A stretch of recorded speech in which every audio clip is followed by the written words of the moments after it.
Hammond City Council, public hearing agenda, June 24, 2025, 5:30 p.m. Roll call, please. Councilman Wells. Councilman DiViterio. Here. Councilwoman Gonzalez. Present. Councilman Andrew. Present. Councilman Leon. Present. Public hearing item number 1. An introduction to adopt the following adjusted millage rate levied upon the dollar of the assessed valuation of all property subject to ad valorem taxation within the corporate limits of the city of Hammond for the year 2025 for the purpose of raising revenue. General alimony, general fund 5207001, 8.730 mils. Fire police 5207002, 9.650 mils. Public works 5207003, 1.930 mils. Total 20.310 mils. Charles? As I explained at the last meeting, this is actually not anything new. The council actually adopted these same millage rates near the end of last year. What is new is the number 2 on the agenda, and this is to adopt the city's tax voter approved millages. State law requires us to do both of these simultaneously, so we have to re-adopt the millage rates that were adopted by the council near the end of last year before we can actually adopt the local millage rates. Anyone have any questions on this particular item? Anyone from the council? Number 2. An ordinance to levy the following millage rates, but not in excess of the prior year's maximum rates on all taxable property shown on the official assessment roll for the year 2025, and to use the revenue collected from each millage only for the specific purposes for which the millage was levied. General alimony, general fund, under the adjusted rate, 8.730 mils. 2025 levy, 9.040 mils. Fire and police, under the adjusted rate, 9.650 mils. 2025 levy, 10.000 mils. Public works, adjusted rate, 1.930 mils. 2025 levy, 2.000 mils, for a total of adjusted rate, 20.310 mils. 2025 levy, 21.040 mils. Charles Marshall. So basically what we're doing here is asking the council to approve adopting the previously voter-approved local millages. And how they compare is the first column, the adjusted rate. Those are essentially the state-determined assessment rates based on a reassessment of property values last year. Whenever the state does this reassessment and these adjusted rates come out, local governments like us have the opportunity to adjust back up to our our local voter-approved rates. We were unable to do that last year because of a change in requirements that caused some issues, but we're hoping to get that solved for this year. Anyone have any questions on this item? Anyone from the council? All right. Number 3. An ordinance adjusting the rates for city water and sewer services. Charles Barsher. So last year, the state directed a water and sewer rate study. We have not had a major increase in our water and sewer rates. In fact, we've not had an increase at all in our water and sewer rates since 2017. What the rate study determined was that our rates are lower than what they should be. What we are proposing here is to adjust our water and sewer rates up to at least the state recommended rates. So for water inside the city limits, the existing rate's $1.50 per 1,000 gallons. The adjustment would increase that to $2.89 per 1,000 gallons. Sewer inside would be is currently $3 per 1,000 gallons. The rate study found that we only really need to increase that to $5.07 per 1,000 gallons. Historically, as I've informed the council and the public, our sewer rate has been double our water rate. So if the council were inclined to adopt the more historical number, instead of 507, it would be 578 per 1,000 gallons. Water outside and sewer outside are basically double our inside rates. So we're asking the council to at the least adopt the water and sewer rate studies recommendations. If your pleasure is to go with the more historical figures, increasing the sewer rate to be double the water rate. Anyone have any questions on this item? Anyone from the council? All right. Okay.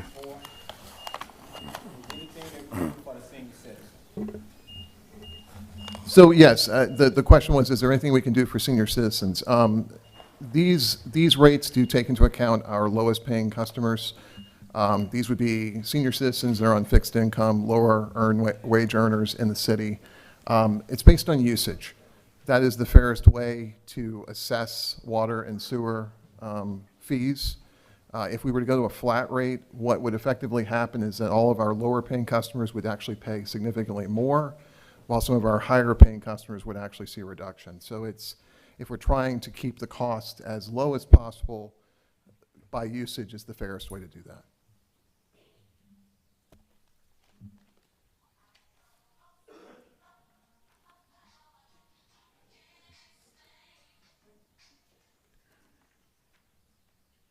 Anyone else?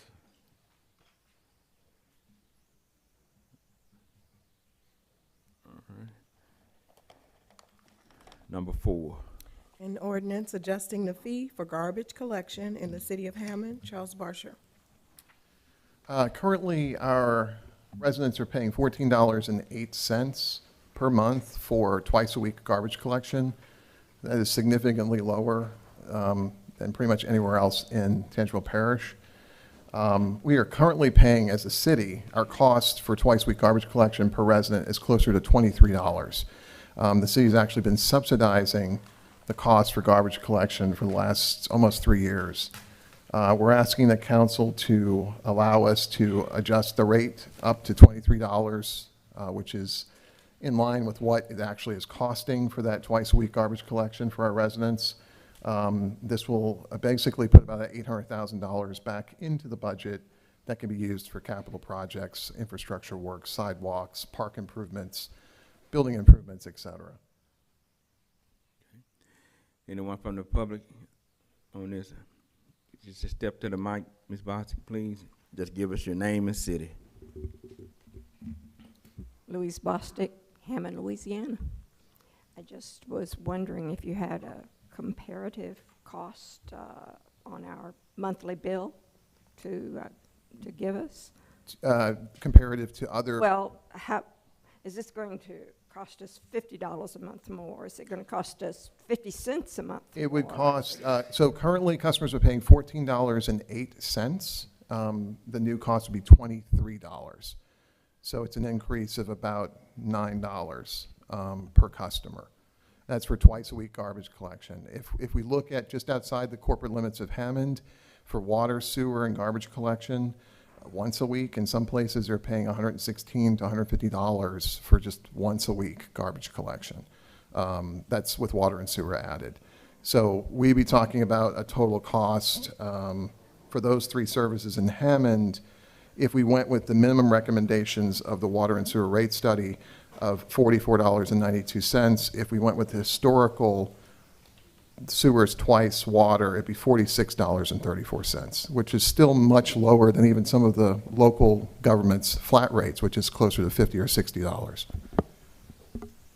I was just wondering about hardships. I work in some very low-income neighborhoods, and $10 a month is a lot of money when you're We've living tried. on a Social Security check. Yes, and to Councilman Wells' point, we've looked at what is the best way to conserve cost for our fixed income customers. Usage is the way to do that. Like I said earlier, if we were to look at a flat rate, which has been effective in other places, because we're so much larger than many other places in Tangipahoa and we have such a variety of customers, that would significantly increase our bill for our lowest paying customers. They'd be going from paying $46, $44 a month to probably $60 or $70 a month. And so what is the comparison that you're actually doing from 44 to? I'm looking at if we were to try to do a flat rate, if we were to base that on the average that our customers are paying, that cost per month is closer to $60 to $70 than it is to $45. So using the usage as opposed to a flat rate, we're able to preserve the lower cost for our fixed income users. So that's almost a 30% increase, right? From what we talk about, so basically, right now our customers are paying for water, sewer, and garbage collection. They're paying $29.08, our lowest paying customer. That cost would go to $44.92 with the rate study recommendations, or $46.34 if the council were to adopt the more historical sewer is double water. What I'm saying is if we were to go with a flat rate, the flat rate would be closer to $60 or $70. So a customer paying less than $30 a month would see their bill increase 50 to 60 to 65%, whereas right now it's more in line with what you said, probably 25 to 30%.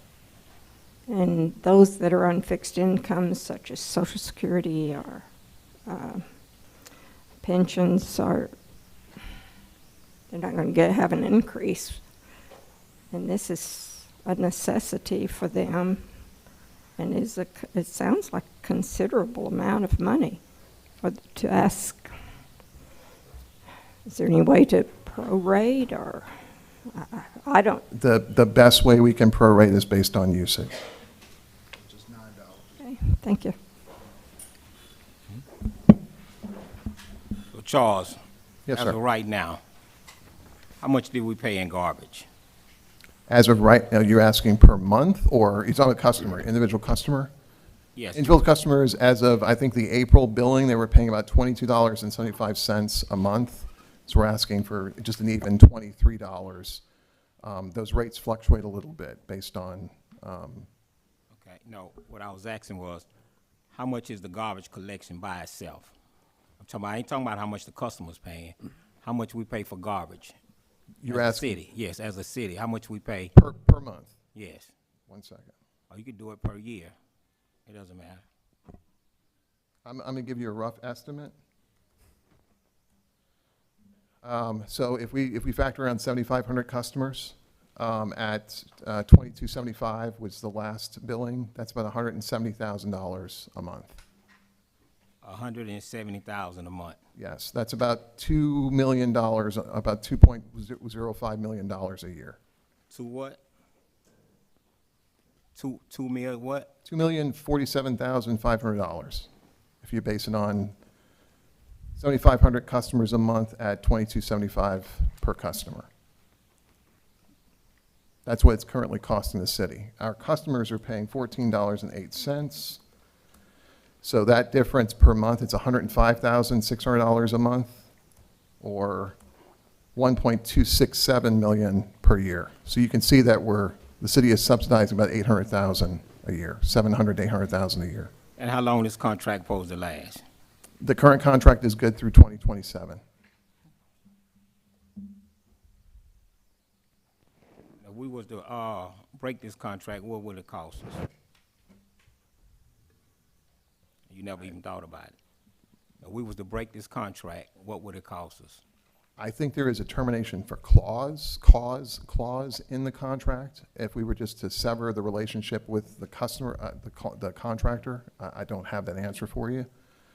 We would have to rebid the contract. The last time we did this back in 2022, the three bids that we had, Waste Pro came in at $20.48. This is back in 2022.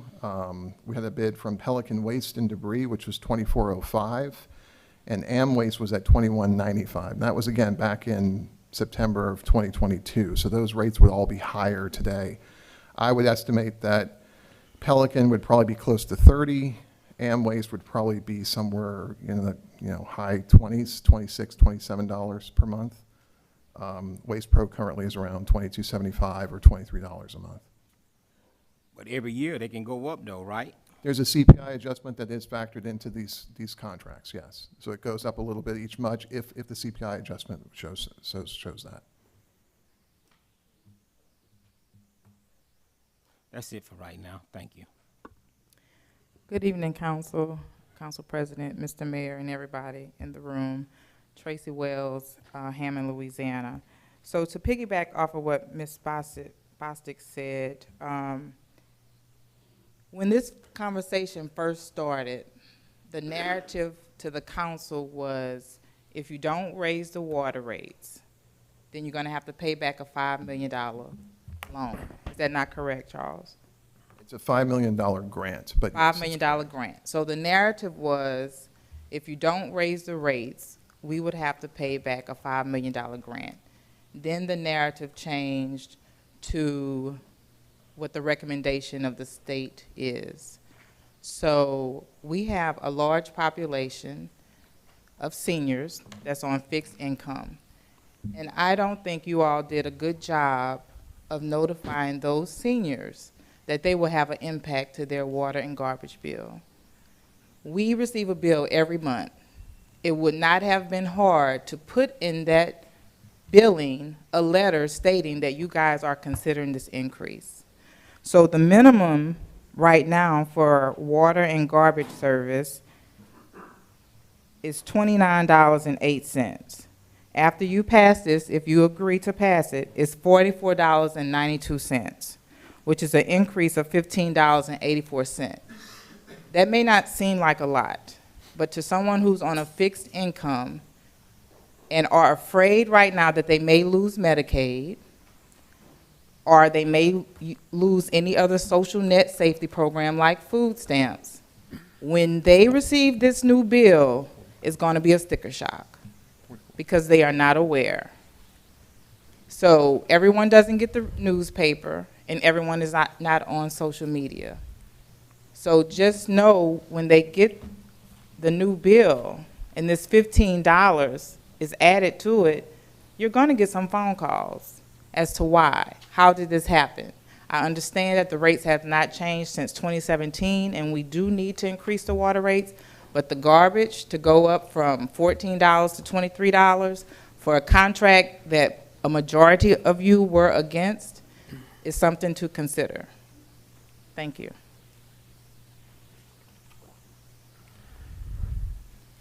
Is there anyone else? I thought we discussed in the last meeting about a delay in that, along with a note or something going in a bill going out to explain the increases. I think, did we discuss that on that Tuesday? Yes, I mentioned that there had been some discussion, if the council approves this, of doing a grace period where we can send out with the billing notices that the rates will be increasing. Okay. How many months were we talking about over, when were we trying to actually have these go in effect? These would go into effect July 1st, but we were talking about having a grace period of maybe a month or so that we could, it's going to probably take a month. There's 2 billings every month. We divide the 7,500 customers into 2 groups.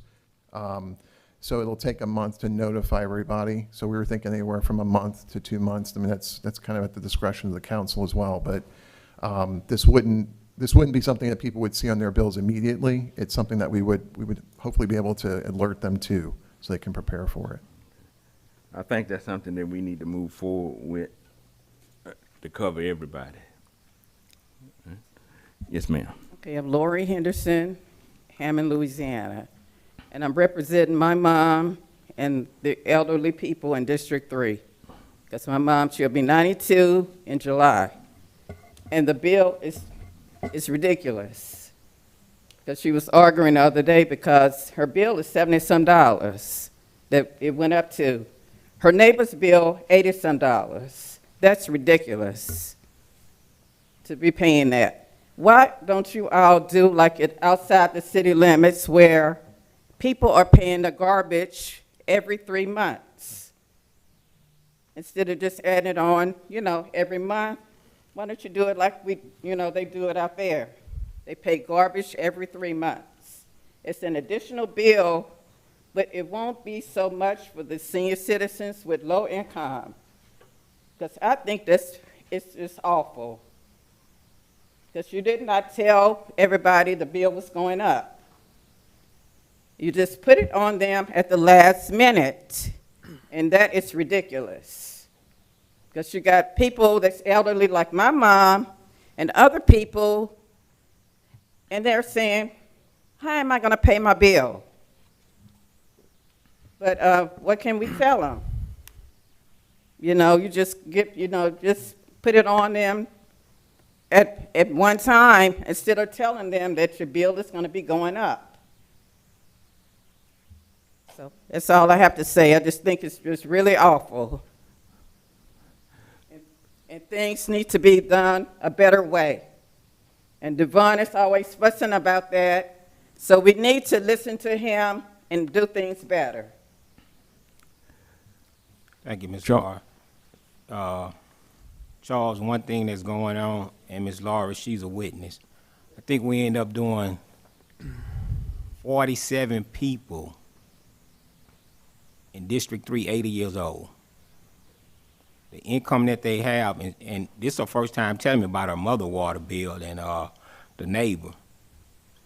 They can't handle those water bills. And even in a case like that, when the water bills are like that, it's easy when you have the clerk to explain what's going on. It could be a toilet, it could be the bathtub, but at least you will know what's going on. So now, I'm just gonna say, if you add $20 to that, that's $100.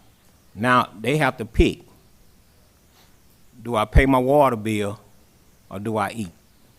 I can afford the water bill, but God knows the people in my district, they're not gonna be able to afford it.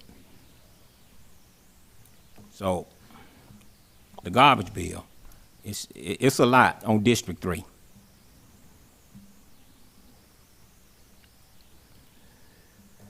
That's it for me. A question, Charles, on that. Is there a way to separate that on a 3-month basis? We could look into that. I was just doing some quick math. So if we were to assume $23 a month and we were to bill that quarterly, quarters, 3 months, that would be a single bill for $69 for garbage. Okay. So I mean, that's more than $44.92 a month. Okay. Thank you. Anyone else? All right. Number 5. An ordinance to adopt the City of Hammond's budget for the fiscal year 2025-2026. Charles Barsham. We have I know a number of amendments that were discussed during budget work sessions. This is our last opportunity as a city, as a council, to approve our budget for FY26, which begins July 1. I guess pleasure of the council, how you'd like to proceed, if we want to just open the floor to discussion, or we have the regular meeting to discuss the actual amendments themselves. Okay. All right. Let's open the floor up.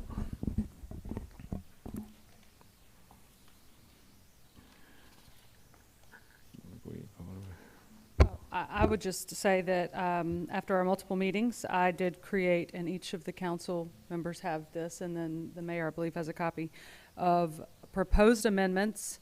A lot of work was put into this by everyone with different projects, requests, and moving things and cutting things. And so this is what I have prepared. Full disclosure, it's what I've prepared. I'm sure there's things people don't like about it, but it is what we have talked about. And the only caveat is that there were a couple of changes by recommendation after our second meeting. The engineer proposed a couple of projects that were added kind of last minute, needed to be set in different phases. So I have adopted what he said here. This is not my opinion. This is just what he said.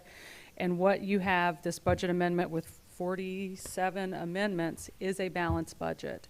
If anything were to change from that, then it may not be balanced, and we are obligated to pass a balanced budget. And I didn't do this by myself, obviously. This was accounting who did most of this. So Carolyn had a lot to do with making the numbers work. Is Ms. Callen here? No, she's in the building. You have a question, Board? Yeah. She's in here, you said? She's in the She's building. in the Oh, building. okay. Okay, this drainage improvement, we can start with 8B. Are we referring to the capital projects plan, or are we talking about the amendment list that Councilman Gonzalez put together? I don't know the list that y'all put together. This here, I got this from Ms. Lisa, so I don't know Yes. the list that y'all talking about. Yeah, the list. We have a lot of lists going on. So what I'm dealing with, I can point out which one are you talking about? I can point to it on the suggested amendments, which is in front of you, if you tell me which one you're talking about. 8B, Okay, hold on, let me pull that up. What's the name of it? on page 3, this the drainage improvement. What project, Devon? Natchez, from Natchez to Palmetto, for Yes. sidewalks. Yes. You have on here, on what I proposed as amendments, because it was taken from what was asked, you have add project Natchez Phase, this is number 34 on your list. Live Oak to Mississippi for sidewalks, fiscal year 26, increase 54,000. And then Phase 2 of that, which is Mississippi to Palmetto, fiscal year 26, increase of 289,000. Okay, and look, this is what I have here.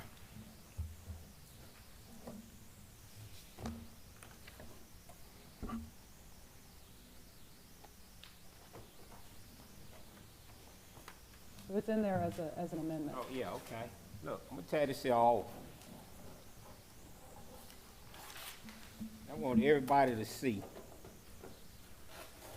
if they can. This is what I'm up against. You pass that around, please, for everybody to see it. This is a sidewalk on a canal bank, wider than any sidewalk we have in Hammond, 6 feet wide. That shouldn't have never took place, on a canal bank, in a drug-infested area. So now you just put a sidewalk set up for the drug users, the drug dealers, to hang out on a canal bank. I never heard this in my life. And Mr. Reed, I brought him up here. He in a wheelchair, a mobile wheelchair. He rides on the sidewalk. We got 15 of them in our neighborhood. He can't even ride on the sidewalk. He have to go out in the street. And I see in District 3, you got a sidewalk from 3rd Avenue to 2nd Avenue. It don't make sense. So we need sidewalks. We need sidewalks. And it's just not right. We tell the people, we've been in 2 budget meetings. And we couldn't get, some things we moved on, some things we didn't. But it don't do no good if we all can't get along, we all can't compromise. Last year, Minnesota Parkway, I took that out. $500-some thousand, I think.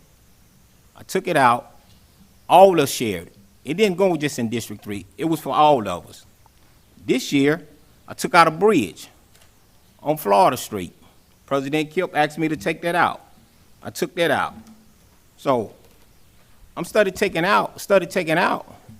But the engineer this year, the engineer ain't even meet with me. So now one time we even sat down to talk on what do District 3 need. Last year, the engineer took it upon himself to do 3 projects, and all of them was messed up. Now one time we ever sat down and talk about it, he tells me what he want. I'm dealing with this guy need. It ain't about me. I'm dealing with a guy that's in a mobile wheelchair. That's all he do is ride. So if I don't fix it for him, who could I fix it for? This is who I represent. Yes, sir.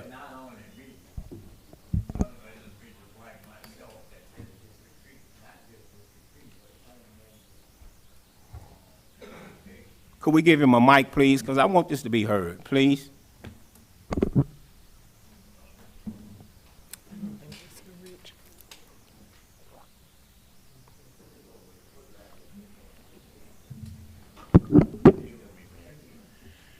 Yeah, but I'm not only speaking for myself, I'm speaking for other individuals like me. I get a scooter or a wheelchair, power chair, man, the sidewalks, most of them are so bad until they rattle all apart. I'm calling them to come get them to do maintenance on them. Now, when I ride in the street, they got some characters, they want to be funny. They'll wait till they get right on me and blow their horn. What if I, that's pretty dangerous for me, because if I feel like, well, they fixing to hit me and I turn into a bad situation, you know what I'm saying? Now, I'm in a program at Southeastern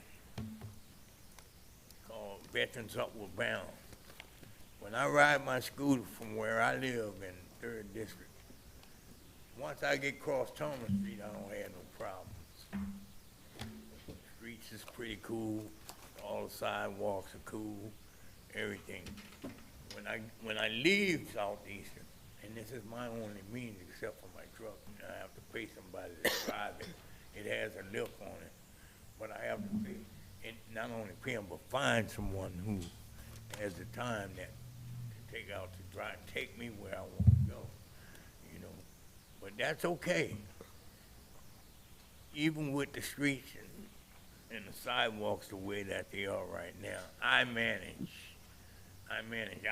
This thing's turned over with me twice since I've had it.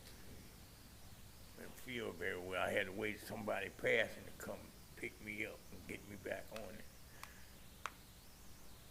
I mean, I don't mean no harm in what I'm saying. I'm just saying that it's people like myself that independents depend on these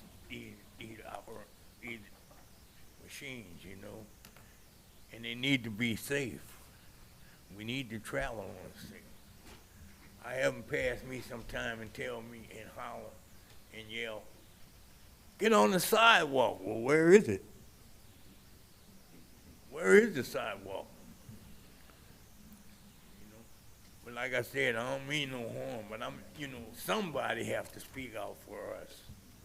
You know what I'm saying? And it's more, I'm not just speaking for myself. I got a couple of other friends, very close friends of mine. One of them retired from this city that rides one of these. You know what I'm saying? Yeah, Mr. Emmett Bean. Sure. Yeah, and long as he been in a mobile wheelchair, this man can't ride on a sidewalk in District 3. The only sidewalk he can ride on is the new one on Natchez Street. And so we have to do something. And by the way, he is a veteran. He ain't just a person off the street. And I'm saying, what sense does it make if I can't help him out? I sit up here all year. I talk. I ask. I even beg at times. I can't keep doing this. We need help in District 3. We need sidewalks. And I see you got on here, so I might well say it since I got the floor. You got drainage. When you do the drainage first, and you wait a whole nother year, let me show you how the tax dollars are being wasted. You wait a whole nother year, once you plant that grass, and they get ready to come do a sidewalk, all that grass is tore up to put a sidewalk down. So some people say sod. Look how the money that we're wasting. If you do drainage, do a sidewalk if needed. When I ask for a sidewalk, it's needed. Right in front of my house, a big piece of sidewalk been missing. How long that sidewalk been missing? About a month. Ain't no way the gas company supposed to come and take up a sidewalk, and the city don't know nothing about it. It got a big hole. We know how much rain it's been doing.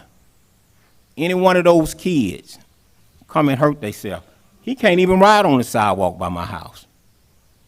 He have to ride in the road. That's what we dealing with. So we can sit here and play with this budget and try to do what we can. District 3 needs sidewalks today. Not 2 years from now, not 3 years from now. We need them today. And so I'm going to say something. Anytime we need a sidewalk and I see you take it out, could I get my papers back that y'all saw already? Yeah, this is what the public need to see. Behind the rec center, go see a 6-foot sidewalk before you can ride a golf cart on. Brand new sidewalk, clean and everything. On a canal bank. I never heard of that in my life. I told Mr. Chuck I do not want the sidewalk. Part of it in Ms. Gonzalez's district, part of it is mine. I fought it. Even did a petition. Did you bring the petition, Ms. Lisa? The community didn't want it. Why would you do something the community don't want? He asking for a sidewalk, and you won't even give him now. Ms. Cox come up here for the budget. She asked for a sidewalk. She can't get now. She investing into the community. Anybody making investment into the community, I'm more than welcome to work with her. Homeowner, that's what she doing. Affordable houses, that's what she doing. So, District 3 needs sidewalks.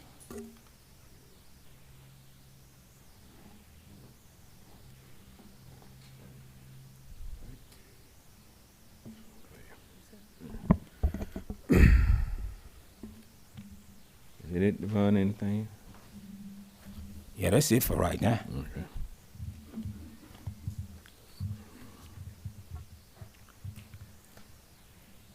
Go on. Okay, so we through with this part? All right. Anyone else on this before we move forward?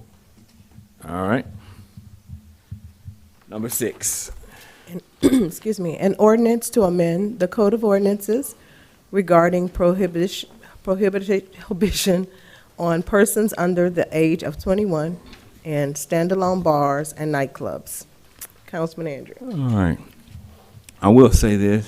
I would like to publicly acknowledge and thank the bar owners for the meeting that we had the other day.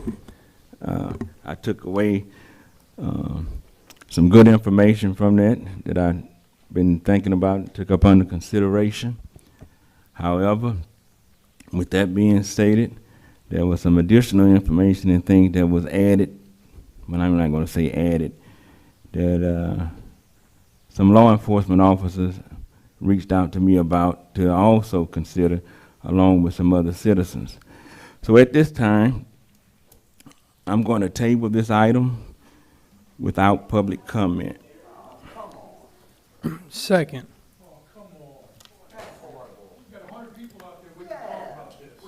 Sir, please, don't be rude. Sir, don't be rude, please. Let the president talk, please. Go ahead and call for the vote. Okay, well, sir, we always table things. Sir, Call the vote. Go ahead and call the vote, Ms. Lisa. Who made it? second, It was second. Andrews and Wells. Councilman Andrews, Aye. Councilman DiViterio, Aye. Councilman Wells, aye. Councilman Leon, No. and Councilwoman Gonzalez. Abstain. Number 7. An ordinance to amend the Code of Ordinances regarding alcoholic beverages in city parks. Councilman Andrew. This item came about. One moment, I'm trying to pull up my information. All right. This particular item came about from discussion with certain things that are taking place inside of some of our parks. Hold on, sir. Yeah. No, I'm just saying, y'all hold it down, please. Hold it down, please. All right. We had several meetings on this item regarding alcohol in our parks. There were several communications circulated around between council members, as well with the city attorney. So I'm going to open this one up for anyone that has any comments they'd like to make about this item. When you come to the microphone, please give your name and city. Hello, I'm Melissa Griffin. I'm the Executive Director of the Hammond Regional Arts Center here in downtown Hammond. So I just would like to ask you to clarify this or to completely reconsider, simply for the purpose of nonprofits like myself, like ours, who have been here for 40 years, self-sustaining. We don't receive tax dollars. So fundraisers in parks or public properties such as Morrison Park Avenue, alleyway, whatever we call that. It's called a park. It's a tree with some benches and a parking lot. So we need to know, does that apply?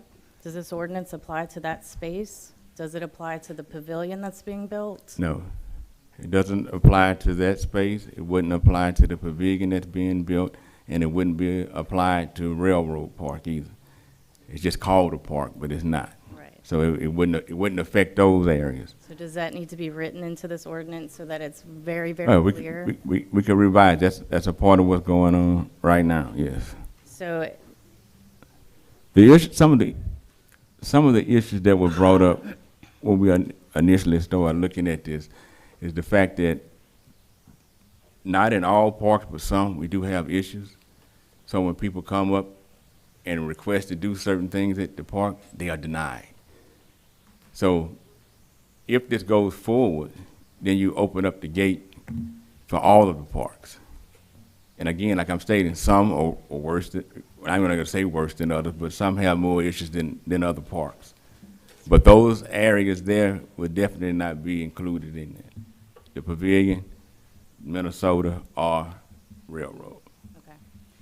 So just would ask you to just reconsider again before passing this, because picnics in the park and the music venue opportunities are just better suited for Kate Square Park or other parks like that. And if it's a nonprofit situation where they're trying to fundraise, unfortunately, alcohol is what brings people. That doesn't mean they're gonna do it improperly. We go above and beyond. We always use the ID scanners, which is not required of us, but it's another safety guard. We always hire safety security officers. We're always IDing anyone who's participating in our events. And so, you know, this could inhibit a nonprofit's opportunity to fundraise and to be self-sustaining and keep them from coming here asking you for money. So just think of that before you pass this, please.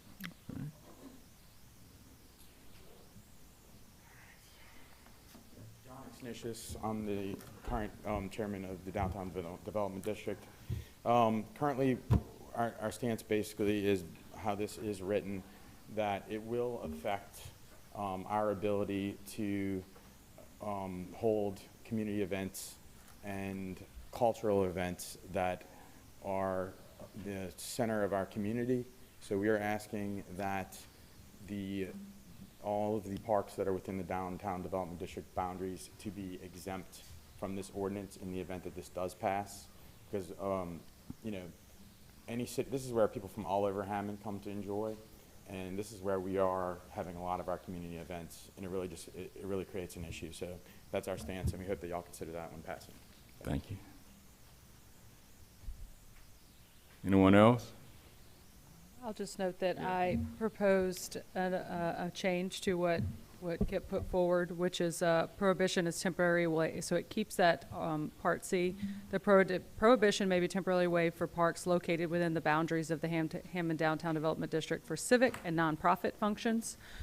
organized by the Hammond DDD, the Regional Arts Center, and other qualified nonprofits upon prior application to the mayor through the Director of Administration and approval thereof. So it keeps exactly what was already there, but it makes it clear that we're only talking about parks that are within the Hammond Downtown Development District, and that those parks would include Kate Square, Railroad Park, and Morrison Alley. I know that we don't consider Railroad Park and Morrison Alley parks, but they, under the wording here, they need to be exempt, or some kind of definition needs to be done to make sure that it's understood that those are not parks. But if it were passed with my proposed change, then that's not really necessary. Pam Haynes Hammond. Just reconsider, because to me a park is a park. If you're downtown, alcohol, things could happen. If you're in the neighborhood, alcohol, things could happen. So I think y'all just need to go back to the table with it and go further into it, because what you're gonna have is everybody downtown will be able to do something with alcohol. And then you putting a muzzle on parks in the neighborhood. I don't want them in none. But just reconsider how you wording it, because if you allow it downtown, you're gonna have some problems.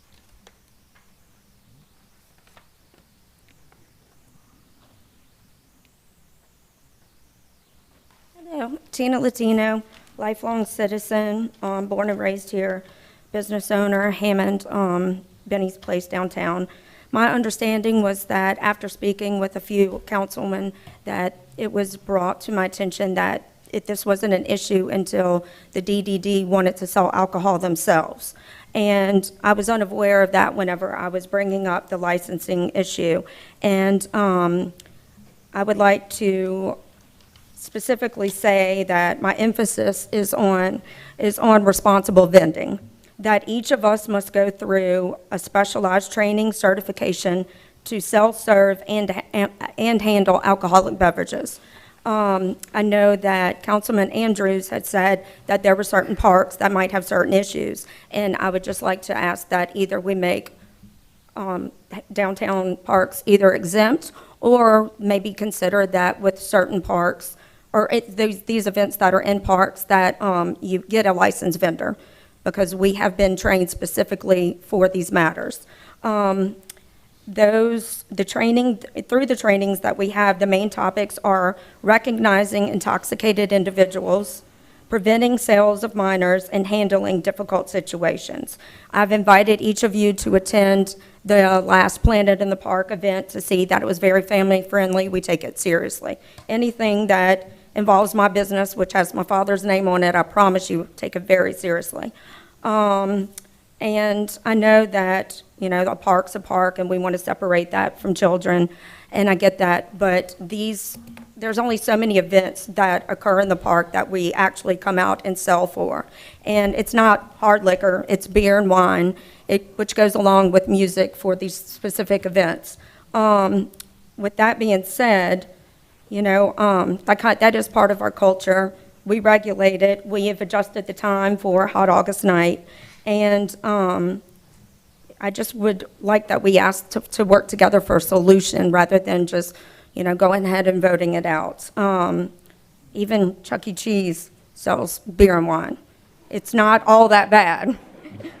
So, thank you.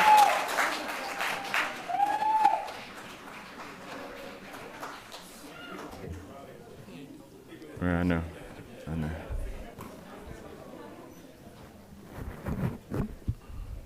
Good afternoon, my name's Dan Lambert. I'm the owner of Kate Street Pub in downtown Hammond. I've owned that bar for almost 30 years, and I'm also a licensed caterer. Problem you guys have is that you have people selling alcohol that aren't licensed to do it. I've sent Kip Andrews, I sent you many posters of parties that are held at the Policeman's Union Hall. I guess that's your district, where they have parties where you can be 18 or older and come in and have drinks, bring your own drink, sell alcohol. You have parties at the Policeman Union Hall, at the Black Heritage Center. They have parties there. I see posters, come shake your butt, 18 and older can get in. I sent you these posters. That's where we're having these problems, the alcohol problems. In the parks, I haven't heard anybody say they have a problem with alcohol in the parks. Seems to me we're trying to legislate morality because you don't like alcohol. Same thing with this ordinance, it's just so blatantly skipped over. We all came here to talk about it, but y'all don't want to talk about it because everybody's standing right here asking to talk about it. Sir, stay on the subject, please. I haven't heard you say that to anybody yet tonight, No, but sir. sir. Are you going to tell me? No. I am on this, just the alcohol, lady- I'm licensed sir, caterer, sir. sir. Can I talk? No, 'Cause sir. we all stay- hear you no, talk but- all the time. Okay, but stay on the subject. I am on the subject. When that lady was up there, she talked about the park. I'm talking about alcohol. No, but you I'm switched. talking about your view on alcohol, your stance. You used to own a bar, but they took it away because you were having people steal alcohol and you were selling it in your bar to people. Do you have anything to say about the park? Parks. I'm trying to Do you talk have anything about the about the parks. park? You keep interrupting me. You worked in the bars. I'm trying to talk about the parks and alcohol. Why are you silencing the people? We came here to talk. Don't you want to hear what your constituents have to say? I'm trying to speak to you. I'm a licensed caterer that sells alcohol. I'm telling you the problems of alcohol in our community, and you want me to sit down. It doesn't seem like you really want to solve the problems. I do. I have a 16-year-old son that lives in this town. Do you? I have a daughter that's 20 years old, 21 years old. Sir, lower your Okay, do voice. you? Lower your voice. I wish you would stop telling me what to do. No. I'm passionate about what I'm doing. I No. hear you yell at people Yeah. all the time. I've heard That's- you yell at women. Lacey Landrum quit her job because you kept yelling at her. She How many did. She people did quit better. because She of did you better. three? Yes, sir. We're dealing with the parks right now. Okay, in the parks. Why don't we, how about this I talked to the mayor. I have a solution. If people don't want to be in the parks when there's alcohol going on, why don't you do this? Put a notice in the paper that says this weekend there'll be alcohol in the park. If you don't want to come, please don't come. I don't want alcohol in the parks. I don't drink. Yeah, surprise, I'm a bar owner. I don't drink. But I do support the right of people that do. I support the rights of Americans, okay? And you want to take more and more of them away, and we're tired of it. We're tired of the bullying. You get people that come up here and you bully us, one after the other. You attack business. You, sir, sat here last week and said someone could be shot in my business and it would get covered up by the police. That's slander. That is slander. I'm a legitimate businessman that puts on countless things for this community. And you, sir, slander my name. And I'm tired of it. We are all tired of it. You don't have to tie me because I'm through with the three amigos.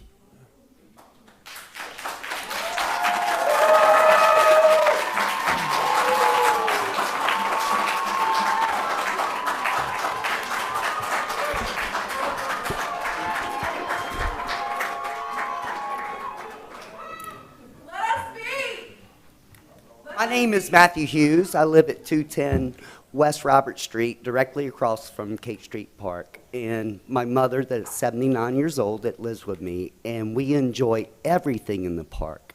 We enjoy going to the church services on Sunday morning when they have them. We enjoy going to the concerts. Guess what else we enjoy? We like buying a beer when we're there. Please exclude Kate Street Park. Thank you very much.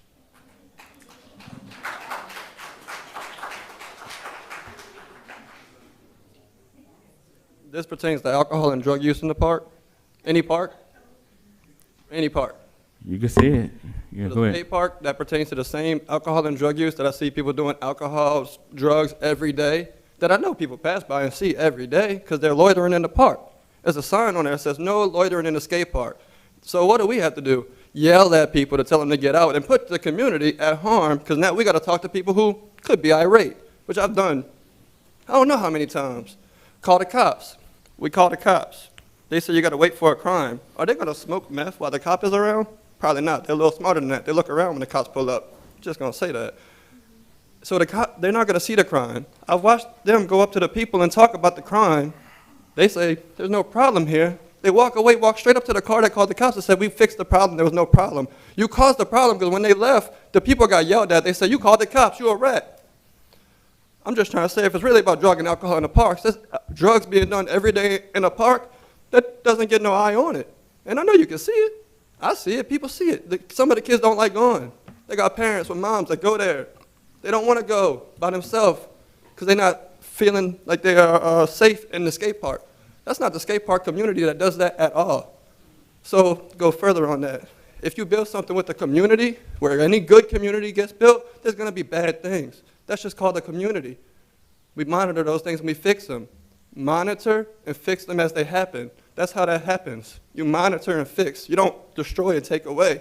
You monitor and fix, and you let the community talk, and you hear the community out. don't try to sit down 7,500, how many people is here? No one when they had something to say. I don't even know what tabling means, but they all said, damn. I guess that means it was done. That don't make sense. That's not very good community leadership. I own the newest skate shop in the community. I love the community because of the community that's been built. The downtown development people do an amazing job building that up. We tell them that, I praise them, because they're doing good for this community. They're doing a good job.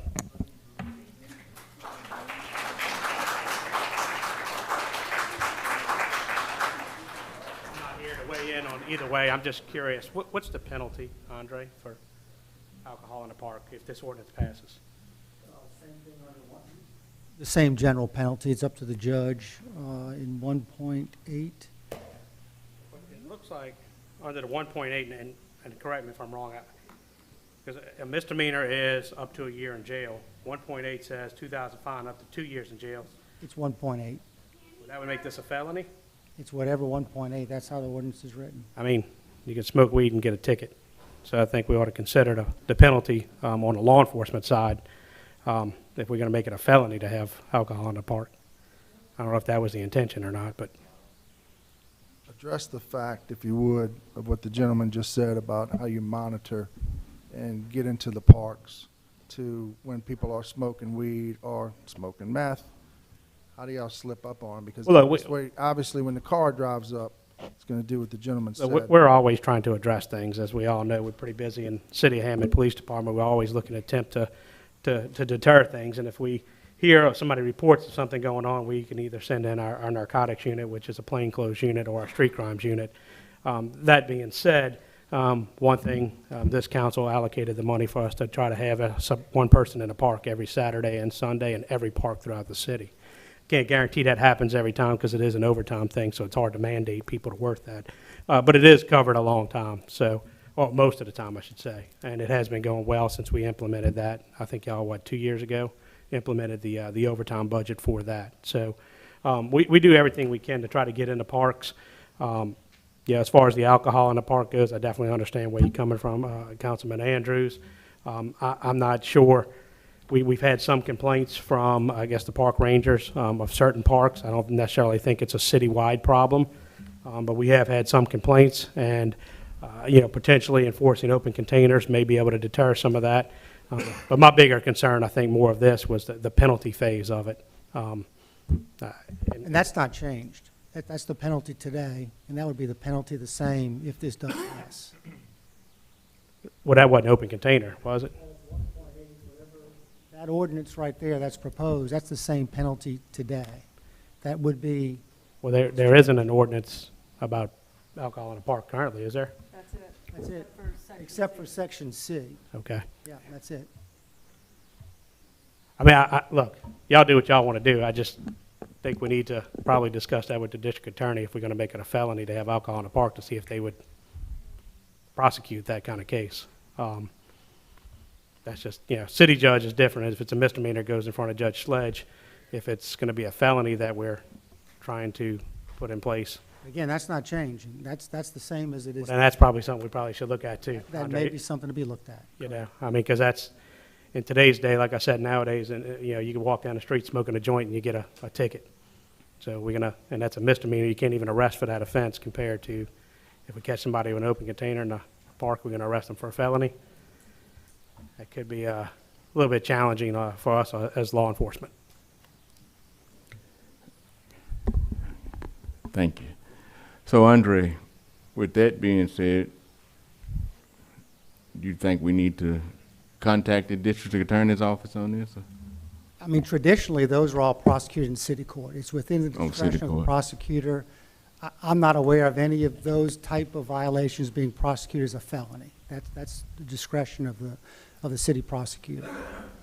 There are lots of things that have been raised, and if you are considering changing, then we ought to give that careful thought and be sure we're clear about what it is that are being changed to the ordinance, so everyone understands what the rules would be if they are changed. Okay. I think this had came up before, and I had talked about it, Mr. Andre, if you can recall, Mooney Park. and I said this here, what could we do to keep the guns from coming in the park? I said, Mr. Andre, what could we do to stop the smoking in the park? I'm talking about from cigarettes to weed to meth to anything. I want a clean park in Mooney Park. And I've been asking for this for a long time. And I don't think nobody really aware, this what's been going on.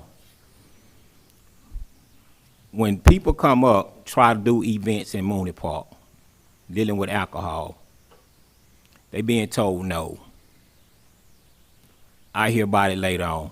They ask me, well, how we can't drink in Mooney Park, but they can drink in Cape Park. Told them I don't know. You have to go to the mayor's office and see. So that's the misunderstanding, and that what's taking place. Nobody trying to stop nobody from drinking in the park, but I think the problem that we're having, you can't separate one park from the rest of the park. It's either Z. Mary Park, Mooney Park, Martin Luther King Park, Cape Park, Jackson Park, Clark Park. I don't want no drinking in Mooney Park. I don't want nobody smoking cigarettes in the park. Me and Mr. Andre done talked about this several times, and yet nothing have been done. My concern is all the parks. I'm the one asked for the cameras in the park. My concern about the kids in the park. I drink. I'm not gonna drink in the park because I know I'll be the first one to go to jail for open container. So it's something that we're trying to do, and Councilman Kip, I think he's been doing a great job sitting down, talking to the people, and if you heard what he said, he have to look at things a little bit deeper because he getting different opinions. And so it's nothing to jump on nobody about, argue about, sit down and talk. You can get a lot done. But, you know, if you come hollering, making a lot of noise, it's going to be hard to hear. Thank you. I don't want no drinking in the park. I don't want no cigarettes in the park. I've been asking for this, but yet I still haven't received it. I'm finished, sir. My name is Benny Latina Jr. I ran this bar. Mr. Kelly was there 49 years. And I've been here for 56 years. We've never had problems. We close at 2 o'clock. You know, if it's not too busy, we come home like everybody else. We don't, everybody trying to make a living. We don't hurt nobody. We help people more than what you could imagine. The reason why I talk like this, 12 years ago I had a massive stroke. I was in a coma 2.5 days. They said I wouldn't make it, but I made it, and I'm here. And my mind is good. I still can't talk real good, but it's okay. I know everything. But let me tell you something. I know everybody in here. I don't know them, but I know about them. And they know about me probably. But my daughter runs the bar. And anybody could tell you, the bar, nothing wrong. Everything's clean, everything's right. They got a man, she's that big, they got 300 pounds. Make sure no trouble. We have no trouble. We have no trouble. The mayor, police, they never call us. We've never called a policeman because we don't have no problems. But listen to this. Everybody's got to make a living. Now, I know they want to talk about close at 12 o'clock. That's a joke.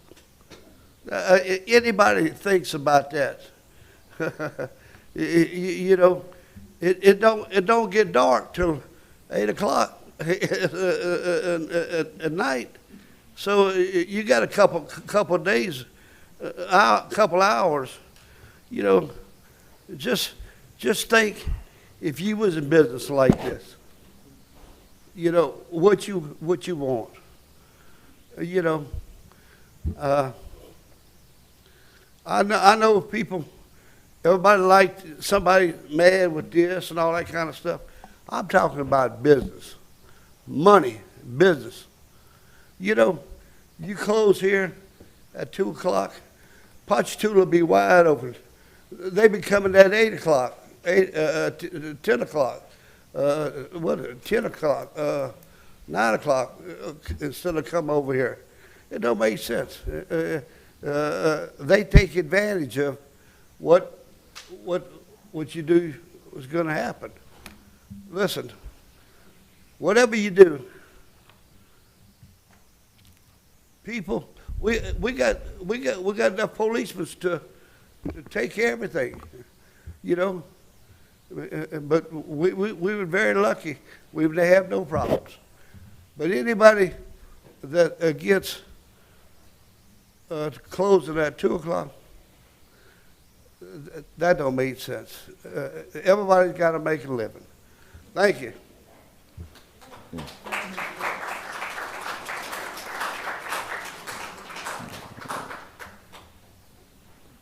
All right. Anyone else on the parks?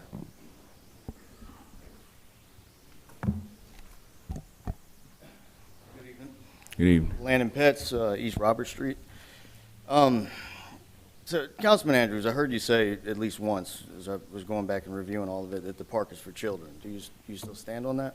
I'm sorry? That the park is for the children. It is. Stand on that? In families. So specifically just for so we're already segregating by age versus, you know, for everyone. Because the park is for everyone. And I don't want people to drink to overstep, but I'm just pointing out that the very foundation of how you begun this conversation was that the park was for a specific group of people segregated by their age. You know, I agree with you. I believe that innocence should be protected and that there shouldn't be any drinking whatsoever inside the playground, or that children should be exposed to, you know, any nonsense or anything. But I don't think that we have that going on in Hammond. I just haven't seen it. I've been to several of these events whenever alcohol is sold, and I don't see that as a problem. Mayor, you mentioned, I can't remember exactly which one of the meetings, but the shooting in the Strawberry Festival. To my knowledge, it was already illegal for the dude to bring the gun into the Strawberry Festival. I don't know if he was a felon or not, but it seemed to me like that was violence between two people. You may be privy to information that I'm not, but I just didn't hear that the main cause of that, some idiot to open fire in a crowd of people, was because of alcohol. And these things are being brought up, and I just don't think that had anything to do with, you know, I don't understand where this is coming from. So, one second.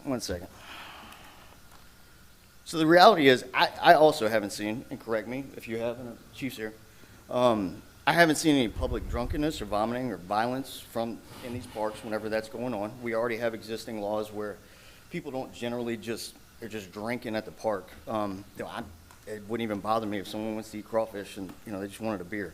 But we already have existing law. Public intox, disorderly conduct, noise disturbance, you know, open container. Those things already exist. And I believe that we should enforce those things without, you know, overstepping on the community when they want to come together and enjoy themselves. So, but I would, again, add a proposal. I didn't want to just come up here and complain. So if the city wants to regulate alcohol sales in the park, or all of the parks, this is a bigger issue, adopt a statute requiring officer on detail and scale that based on the size of the crowd. I think that handles it. Just having a police presence just keeps people from acting a fool. This also, it keeps everyone safe, and it puts the money back in the pockets of Hammond police officers on detail. Let's not punish the residents in the small bit. Excuse me. I'm usually not nervous in front of a crowd. Let me catch my breath.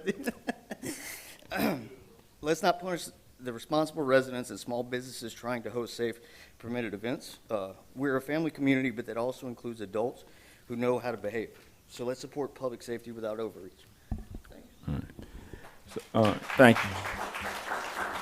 So, Andre, there were several other things that were mentioned in this that I think that we need to take some consideration in looking at. So, I'm not opposed to tabling this item to begin, so we can look into some of the things that were brought up from people in the community. Okay. So I make a motion to table this item as well. Well, that's right.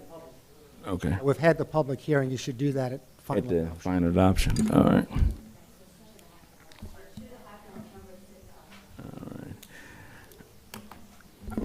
All right. I'll say this, dealing with number 6, and I'll go back.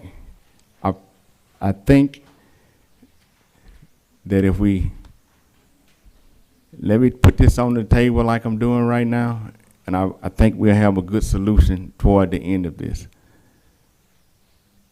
But let me say this as well. How can I start this? I have never in my life, in 8 years of being in law enforcement, when I was at the courthouse, carried a gun more than I done carried in the last week, due to the phone calls and the threats that have been made to me. Living in the climate in which we're in right now is really crazy. Some of the phone calls that were made were not made directly to me. They were left on Miss Lisa's voicemail in the office.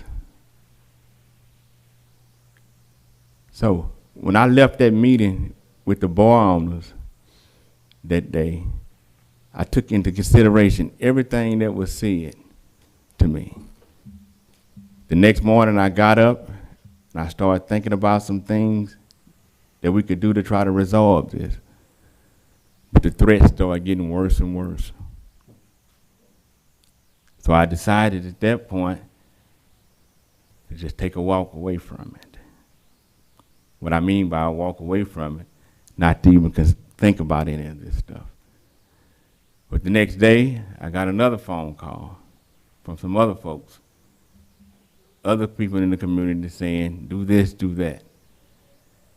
So I decided to table this item because I think I have a solution that I'm going to come back with the bar owners with after I talk to Andre. I think everybody might be pleased in this matter. So that's why I tabled it.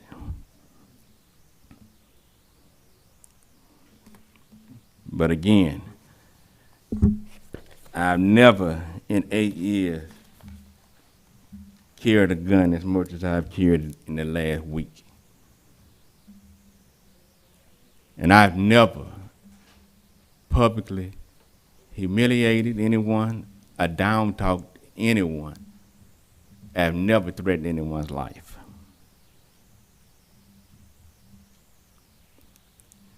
Anyone have anything else to say about the parks?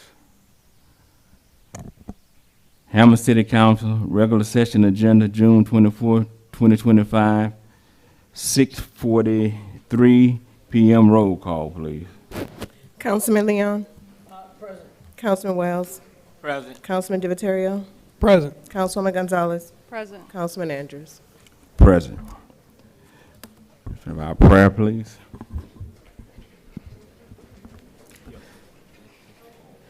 All right.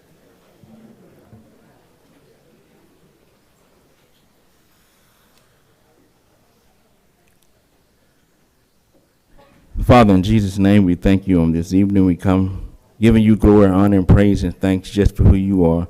Thanking you for allowing your darling son to die in our place. Father God, if there's ever a time we need you right now. We ask you to continue to touch our hearts, touch our minds. Your word declares, if any man desire wisdom, let him seek it. So we come right now seeking wisdom right now, Father God, guidance, laying aside every weight that so easily besets us right now. Father, I ask that you continue to bless our city, state, and country. I ask that you continue to bless our law enforcement officers and our fire department, that they continue to protect and serve us in this city. I ask that you continue to bless this administration right now, Father God. Continue to touch their hearts and minds. I ask that you continue to bless each council member and their districts right now, Father God. Continue to crown our heads with more wisdom and knowledge on high as we continue to move forward in things that you have set in place for us to do. Father God, I ask that everything will be done decent order, pleasing in your sight, where you would get all the glory, where you would get all the honor, you would get all the praise, because it all belongs to you, because without you, we are nothing. And Father God, we just thank you for who you are. Thanking you for allowing your son to die in our place. And for that, we give you glory, honor, and praise and thanks on this evening. In Jesus' name we pray. Amen.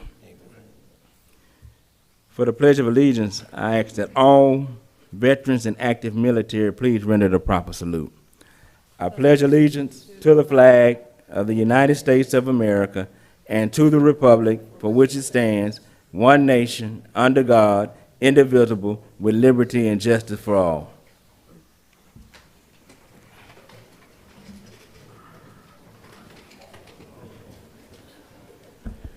Could I get an approval on our minutes from June 10th, 2025 meeting, please?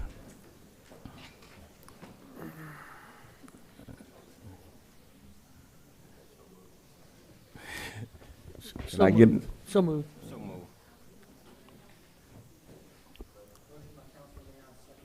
Yes.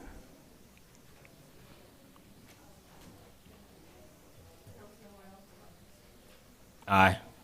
Councilman DiViterio. Councilwoman Gonzalez. Councilman Leon. Aye. Councilman Andrews. Aye. Final adoption of ordinance number 1. Final adoption of an ordinance to levy the following millage rates, but not in excess of the prior year's maximum rates on all taxable property shown on the official assessment roll for year 2025, and to use the revenue collected from each millage only for the specific purpose or purposes for which the millage was levied. Adjusted rate for general alimony, general fund, 8.730 mils. 2025 levy, 9.040 mils. For fire and police, adjusted rate, 9.65 mils. 2025 levy, 10.000 mils. Public Works, 1.930 mils. Under adjusted rates, 2025 levy, 2.000 mils, for a total of 20.310 mils. Adjusted rate, 2025 levy, 21.040 mils. Charles Barsham. I'm just noticing that 1 and 2 under the regular meeting got flipped. So I would ask that we come back to this one. Let's go ahead and vote on number 2 first. All right. Ms. Lisa, could you go back and read number 2, and we'll come back to number 1, because they're flipped there on this part. Final adoption of an ordinance to adopt the following adjusted millage rates levied upon the dollar of the assessed valuation of all properties subject to ad valorem taxation within the corporate limits of the city of Hammond for the year 2025 for the purpose of raising revenue. General alimony, general fund, 5207001, 8.730 mils. Fire and police, 5207002, 9.650 mils. Public Works, 5207003, 1.930 mils, for a total of 20.310 mils. Charles Barsher. So once again, what we're doing with number 2 here is we're re-adopting the state-approved rates that the council previously adopted at the end of last year. And this is required because in order to adopt our local rates, which is in number 1 under the regular business, we have to do it simultaneously when we accept the state rates. So the first step is to accept the state rates. Once we've done that, we can accept our local rates. So we would ask the council to adopt the rates under number 2. Motion to approve? Second.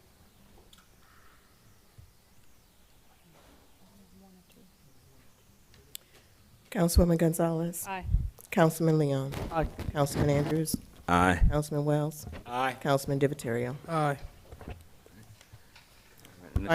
Final adoption of an ordinance to levy the following millage rates, but not in excess of the prior year's maximum rates on all taxable property shown on the official assessment roll for the year 2025, and to use the revenue collected from each millage only for the specific purposes for which the millage was levied.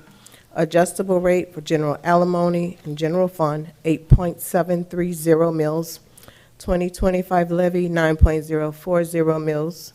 Fire and police, adjusted rate, 9.650 mils. 2025 levy, 10.00 mils. Public Works, under adjusted rate, 1.930 mils. 2025 levy, 2.000 mils. For a total adjusted rate of 20.310 mils. Under 2025 levy, 21.040 mils. Charles.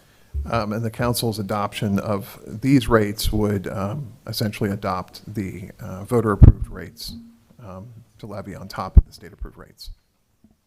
Okay. Anyone else have any questions or concerns on this item? Council members? Make a motion to approve. Second. Councilman Divatario. Aye. Councilman Wells. Aye. Councilman Leon. Aye. Councilwoman Gonzalez. Aye. Councilman Andrews. Aye. Number 3. Final adoption of an ordinance adjusting the rates for city water and sewer services. Charles Barsham. So again, we had a state-directed water and sewer rate study that was performed last year. We are obligated to adopt their recommendation. Their recommendation is displayed in the ordinance, and that is to increase our water fee from $1.50 per 1,000 gallons to $2.89 per 1,000 gallons, to increase our sewer fee from $3 per 1,000 gallons to $5.07 per 1,000 gallons. That's for inside customers, residents of Hammond. For outside customers, water and sewer would be double the inside rates. This is what we're putting in the ordinance. This is the minimum impact on the customer. It conforms with the water sewer rate studies where we meet our obligation to the state. We would not have to potentially return a $5 million sewer grant if we adopted these minimums. As I noted earlier, historically, our sewer rate has been double our water rate. The water sewer rate study found that our sewer rate is actually closer to where it should be than our water rate, so that's why they're not recommending as significant an increase as they could. And that's a difference of about 71 cents, right? So if we went with double the sewer rate, if we went with double the water rate for the sewer rate, we'd go from 507 per 1,000 gallons to 578 per 1,000 gallons. Charles, when was the last time we raised the sewer and water rate? 2017. You know how much that was then? I believe we increased the water, I think it went from like $1.30 something a gallon to $1.50, and then that would have caused the increase in the sewer rate as well. It was not a significant increase. I think it might have amassed to about $1 per customer. We had historically increased rates about every 4 years. There are lots of examples of ordinance passed by this council. When you go look at the water and sewer section, about every 4 years is when we've kind of refreshed these rates. So 2017 to now, we're looking at closer to 8 years.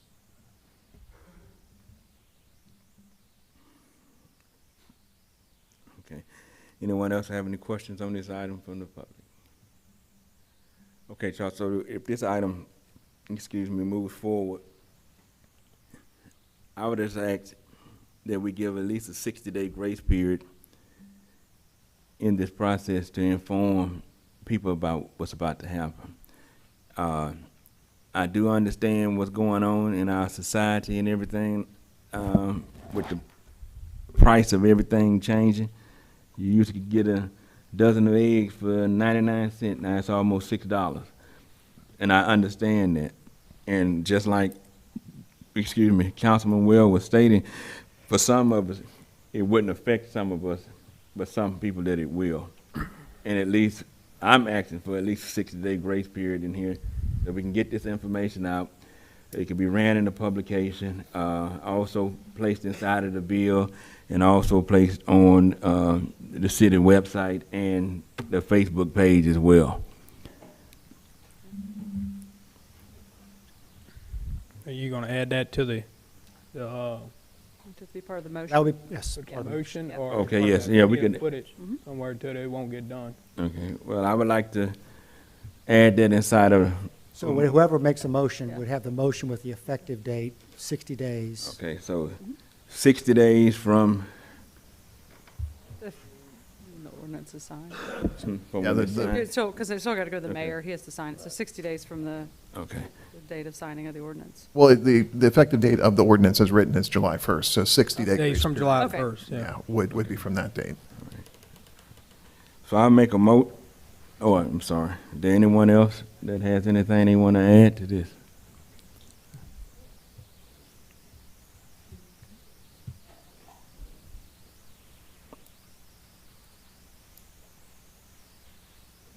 Lori Henderson, Hammond, Louisiana. Like I said, I'm speaking for my seniors in my district, as well as my mom. Now, you're saying you're giving a grace period, but the bill has already gone up.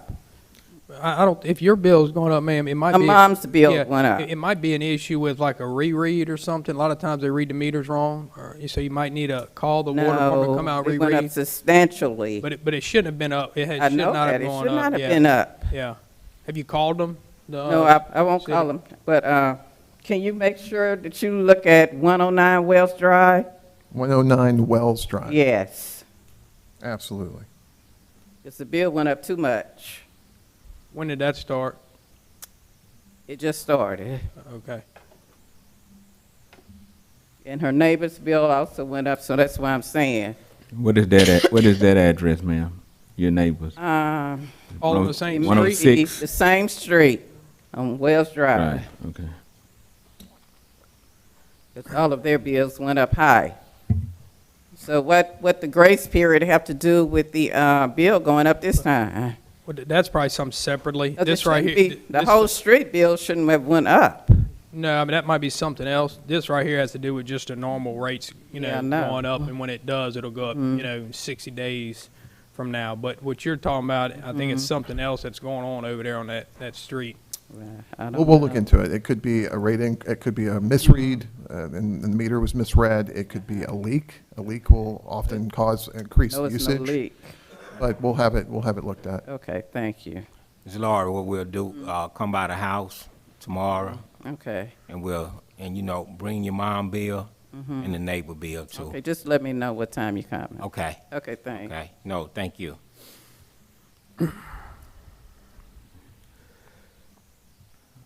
Okay, where am I? Oh, number 3. Okay. I make a motion that with the final adoption of this water and sewer services increase, that there be a 60-day grace period placed in there with communications going out in the bills, communication going out in the newspaper, and communication on the city's website and Facebook page, informing all citizens about the increase. And Councilman, just to be clear, that really, you're moving the effective date from July 1st to September 1st. That's Yes. 60 days. So the effective date of this would be September 1st. And your motion also includes a communication to the citizens informing them of the increase. Yeah, the increase, yes. Second. Councilman Divatario? Aye. Councilwoman Gonzalez? Aye. Councilman Andrews? Aye. Councilman Wells? No. Councilman Leon? Aye. Number 4. Final adoption of an ordinance adjusting a fee for garbage collection in the city of Hammond. Charles Barsha. I'll try to keep it short this time. Again, right now, our customers are paying $14.08 for a month for twice-a-week garbage collection. The cost to the city is actually closer to $23. So the city's been subsidizing that cost for the last almost 3 years to the tune now of about $800,000 a year. That's money that can't go into sidewalks and other infrastructure projects in our districts, in our community. We're asking the council to consider increasing the rate, the garbage collection fee, to $23, which is what the city's actually paying for garbage collection. Anyone else from the public on this item? Anyone from the council? I make the same motion that I previously made on the water adoption, same thing with the adjustment on the garbage collection fee. That there be a 60-day grace period where all citizens will be informed of the rate increase through the newspaper, through social media, and the city's website and Facebook page, and that it also be mailed out in the bill. And so, Councilman, your motion is, rather than having a July 1st effective date, that effective date would be September 1st. September 1st, yes.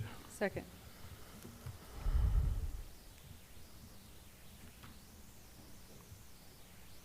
Councilman Divatario. Aye. Councilman Leon. Aye. Councilman Andrews. Aye. Councilman Wells. No. Councilwoman Gonzalez. Aye. All right. Number 6. Number 5. Number 5, unless you want to go to number Oh, I'm sorry. I skipped over that. My bad. I put an X on it, moving quick. Number 5, I'm sorry. Final adoption of an ordinance to adopt the City of Hammond's budget for fiscal year 2025, 2026. So we have a list of amendments that Councilwoman Gonzalez had discussed earlier. If it's the pleasure of the council, we might start with that list of amendments. I think it fairly well encapsulates all the various amendments that have been proposed at the 2 work sessions that we had, and there were some discussions in between those as well. Yeah, and to be clear, this is not what I want. This is what I've combined what everyone's asked for. I don't agree with everything on here, so this is not my list, even though I did create it. And Charles, just to be clear, all of the items that were in the budget, and all of the budget amendments collectively would still leave us a balanced budget. That is my understanding, yes, looking at the numbers. A very close budget, leaving us with about $100,000 in the general fund. So I think it's a little excessive, but it is a balanced budget. Don't agree with it, but it is. That email that was received with attachments, that had some changes on it, that is The one that Kip sent last night? yeah, that is pretty accurate of what has been notated? Or Yes, I'll point out those 4 items that were recommendations from the engineer. If you want to go through them, I can point them out at that time and say this is one, so that you can. Yeah, all I'm getting at is attachments. That was all. I have notations on here with pink notations on here. I just want to make sure that this is what is in place right now, and then these are the amendments that were drafted up. I took them from all of these attachments, and we can walk through them and you can check each one. I'll point out where they came from. And as far as these notations, I mean, Chuck, I mean, I never talked to Chuck about this right here, but this is Celia Street, 38,026, but Jay says move to 27 because the drainage needs to be done. The drainage is already there, so I'm not too sure what that's even referring to, because there's not even on here drainage work being done So that's on. Cecilia right now, so I don't know why would we even be moving that, because it should be staying where it's at, getting them put down the sidewalk, so that doesn't really make any sense. Can we go through each of them and we can, that way it's kind of I was organized? referring to the email, that's not even on these, this is not Oh, even it on absolutely is. It's number 29 on that. It is, No, I got it. I need help. yeah. Yeah. I finished this at about 4:30 today, so. And, I think it really be, when you have a budget work set, I think it really be important to have like the CPA, the accountant here, she did a good job. This is not no direct towards her in any way. I think it's more of administration directed her not to be here for some reason. But Kip, did you have any reason for her not to be here tonight, during the important No, I numbers? didn't. I didn't know if that was something. No, I didn't. I thought she was going to be here. Yeah. I mean, I think that's pretty important to have the They're CPA fussing here. because Carolyn's not here. I can ask her to come here if you'd like me to do that.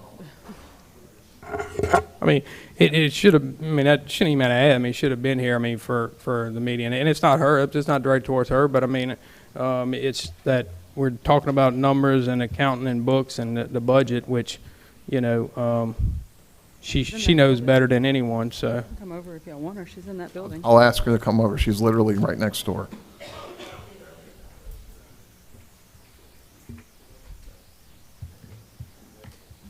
I'm also going to ask Zach if he can upload a copy of the amendments so that we can have them displayed for Okay. everyone.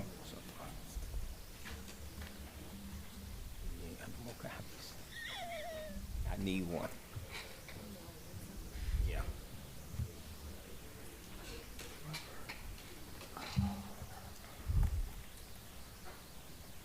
Zach, I'm going to send that to you in just a second. You have that? Oh, you've got it?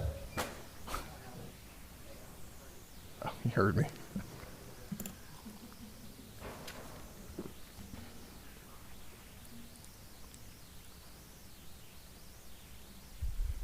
All right, it's on its way to you, Zach. Zach works in the back there. You never get to see him, but he's the guy that runs these displays for us. So, yeah, unappreciated, but by us who sit here and have him to run these things for us.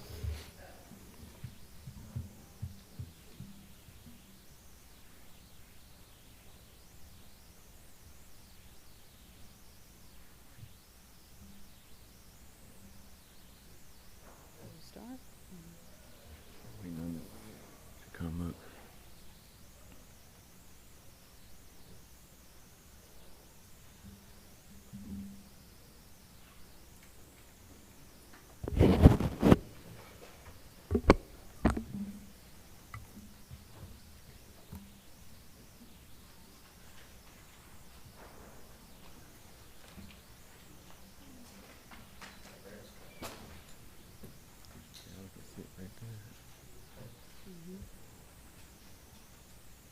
You can sit next to Steve if you want.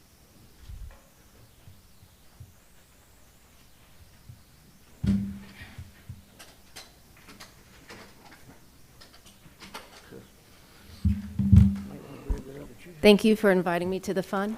Absolutely. You're always welcome. Zach almost has it up. So this should be the amendments that are coming up now. Here we go. Okay. The first one is just an increase of revenues anticipated for the airport. We discussed this in a budget session. So that's on page 9 of the binder, which is revenues. This is an increase to what we expect. Excuse me, we Yep. got to wait till Miss Lisa go. Okay, she has the list, though. No, I don't have a list.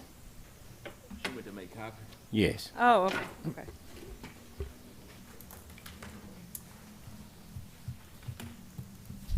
Back of this.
5.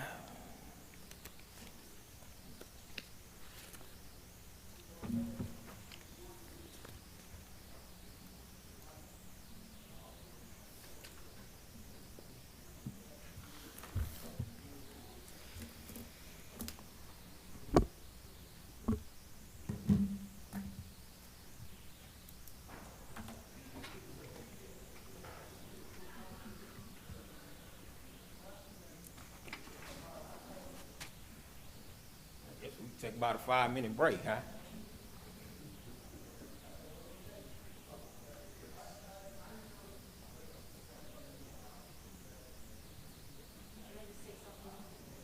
My name is Deborah Swinson. I live in Woodbridge subdivision. I'm just a volunteer there, but I work with the board very closely. I haven't looked at the list extensively, but is there a way maybe in the future to put a little in parentheses which district some of these streets are in and things like that, that are, you know, it's just a suggestion, a clerical suggestion. Yeah, that's fine. Good, I would like that myself.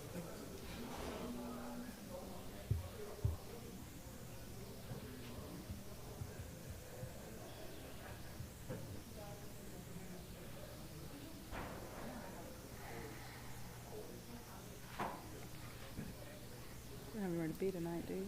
You don't have anywhere to be tonight, do you? No, I mean, I'm fine with being here like this. Till midnight. How do I turn it off?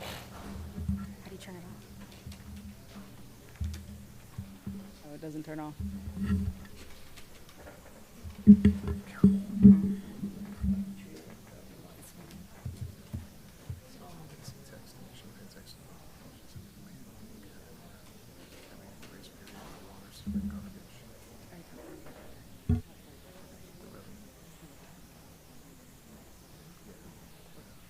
That's kind of what I was thinking. That's what.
How you doing?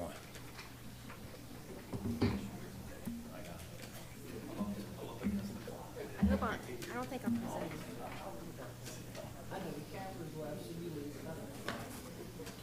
I'm surprised.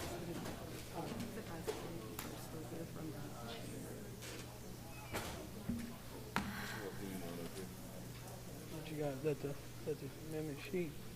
That's the amendment sheet.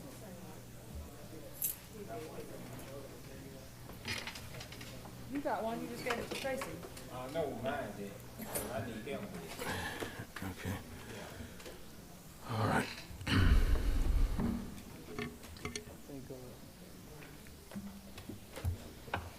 Was that emailed to us? All right. Before?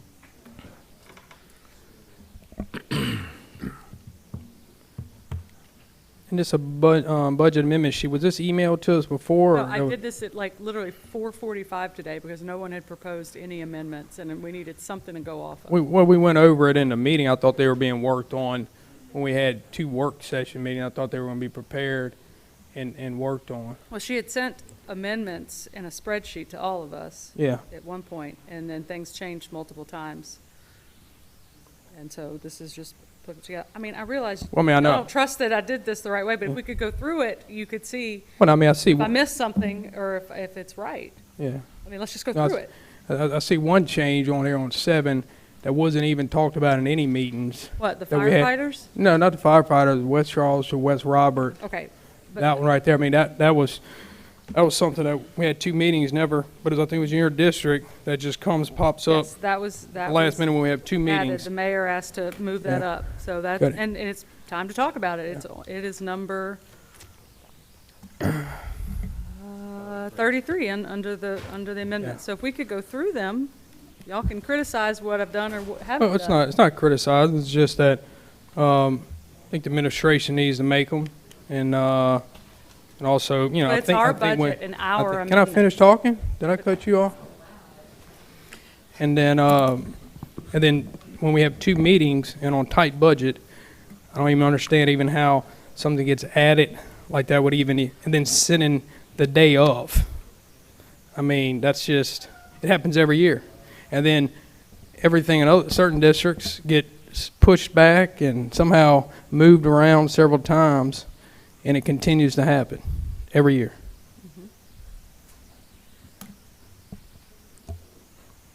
Sidewalks to nowhere. I mean, it's just continuous every year.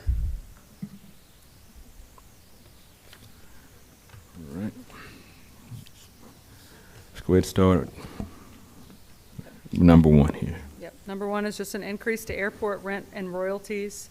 It originally was budgeted as 400,000 in revenue. There's an increase projected, which is increasing it by 71,400, and then an increase in fuel sales. I just combined those 2 items. You certainly could take them separately if needed, but just to do this, we're projecting more money in the budget than what was proposed.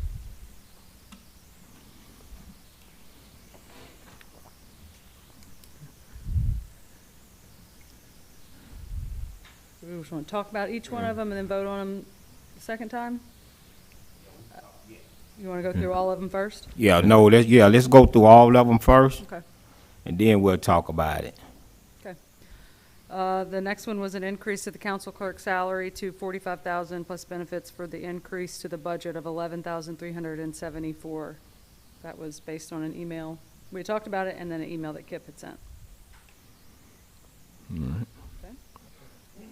Then we have number 3, adjust the civil service clerk salary to a decrease to half for a reduction of $17,795.50. We talked about that at the council work session. There was change in law or something that happened that we over budgeted for her. It just needed to be reduced.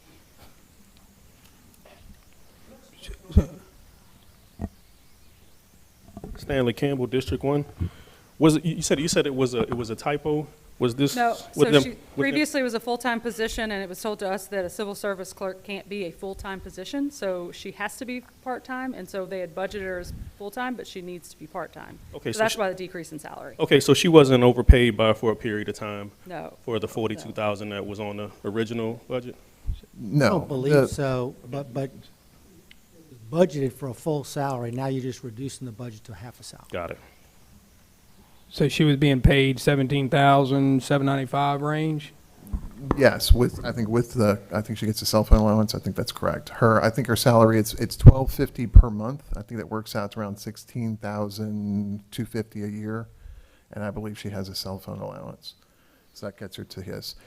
What had happened was that change to part-time happened in May, which was right before the last fiscal budget was approved. So the number just got carried forward.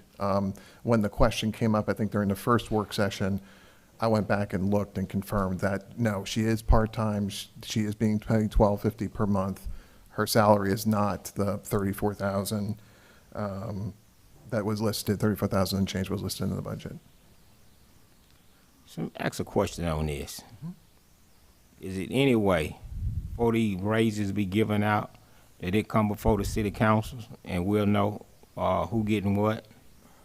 That's probably, Andre, is that an ordinance that can be made to where, after a certain amount or whatnot, would have to be approved by the council? So there are budget amendments. If you adopt a budget, if there are changes to that, with it, you can create certain thresholds for budget amendments to amounts that have been approved. Otherwise, you're just approving a lump sum budget item, salary item within the budget. And that would be at the discretion of the administration for how that gets allocated. Okay, let me ask you another question, Mr. Andre. See, and I'm gonna say a mistake was made where they was paying her full-time salary, but it was a part-time job. So help me out on this. I think the discussion is that it was budgeted for a full-time position. But she wasn't actually getting paid the full. They budgeted $40,000 for what now they're trying to say tonight, but they weren't paying her for the full-time position. So on our sheet it said $40,000, but it actually ended up being $17,000, roughly is what she was getting paid. When last year's budget was approved, keep in mind that we typically present these budgets to the council mid-May, right? That change to part-time status didn't occur to her until late May. So when the budget for last fiscal year was presented, it showed the full-time salary. That number inadvertently got carried forward to this budget. When it was brought up during the first first budget session, I confirmed with Human Resources what her actual pay is, confirmed that she's part-time, she does not receive benefits. I believe she does have a cell phone allowance. I can confirm that in just a moment. So her pay is $12.50 per month, and that is part of the civil service requirement, that she not be a full-time employee. They limit the payment for the civil service secretary. So she was never making full-time after that change happened. When she became part-time, the amount was budgeted, but she was not receiving the amount. She was receiving her part-time pay. So you saying she was receiving $12.50, right? $12.50 per month is her part-time pay. Okay, thank you.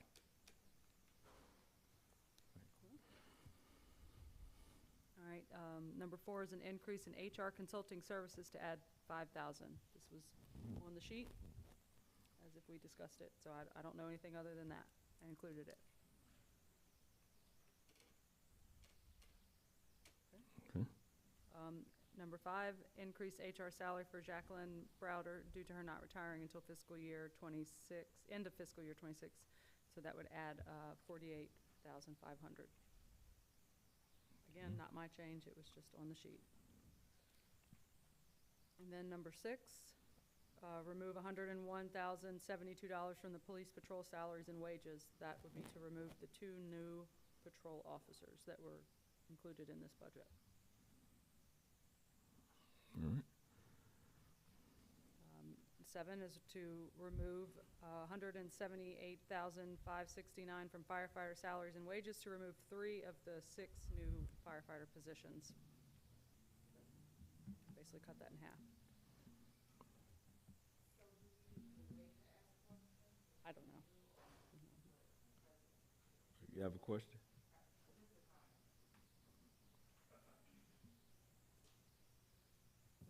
Sake of clarity for number 6, because we don't want the citizens to think that we're not getting 2 new police officers for patrol. I think it should be clear that this was for 2-foot patrol for downtown, is my understanding sitting in the budget meetings. Is that not correct? Right. Right, so let's just be I didn't know clear. if it was foot or not. Yeah, it was patrol officers, I thought is what we said. It was when it was introduced to us, it was for downtown. That's right. Right, So- but I didn't know it was foot. Yeah. So we don't want the citizens to think that you guys are not for new police officers. Right. So I No. think that should be clear of what it's for. On Hammond Police Department, just to be clear, it is for 2 additional officers. It's on the heels of everything that we've been having to deal with tonight, as far as saying we had issues downtown. We have things that want to be addressed.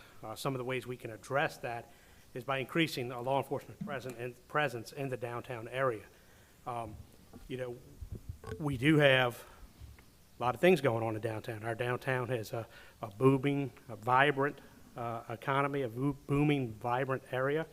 And the 2 officers that we're asking for is to be able to add 2 additional officers. It wasn't necessarily foot patrol. There could be some foot patrol, but it was patrol officers in creating that downtown district to be able to hopefully solve some of the problems. One of the things I've talked to the bar owners about is increasing the open container violations. I think that would help us out a lot in the downtown area. Getting the bar owners to require and make sure that everybody throws the bottles, their drinks and all that before they exit the building. I think that'll help solve it. But if we have a presence downtown all the time, not just counting on somebody to be assigned overtime or somebody to pick up an overtime detail, I think that would resolve it. So if we want to solve some of the problems downtown, I don't think we start by not allocating the officers to be able to work that area in the specific district.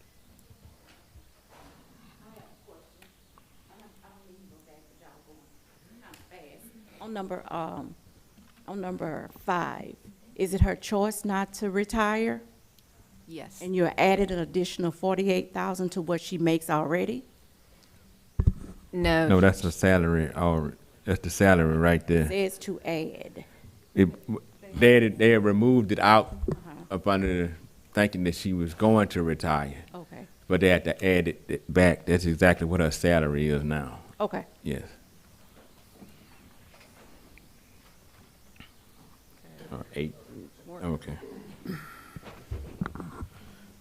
So with the amount of officers that we currently have right now, we were budgeted for 121 for the fiscal year.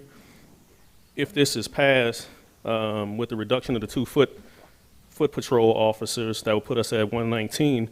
So are we saying that we don't have enough officers to cover down on those 2, this area that we're trying to create that the chief was just speaking about with 119?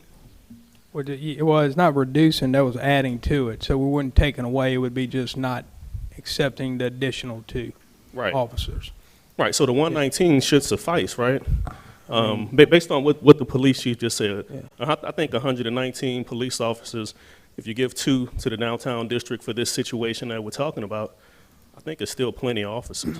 Well, in one of our meetings, the mayor, a couple meetings ago, the mayor said that they take about 4 officers from the districts and put them downtown right now. Yeah. So a lot of people probably thinking they're patrolling, in the neighborhoods, they're actually working the downtown. Right.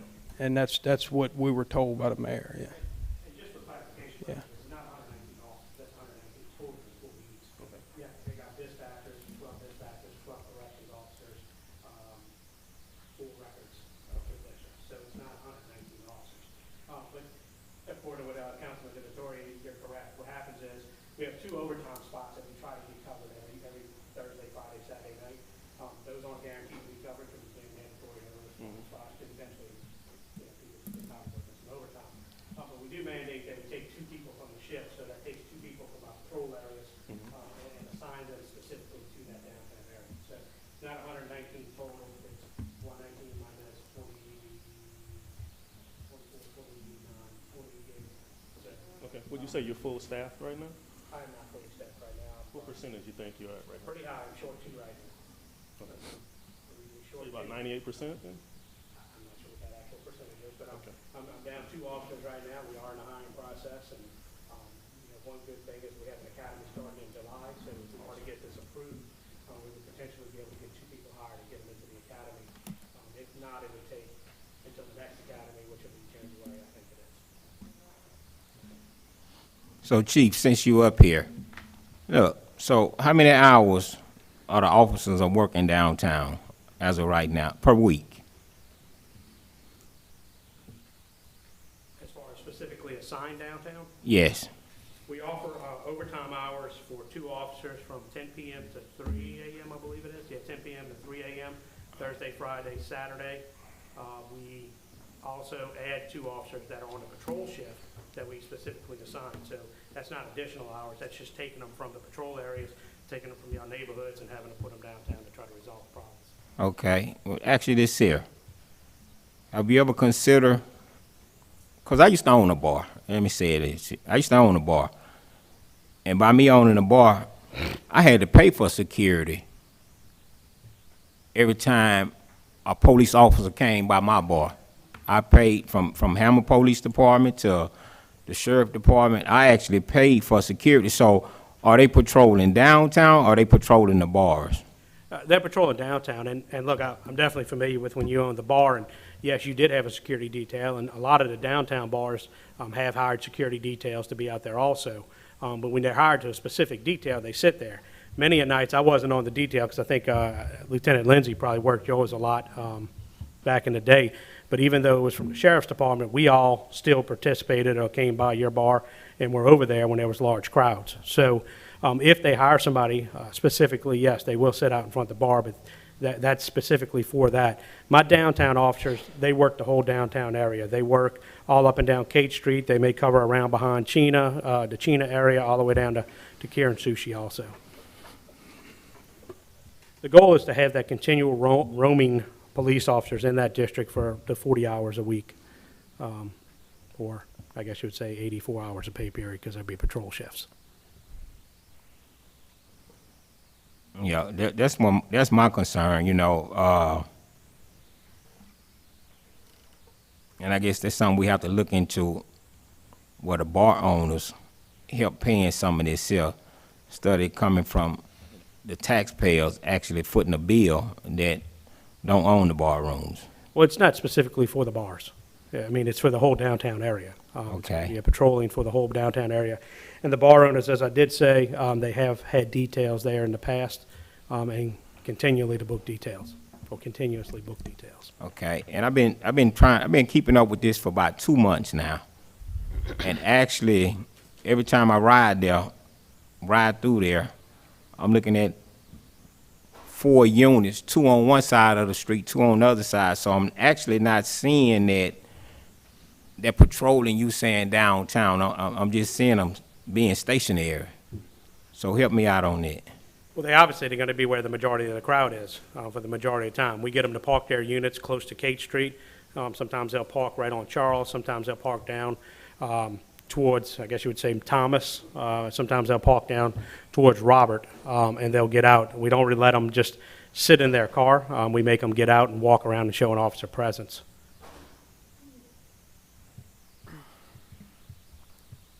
Well, but the hope of the 2 people, is to make sure that we do have that roaming patrol going around and make sure that officer presence is going to stop it. So if something was to happen, I'm going to say in District 3, we got 4 police officers down there. 2 of them getting paid overtime, and 2 of them supposed to be patrolling the community. Now, I'm just going by what the mayor say.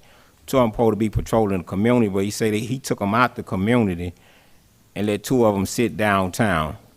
So if something was, I'm going to say if somebody take a ATM machine, by the officer sitting downtown, what are their chances of catching the person that's stealing the ATM machine? I'm just asking. I guess it depends on where the ATM machine is. We'll say in District 3.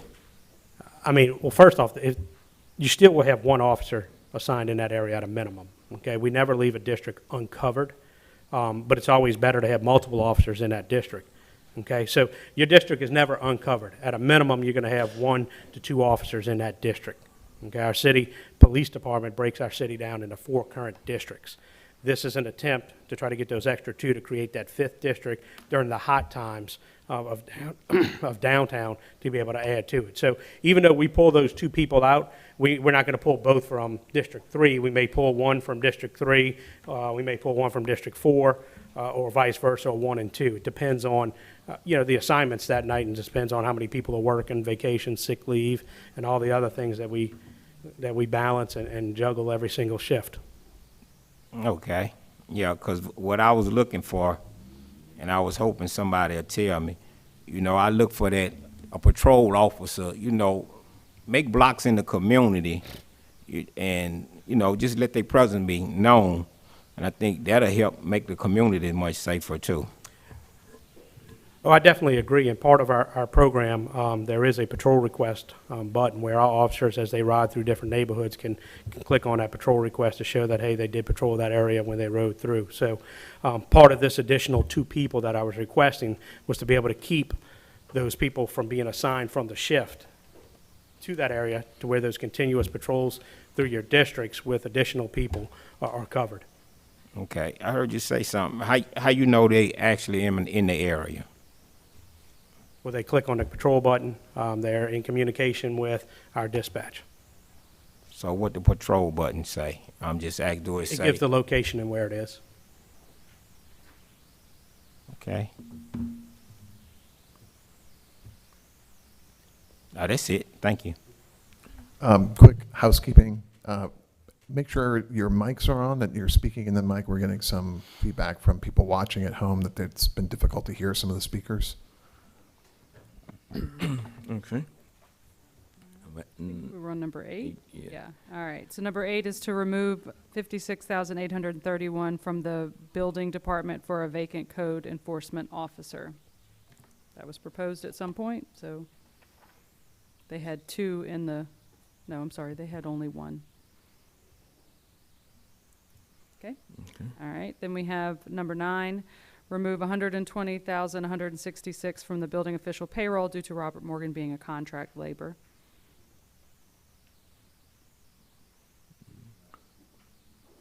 Yes.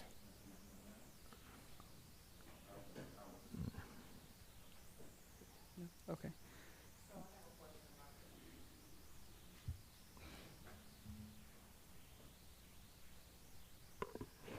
So that's number. That's number 9. Number 9. So currently, Mr. Morgan is a contractor. Are we anticipating hiring a permanent person for that position? That was going to be one of my questions, Ms. Wells, is as well, dealing with this particular item. I think in the last budget meeting that we had prior to this, I think that they stated that he had been paid up to $106,000. As of that moment, which should have been, I think, last Tuesday when we met. If they're not going to hire anyone permanent, my thing would be suggesting that once they have exhausted the 120, that the contract cease. That they need to hire somebody in that spot. Because if you continue to allow the contract to go, you're going to well over exceed the amount that's budgeted for that particular salary. Okay. So that's going to be my recommendation. Okay. Thank you.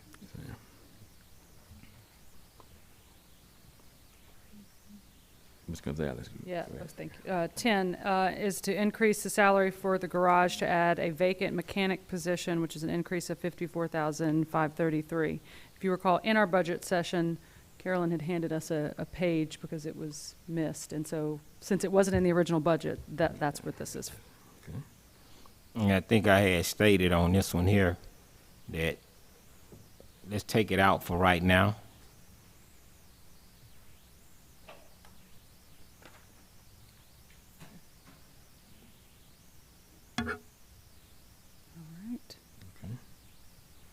And then number 11, increase the salary for the recreation department of $13,900. This was on her sheet as well.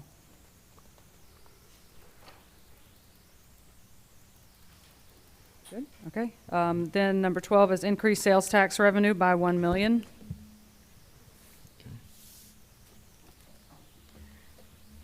Number 13, remove parks and grounds capital. So now we're getting to the capital requests in the budget. I tried to keep this in the flow of the binder. Remove parks and ground capital request for a Kubota reduction of $53,415. Okay. Going to these. Then we have remove parks and grounds capital request for the mausoleum lift, a reduction of $28,899. 15, remove streets capital request of a bucket truck, which is a reduction of $119,900. This is 16 is remove a building department capital request of new bays, which is a reduction of $95,000, which I think that was included as an error, right? That was a holdover from last year that needed to be increased. So we're not actually cutting them.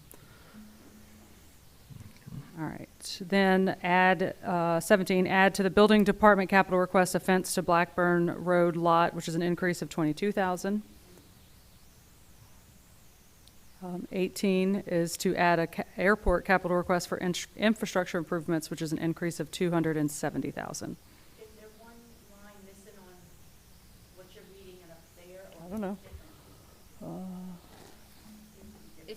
order. The garage was higher up in your. Maybe there was one deleted or something. No. Oh, no, they're 18, what you see up here is number 10 on mine. So it's, yeah. Yeah. Sorry about that. Pam Hammond. On number 17, why are we increasing it to 270,000? Did y'all say that in the budget meeting? Oh, okay, number 18 on our sheet, y'all. That is the 270 for the airport capital request for infrastructure improvements. And it was supposed to have been removed. Well, I put everybody's request, whether we liked them or not. No, no, it's not about like and dislike. When we was talking in the meeting, it was supposed to have been removed for right now. You have individuals spending $6 million on hangars, and they need infrastructure to tie their buildings to, just like they do everywhere else throughout the city. Okay, I understand that. I got this gentleman right here that he need a sidewalk. So help me out on my sidewalk. This gentleman right here. And you know the thing about it? My wife and I had to pick that up and put it in our truck because he wanted to come to the meeting. That's all I asked for is a sidewalk. It's not for me. Is the sidewalk in this budget? I think we haven't gotten to it yet.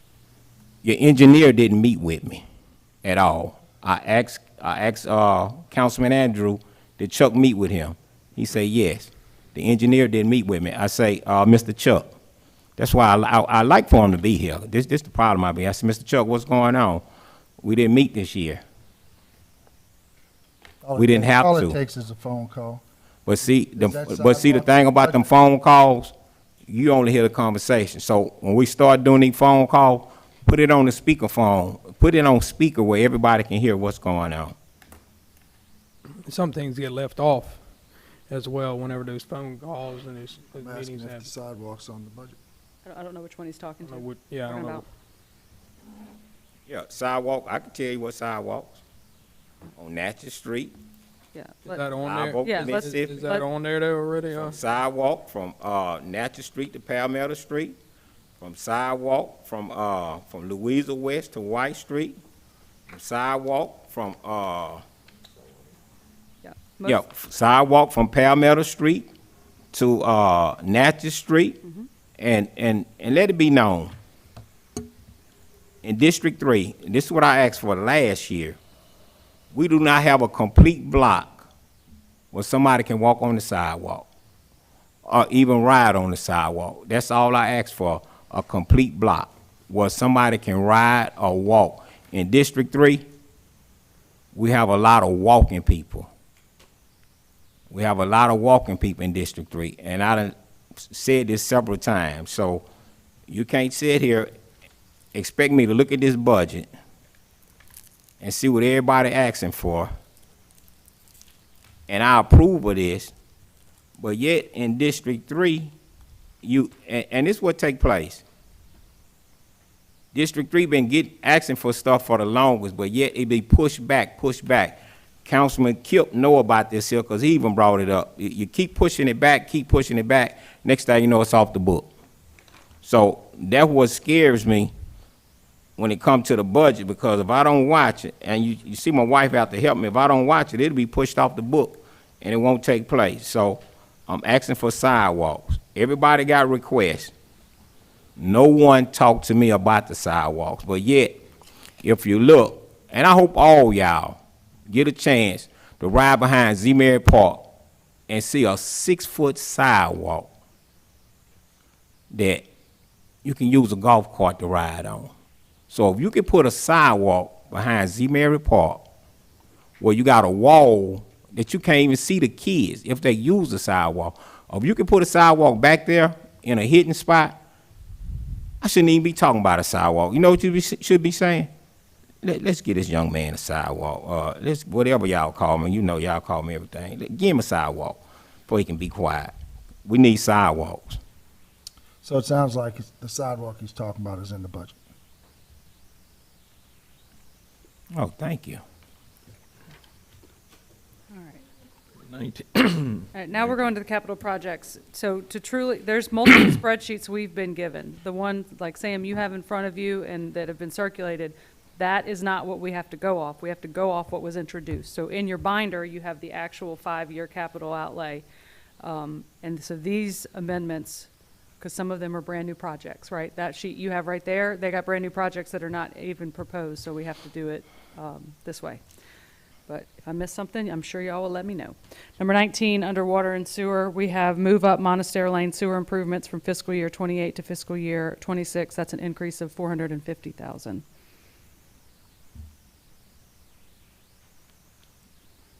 Okay.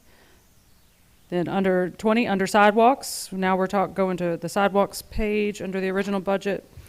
Pushback Mississippi Street, Natchez to Lovett from fiscal year 26 to 29. That's a decrease of $150,000. Devon, is that right? That was one of yours. Yes, that's one I request. Okay. Yes. See, I told you I put your stuff in here. Oh, but hold up, though. Number 20. Hold up. Oh, you got something to say. Hold up.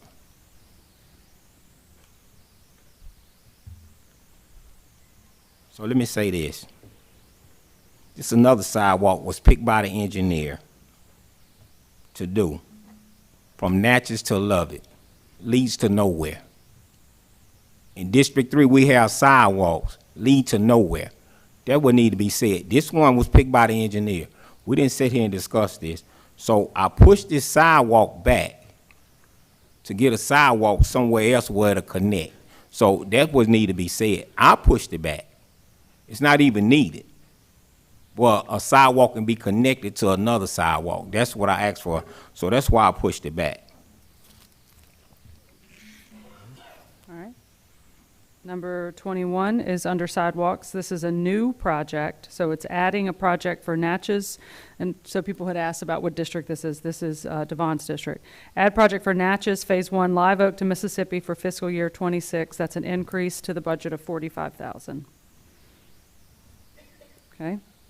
And then. Hold up, excuse me one They minute. kind of go together. That's why I was going to. Yeah, I know. Okay, so look. So see that 150? Now this is what you got on here now. So let's go back to 20. You got 150,000. So this sidewalk is 45,000. You're going to blow way more than 150 with the additional ones you have later down in this list. No, just no. I'm Come on. saying you. Okay. You added on. I didn't say anything. So no, I just want us to do the math. So that's 150 that I took off a sidewalk from Natchez to Lovett. And so this here sidewalk here is 45,000. So let's do the math now. So how much there's left on this here project here? 105. 105. Okay. Okay. Thank you. All right, this is number 22. This is one that you got an email, we all got emails about. The engineer said, well, let me add, Natchez Phase 2, Mississippi to Palmetto. Devon, you had asked for this to be in fiscal year 26. It's 136,000. The engineer said you have to have drainage, which is on number 35 in this list. So you're planning to do drainage this year for this Phase 2. And then this amendment item would have the Phase 2 Natchez Street to fiscal year 27. So phasing your sidewalks. Do you know what? Seems like we should have talked about drainage first. I know, but that's how the budget binder is set up. Yeah, but see, last year, it always was said, Mr. Chuck said it, you know, the rules be changed so much that if you do drainage, do a sidewalk. Now the rules been changed again. And we all know drainage come before the sidewalk. We know that. So, see, we're gonna have to come back to that one because we don't want it off the book. So that's what my concern is. So that's number 22. Am I right? Yeah, 22 is the engineer said to put towards fiscal year 27. Okay. The engineer, but the engineer get paid every time he do something. So we don't have to say the engineer no more. He not doing nothing for free. Okay, I'm ready. All right, and then this is in District 4 and 2. Under sidewalks, move up West Church, Linden to Maple from fiscal year 28 to 27 for $325,000. This is no change to the budget because it's for next year. Okay. Number 24, under sidewalks, add a new project for Haskins, which is Louisa West to White Street for fiscal year 26. This is an increase of $46,000, and that's in Devon's district. Okay, let's get this one here straight. On Haskin, it's already been paid for. We did a drainage project, which is 1,400 feet on Haskin. Haskin is behind Hammond Junior High. You really be defeating the purpose of doing drainage behind Hammond Junior High. So where they gonna come from? Louisa West. They got a sidewalk on Louisa West, and they're gonna connect to White Street on the sidewalk. So actually, how much money was on that project, the 1,400 feet of drainage?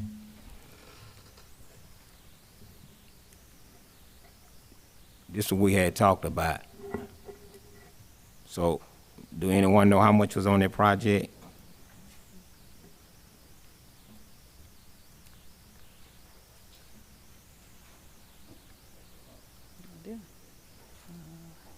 So we don't know how much it was. I don't know which project that is that you're referring to. Which drainage projects is that? On Haskin Street. That they was supposed to start on it 3 weeks ago. It already been bidded out. And I got with the engineer. Is this Haskins north of White Street? Is that the same one? Because it's in this year's budget. So are you saying that you feel like by eliminating the 1,400 feet of drainage and the project that was funded with this fiscal year money, FY25 money, we can do the sidewalk with FY25 money? Let's see. Let's go to 24-25, well, it won't be a mistake. It was last year's budget. Yeah, that's what I'm asking, Devon. Is that Haskins north of White Street, which in 24-25, that budget that passed was Yes. 256? 256. Yeah. Look at that, boy. We started finding money for District 3. And so now they only doing 1,400, I mean, they only doing 400 feet instead of 1,400.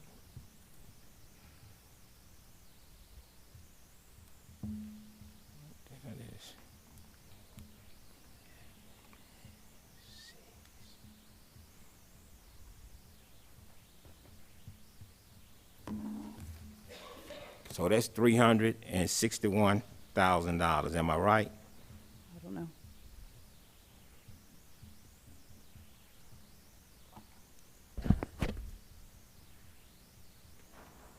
Good? Keep going? Or are you still working on something? No, I just want to get the figure right. It's 361,000, right? I don't know what you're adding. I'm adding a 105 on number 20 sidewalk Oh, yeah. to the 256 you just said. So that's 361,000. Okay.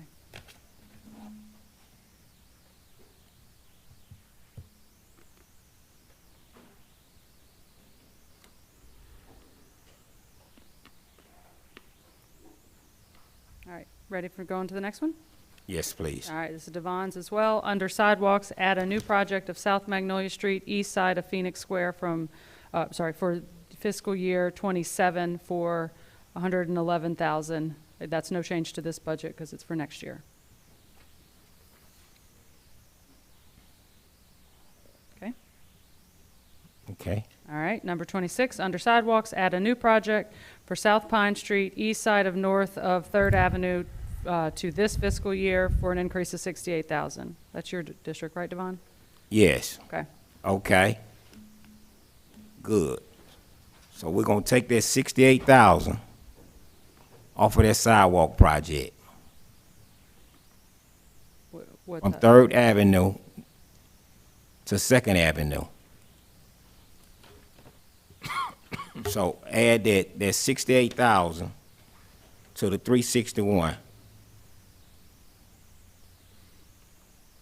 So you're removing the 68. You're removing. You asking to have this whole project removed.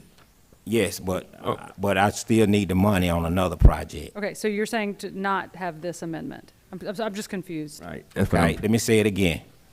I want to remove this project, Okay.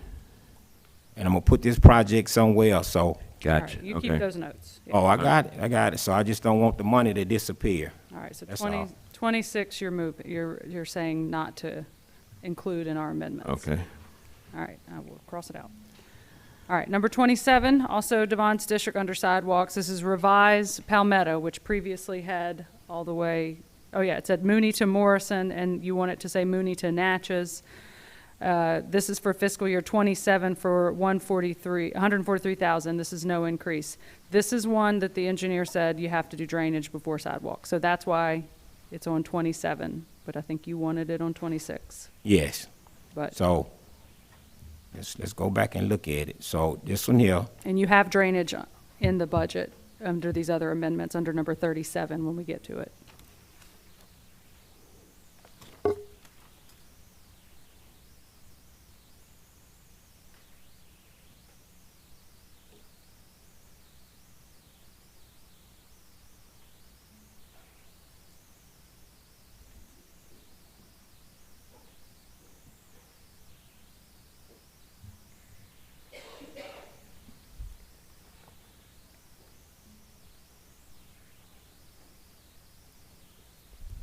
You see it? I'm still on 27. Okay.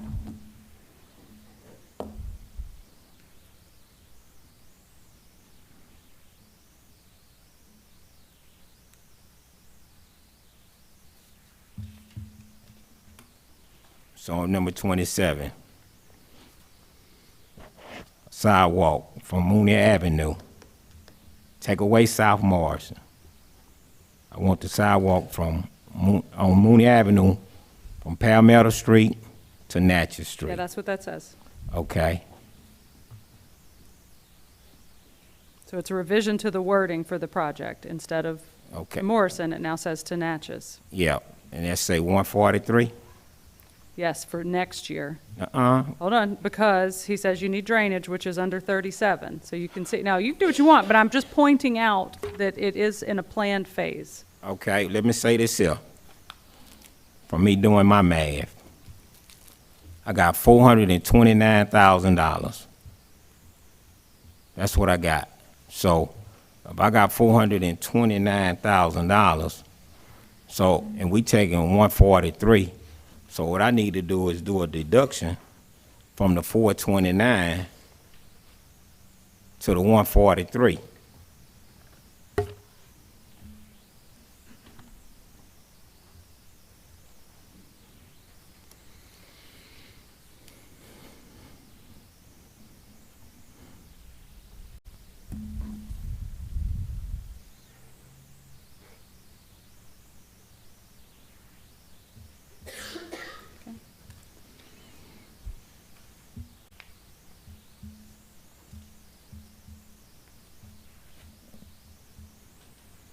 So what you come up with on that one? I'm not keeping track, because you got a lot Okay. more money further down.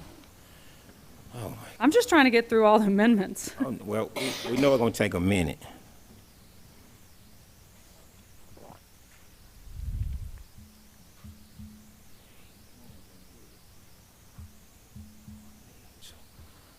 Okay, that's 286 that I have left, $286,000.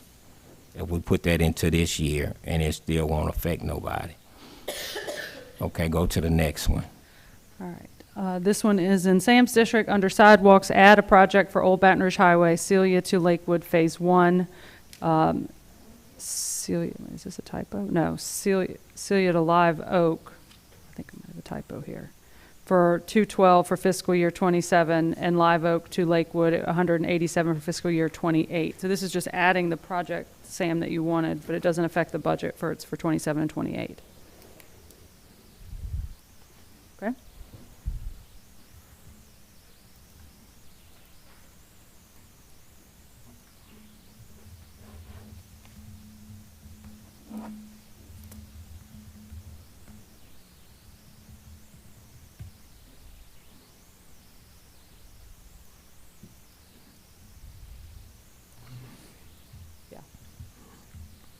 Are you good with this? Or, Yeah, I mean, it's Okay. on there, yeah. okay, just moving on, making sure everybody's good. Number 29, this is also Sam, under sidewalks, revise Celia Street, Old Baton Rouge Highway to West Thomas to increase the budget for 95,000. And this is where the engineer said it should be done in 27 because drainage, yeah, that's what it was. And I think you got that email. That doesn't make sense right there.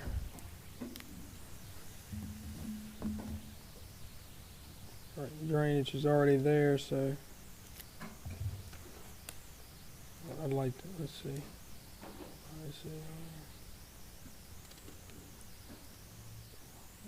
says recommendations, drainage Well, not I done don't care. I mean, yet. I know That's my what he districts. I'm good. Just move on. Yeah. I mean, Okay. I know what I'm talking about. All right. Then this one is also Devon, I believe. Yeah, under sidewalks, add a project, Hewitt Road, J.W. Davis to South Magnolia. Phase 1 is J.W. Davis to Ozone Drive East for $131,000 for fiscal year 27. And then Phase 2, Ozone Drive East to South Magnolia for $234,000 for fiscal year 27. That should say no, and after that should say no change because it's for next year's budget.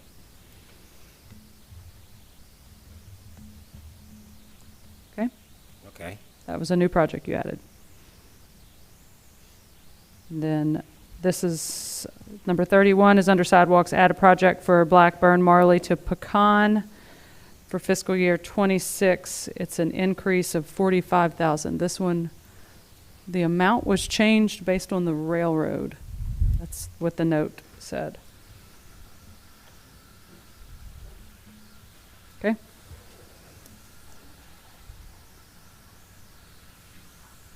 Good with that, Sam? Yep, that's fine. Okay. 32, under drainage, next page, we're moving up Al-Ida Pine Hill subdivision from fiscal year 27 to 26, which is an increase of 348,000. That's Sam's district. 33, under drainage, move up West Charles to West Robert and close rear lot canal from fiscal year 27 to 26. It's an increase of 175. That's my district. That was admittedly a last-minute addition, which came at the request of the mayor. Okay. Number 34, under drainage, this is Devon's. Add project for, this is a new project for Natchez, Phase 1, Live Oak to Mississippi for sidewalks for fiscal year 26, which is an increase of 54,000.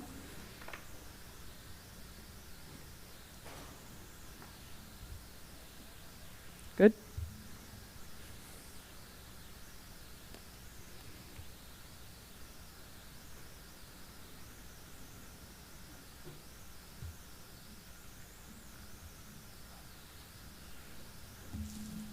Devon, you good with that?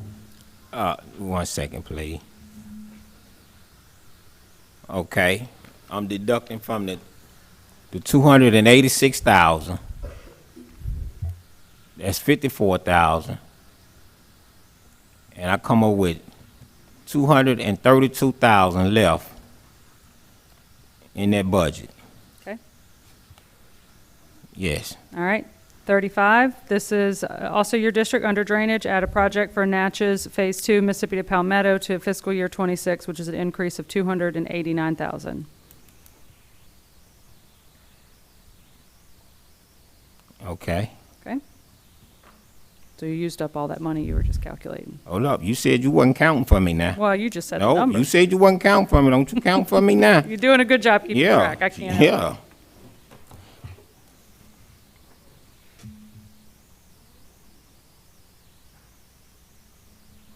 Next.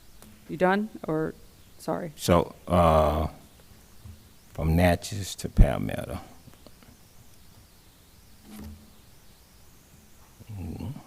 Yes, I'm okay. All right. Number 36 is Sam's district under drainage. Move up West Church Phase 2, Carter to Maple from fiscal year 27 to 26, which is an increase of 366,000.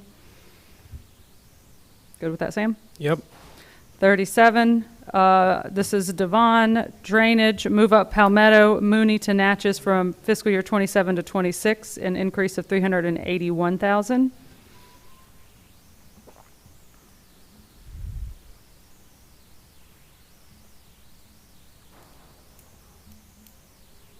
Okay, Good with that? yes. Not keeping track anymore, are you? She. 38, Oh, under maybe drainage. us. Under drainage, this is in Sam's district, add project Old Baton Rouge Highway, Celia to Lakewood, Phase 1, Celia to Live Oak, for 570, and Phase 2, Live Oak to Lakewood for 500 in fiscal year '28. Good, Sam? Yep. 39, under drainage, this is also Devon.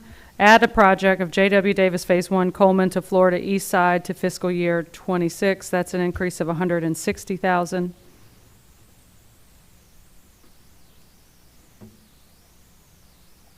Good there, Devon? Yes. Okay.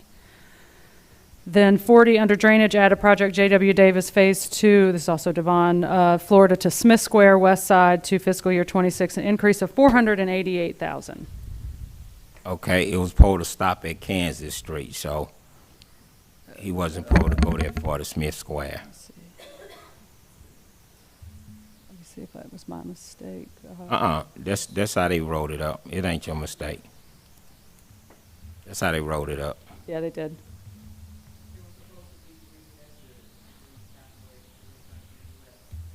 Way less. Yeah, it says, the notes say needs to be measured, so we don't have a number other than this 488.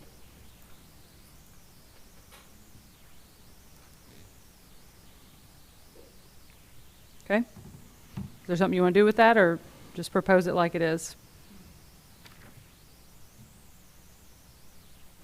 Oh, we're gonna leave it like that. Okay. This is Sam, under drainage, add number 41, add project Rue Simone at Rue de la Paix at, for fiscal '26 to increase 125,000. Good there, Sam? Yep. This is also, I think this is Devon, yeah, Devon, under drainage, move up South Spruce Street north of Phoenix Square from fiscal year '28 to fiscal year '26, which is an increase of 250,000. Good with that, Devon? Kind of scared on that one, so I'm gonna put a question mark on it. Okay. I'll put it. All right, next one under drainage, this is Steve. Add project for Woodbridge South Outfall, an increase of 220,000. And that was through request of Chuck. That's to finish the project that was approved last year, but additional money's needed to finish the project. Also, I should note for everybody listening, I know we're saying Devon and Sam a lot, but guys, those are additions. The budget already has things, a lot of things for KIP, my district, and Steve too, just so that's clear. We're not just only funding 3 and 4. Okay. Yeah, it's just, there were a lot of additions in 3 and 4. Number 44, under parks, add funds for Jackson Park. This was a request for Sam for increase of 25,000. Okay. All right, moving on. Number 45. This is my district. To miscellaneous paving projects, general purging, West Dakota curb work. It was originally budgeted at 105. We are going to ask Southeastern to pitch in for half, so we're reducing the budget by 52,000. Then 46, under miscellaneous paving, this is also Devon. There was removing West Coleman, Our Daily Bread lane improvement decrease of 410. We talked a lot about that. So they removed 410,000, so don't y'all forget now. All right, and then 47, last one, miscellaneous. This is for KIPS district paving project, move up Caroline, connect Caroline to Top Hat, including the right of way. I think that's what it is. Mm-hmm. From fiscal year 28 to 27, no change. And if I missed any, I don't know. Y'all will tell me.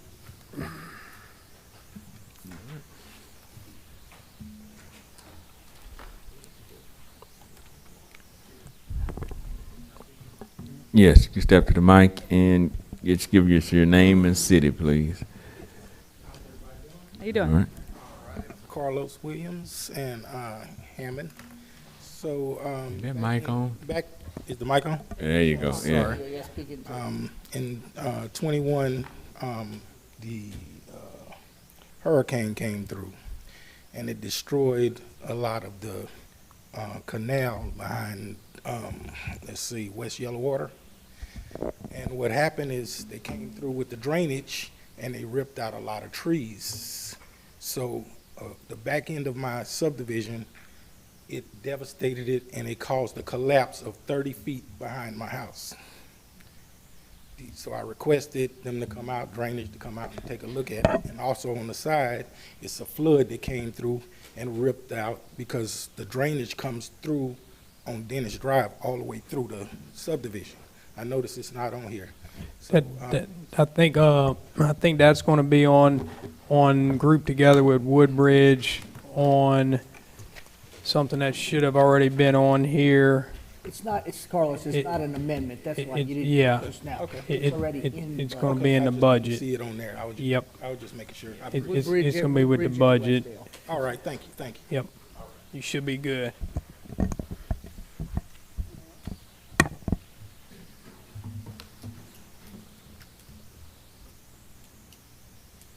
The only thing I heard, Devon, was you asking us to not do 26.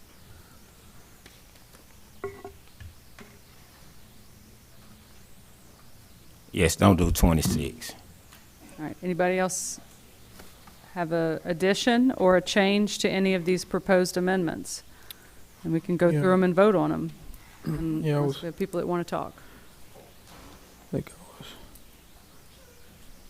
I would say if there's any amendment, I guess go to them whenever we get to them, I guess individually, I guess. Well, ma'am, what we look like on the budget, please?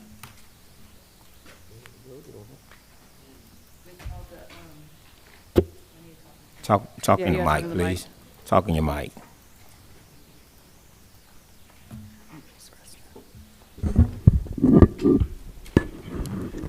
So currently with all the amendments and with the one that you just removed today, Devon, that would give our general fund would have an ending balance of $12,294. Our sales tax fund would have an ending balance of $204,060.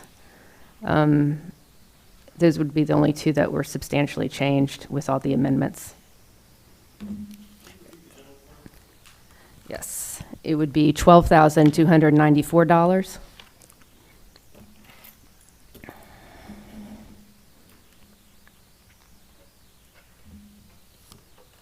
We are required to pass a budget that our ending fund balances cannot have deficits. So with all these amendments, it does roll.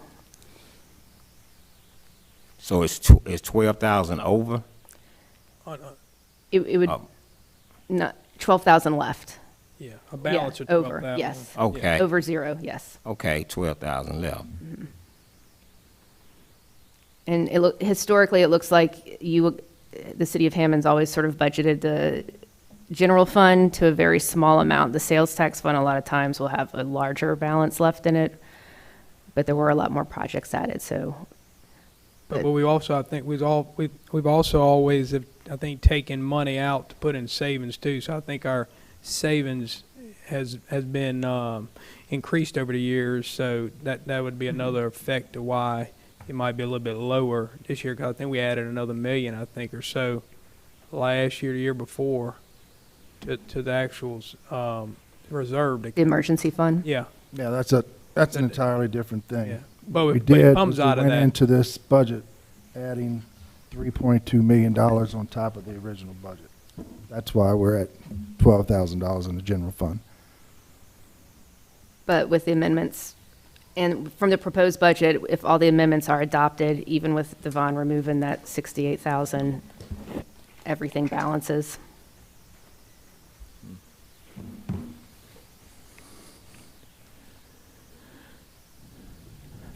I remember, like I stated through the email circulations that I started back on the 9th of June, that as revenue increases with projects we could pick up, we could do along the way. Just like when we are hit with a change order form, it could be done that same way. If a project comes up, we see the funds available to do that. we can move forward on it. Pretty much right now, though, everything balances. Pretty much right now, everything that's on this paper balances out. So you saying we good right now? If they all pass. If they all pass, we good. And as revenues come in, Right. As I stated, as revenues come in, we can pick up additional and move forward.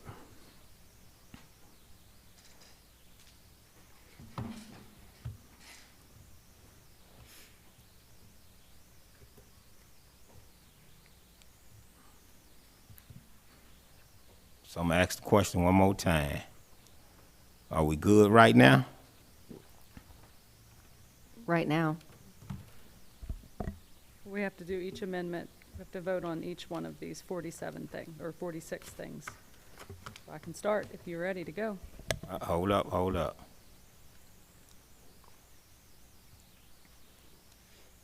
So we good right now? I'm asking again. With the increase of $1 million to sales tax, which we've never had 30 million that we're projecting. But yes, like if, with all the amendments, as everything is adopted, you'll all adopt and agree to it, yes, everything rolls. So how many there was? Well, we have 46 amendments. 46?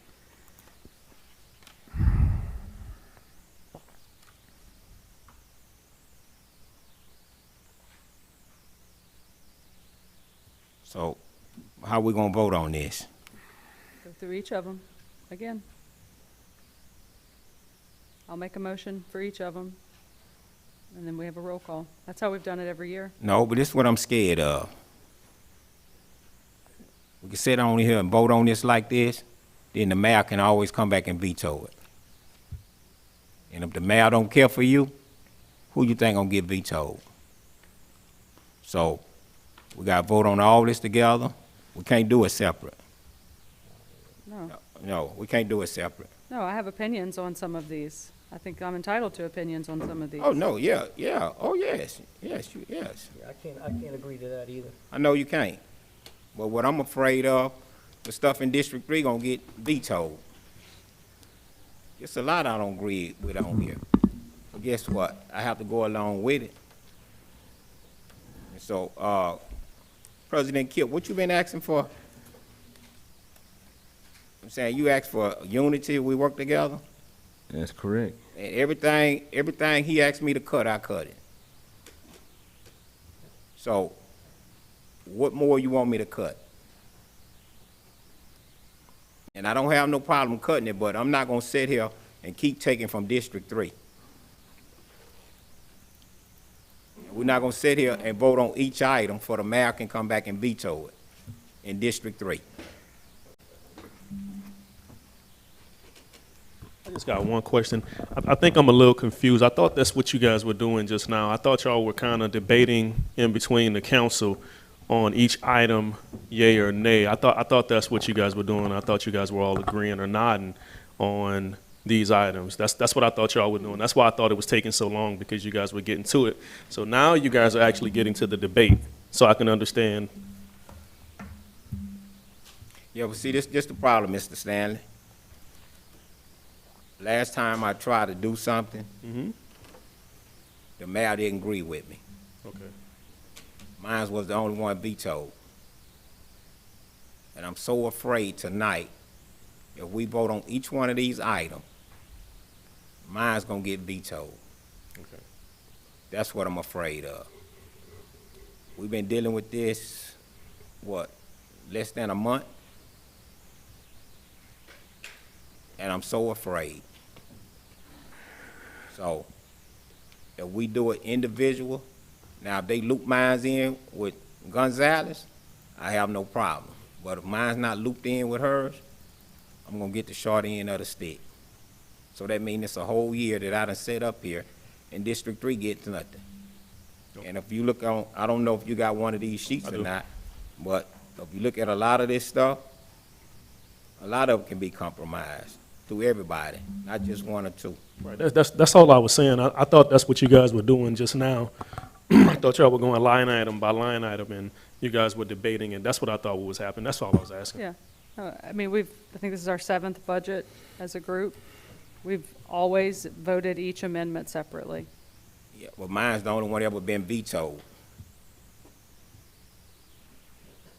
Andre, even if we voted the whole package, the mayor still has line item veto.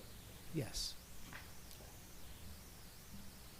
If you if the motion were to be to adopt every amendment as one amendment, he could line item individual ones? Yes, because each of these are still line items within the budget. So you're amending the I see what budget you're saying. to address these line items. And the mayor, under the charter, does have a line item veto. And that veto could be brought back to the council for a vote to override. That's the process. So we could just approve this as one amendment instead of 46 amendments. Well, I recommend you go one by one. I do So too. everybody has the audience, others may have comments on one, not others. So I recommend you go one by one. But that doesn't, whether you go one by one or all together, that doesn't change the veto process. It could still be vetoed even if you vote all together as one amendment because you're changing line items in the budget.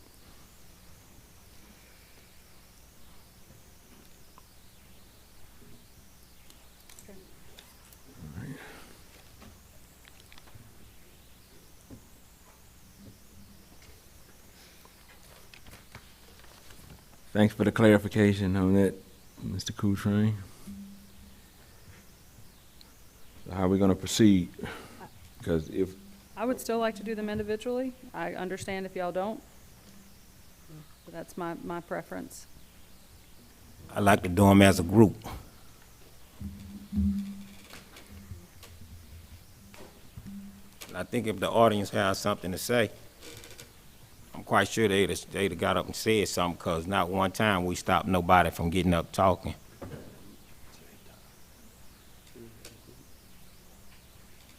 I was just waiting to see what was going to be said on the Woodbridge. Again, my name's Deborah Swinson. I live in Woodbridge.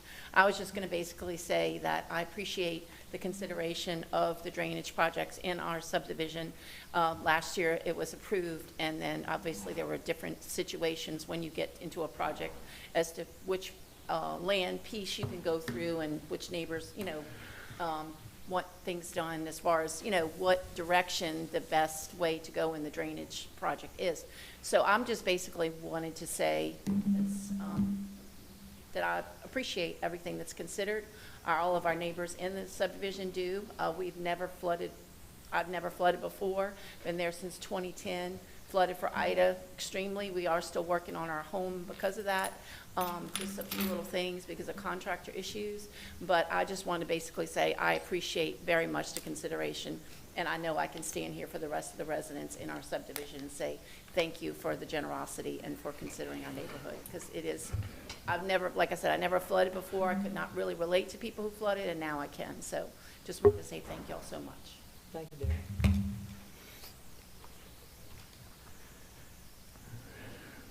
anyone else?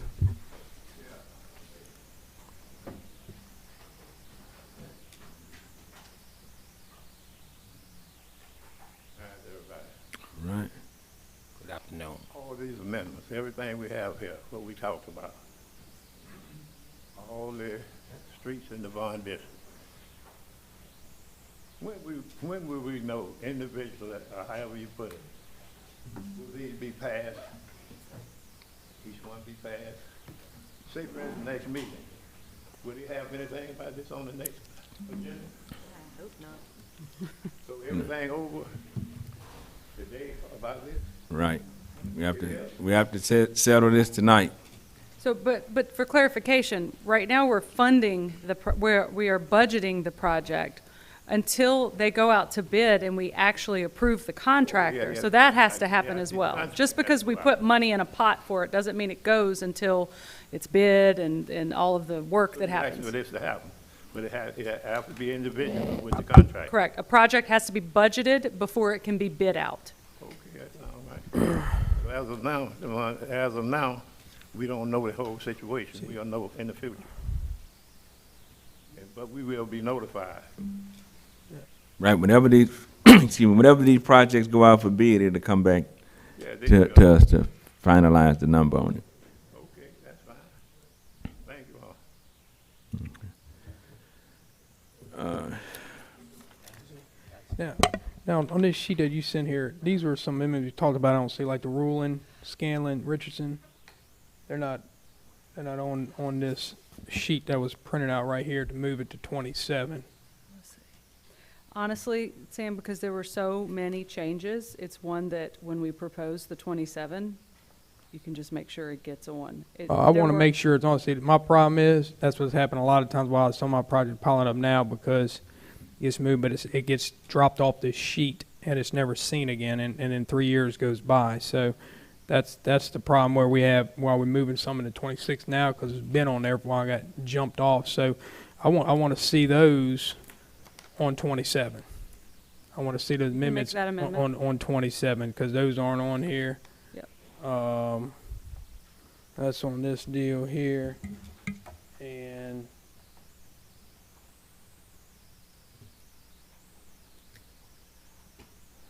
yeah, that's not over there. Let's see. Those are, I think, the only ones that I see that. So you just moving it up? Well, yeah, moving to 27. Yeah, I don't even. Yeah, they were supposed to be in 27, and then Blackburn Extension too. That was on red here. That might be already on there, but on the regular budget. But yeah. So that's not going to affect the budget. Not this budget, no. But I wanted to make sure that because we're doing other amendments moving around for 27, 28. I just wanted to make sure that's. That was because they were new projects whenever I included them, because they are not in, I didn't leave yours out on purpose. Well, no, because it's a new I thought project. you had some on there that was just being moved around from like 28 to 27 and everything. So that's why these are in pink on here, so they were moved around. Carolyn, were they moved around at all? Any on? You see how they're on pink on 26, 27? I got the sheet that was emailed to me with some of the changes earlier today. Or yesterday. I can't Blackburn is remember. already on Blackburn 26, Extension. 27. Okay, It's and already then there. Ruling and Scanlon, and then Richardson and Carter. All right, Richardson and both Richardson and Carter and Ruland and Scanlon are staggered for 27 and 28. So you would make an amendment Yes. to move them to 27. 26 and 27. Yeah, I had 27. Yeah, I had them moved there. That was on this pink sheet right here the sheet that was attached to the recommendations. Right. So I don't see that on there. Right, you can make that amendment. Yeah. All right. So either way we go with this, if we was to go lump a line by line with it, from what Andre stated, he still has line item veto. So let's go ahead and move through these items one by one. So we won't be in here all night. Go back to number one. All right. I make a motion to increase airport rents and royalties to $471,400 and increase fuel sales to $412,601. Second. Councilman Wells? Aye. Councilman Divatario? Aye. Councilman Leon? Aye. Councilman Andrews? Aye. Councilwoman Gonzalez? Aye. Number two, I make a motion to increase the council clerk salary to $45,000 plus benefits to increase the budget of $11,374. Second. Councilman Divatario? Aye. Councilman Wells? Aye. Councilman Leon? Aye. Councilman Andrews? Aye. Councilwoman Gonzalez? Aye. Number three, I make a motion to adjust the civil service clerk salary to decrease to half for a reduction of $17,795.50. I second that motion. Councilman Divatario? Aye. Councilman Leon? Aye. Councilman Wells? Aye. Councilwoman Gonzalez? Aye. Councilman Andrews? Aye. Number four, I make a motion to increase the HR consulting services to add $5,000. Second. Councilwoman Gonzalez? Aye. Councilman Leon? Aye. Councilman Andrews? Aye. Councilman Wells? Aye. Councilman Divatario? Aye. Number five, I make a motion to increase the HR salary for Jacqueline Browder due to her not retiring until the end of fiscal year '26 to add $48,500. Second. Councilman Andrews? Aye. Councilman Leon? Aye. Councilwoman Gonzalez. Aye. Councilman Divatario. Aye. Councilman Wells. Aye. Number 6, I make a motion to remove $101,072 from the police patrol salaries and wages to remove 2 new patrol officers. Second. Councilman Wells. Aye. Councilman Divatario. Aye. Councilwoman Gonzalez. No. Councilman Leon. No. Councilman Andrews. Aye. Number 7, I make a motion to remove $178,569 from the firefighting salaries and wages to remove 3 new firefighter positions. Second. Councilman Divatario. Aye. Councilman Leon. No. Councilwoman Gonzalez. Aye. Councilman Wells. Aye. Councilman Andrews. Aye. Number 8, I make a motion to remove $56,831 from the building department for a vacant code enforcement officer. Second. Councilman Divatario. Aye. Councilwoman Gonzalez. No. Councilman Wells. Aye. Councilman Leon. No. Councilman Andrews. Aye. Number 9, I make a motion to remove $120,166 from the building official payroll due to Robert Morgan being contract labor. Second. Councilman Leon. Aye. Councilman Wells. Aye. Councilman Divatario. Aye. Councilwoman Gonzalez. Aye. Councilman Andrews. Aye. Number 10, I make a motion to increase the salary for garage to add a vacant mechanic position, increase of $54,533. Second. Councilman Divatario. Aye. Councilman Leon. Aye. Councilman Wells. No. Councilman Andrews.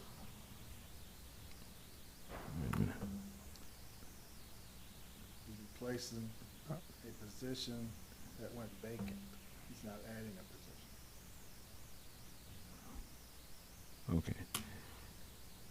So what was the initial, what you, How many mechanics they as have? you read it? So, So to increase the To increase salary, the salary. this is the budget item, and it's for a vacant mechanic position. How many mechanics they have? Okay. I think it was not originally in the budget proposed. And so in our work session, we got a new sheet that included it, but we need an amendment to adopt that into it so that we can reflect that there is a vacant position. It's not that we're adding another one. It was already vacant, but it was missed in the budget that was proposed. Yes, yes. So, There's 4 right now. Thank you. so we have 4 right now, and this is increased to add another one? No. I had 5, we just replaced them. The original budget that was presented on the 13th of May omitted the vacancy in the department. So there was a revision that was provided to the council at the May 30th budget work session.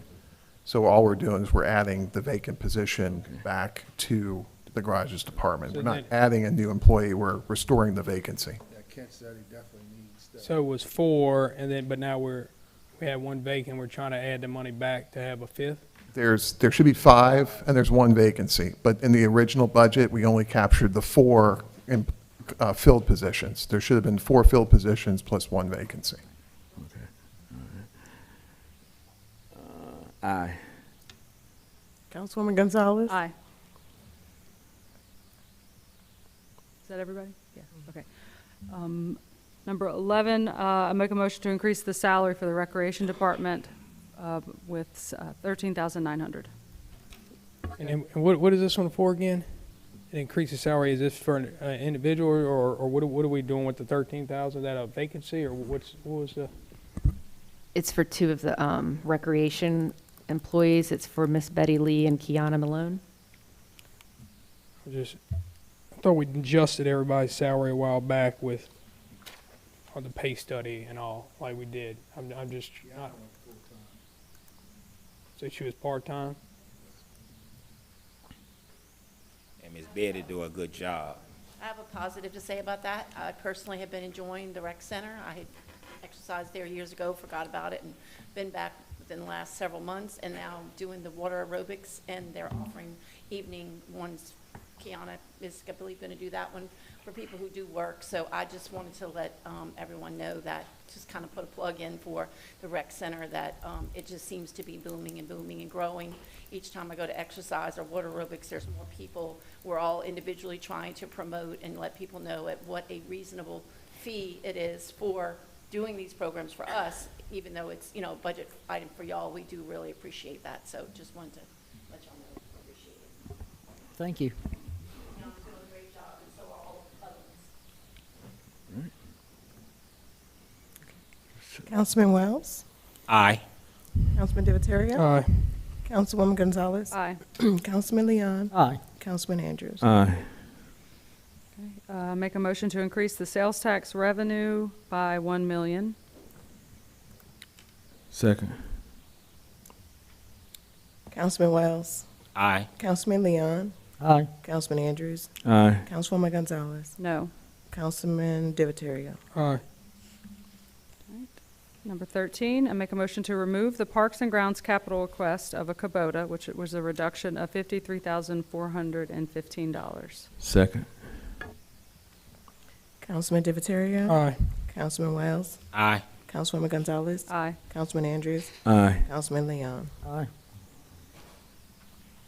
I make a motion to remove Parks and Grounds capital request of a mausoleum lift, which is a reduction of $28,899. Second. Councilwoman Gonzalez? No. Councilman Leon? No. Councilman Andrews? Aye. Councilman Wells? Aye. Councilman Divatario? Aye. Make a motion to remove the Streets Department capital request of a bucket truck, which is a reduction of $119,900. Second. Councilman Leon? No. Councilman Andrews? Aye. Councilman Wells? Aye. Councilwoman Gonzalez? Aye. Councilman Divatario? Aye.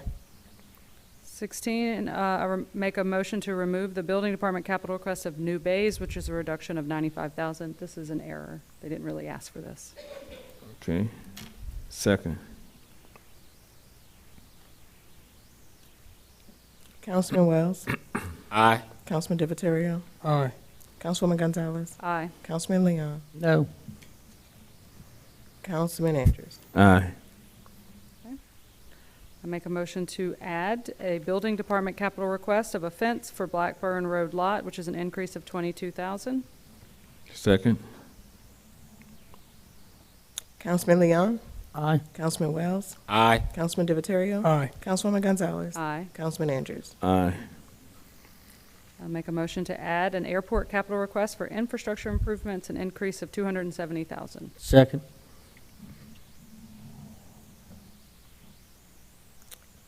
Councilman Divatario? Aye. Councilwoman Gonzalez? Aye. Councilman Leon? Aye. Councilman Wells? Aye. Councilman Andrews? Aye. All right. Capital projects. Make a motion under water and sewer to move up Monastery Lane sewer improvements from fiscal year 28 to 26, which is an increase of the budget of $450,000. Second. Councilman Divatario? Aye. Councilwoman Gonzalez? No. Councilman Andrews? Aye. Councilman Wells? Aye. Councilman Leon? No. I make a motion under the sidewalks to push back Mississippi Street, Natchez to Lovett from fiscal year 26 to fiscal year 29, which is a decrease of $150,000. Second. Councilman Leon? Aye. Councilman Wells? Oh, they saying pushback. That was the one that was in 26, and you said to push it back to 29, and then you started your tally of how much money you have. Yes. Yeah. Okay. Councilman Wells? Yeah, I'm gonna push it back. Aye. Councilman Divatario? Aye. Councilwoman Gonzalez? Aye. Councilman Andrews? Aye. Number 21, I make a motion under sidewalks to add a project for Natchez Phase 1 Live Oak to Mississippi to fiscal year 26, which is for a $45,000 increase. Second. Councilman Leon? Aye. Councilman Andrews? Aye. Councilman Wells? Aye. Councilman Divatario? Aye. Councilwoman Gonzalez? Aye. Then I make a motion under sidewalks to add a project for Natchez Phase 2, Mississippi to Palmetto for fiscal year '27 for $136,000 with no change to the budget. Second.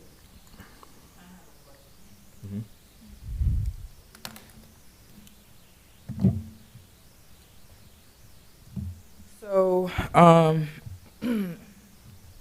my understanding is for the sidewalks to make a complete block that we're going to move the sidewalks up for 26, or are we keeping it for 27? I want to move it up. Because you read for it to be fiscal year 27. That was But for- during the discussion, I mean, I heard you say it was at the discretion, the recommendation rather, for the engineer. So, No, all I was going to say is that it was for Phase 1. Phase 1 is fiscal year '26, and then he's got the drainage for the Phase 2 in fiscal year '26. okay. That was number 35 on this list. But in the budget session, wasn't that, I have notes, from the budget session, it was recommended to move to 26. Devon wanted it to, and then that's where, if I recall, the engineer was not there, so what was happening at that second session was given to the engineer, and there were 4 things that they said were not appropriate, which we've talked about, and it was sent to everybody. So I'm just making a motion based on the engineer. Somebody wants to change that, they certainly can. Okay. So what do you want, Devon? Yeah, I want to move it up. Someone would need to make a substitute Which number is motion. this one now, Devon? Where we at now? 22? 22. So what are you trying to do here, 22? Move it up. From 27 to 26? Yes. So you're making a substitute motion to move this project on the sidewalks to fiscal year '26, and that would be an increase of 136 to the budget? Yes. That's your motion, Councilman? Is that the same price and all, or is it less or more? The Oh, that's the price they gave. 136, that's the price what you want? Yeah, okay. Yes. Second. So this would be a vote on the substitute motion. That would be a motion to move this, to add it to fiscal year '26, which would be an increase of 136 to the budget. How about I just withdraw the original motion, so we don't have to vote on the substitute motion? So I withdraw my original motion, and then that's his motion for 26. Save on the paperwork. Wait a minute. So Well, we the just first want to add that motion- later on, I guess. So the first motion's yeah. withdrawn. We can The- just, The substitute motion by Councilman Wells, seconded by Councilman DiVittorio, is to add a project for Natchez Phase 2 for 136, to add 136 to this year's budget. Yes. So, my question, Ms. Carroll, what, I know y'all said something about $12,000 or something when we went through this at the beginning. So what would that change that to? The general fund would remain unchanged, but the sales tax fund would now have an ending fund balance of $68,060.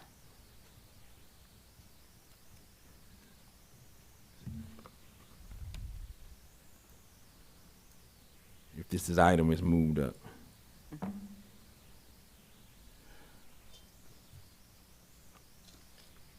We ready for a vote? Councilman Wells? Aye. Councilman DiVittorio? Aye. Councilwoman Gonzalez? No. Councilman Leon? No. Councilman Andrews? No.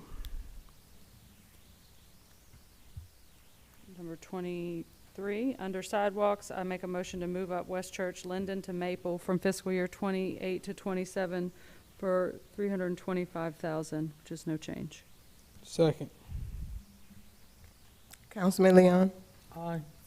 Councilman DiVittorio? Aye. Councilwoman Gonzalez? Aye. Councilman Andrews? Aye. Councilman Wells? Aye.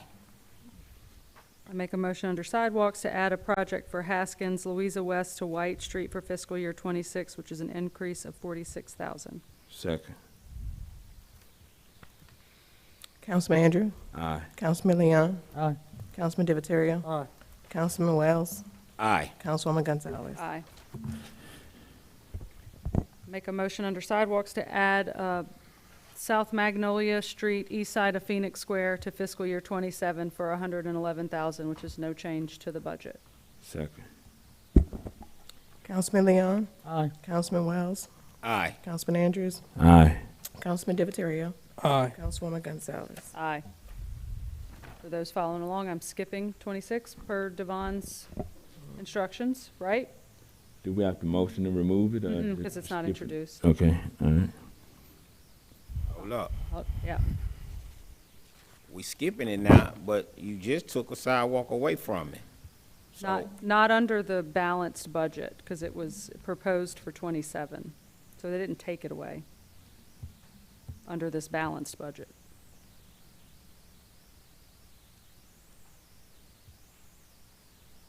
But if you want me to read it out, we can.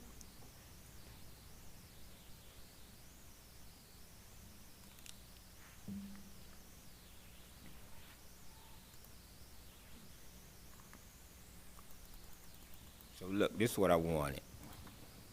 Try to make it clear. You were trying to swap that up, I guess. I was huh? trying to swap it to another project. That's what I was trying to do. Probably should have put that at the end. Probably been the easiest way. So let's Then you just- would've removed let's- that and it let's would've skip- been- Yeah, we'll skip number 26. Okay. 27, under sidewalks, I revise the Palmetto Mooney to South Morrison to read Palmetto Mooney to Natchez for fiscal year '27 for $143,000. That's no increase.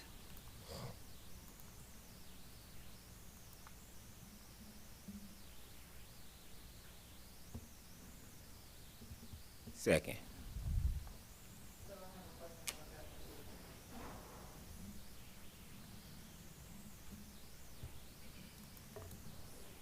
So my question is to the administration and to the council. In order to get complete sidewalks, and I do recall, Mr. Mayor, do you, inviting you to come take a walk with me. Do you remember that?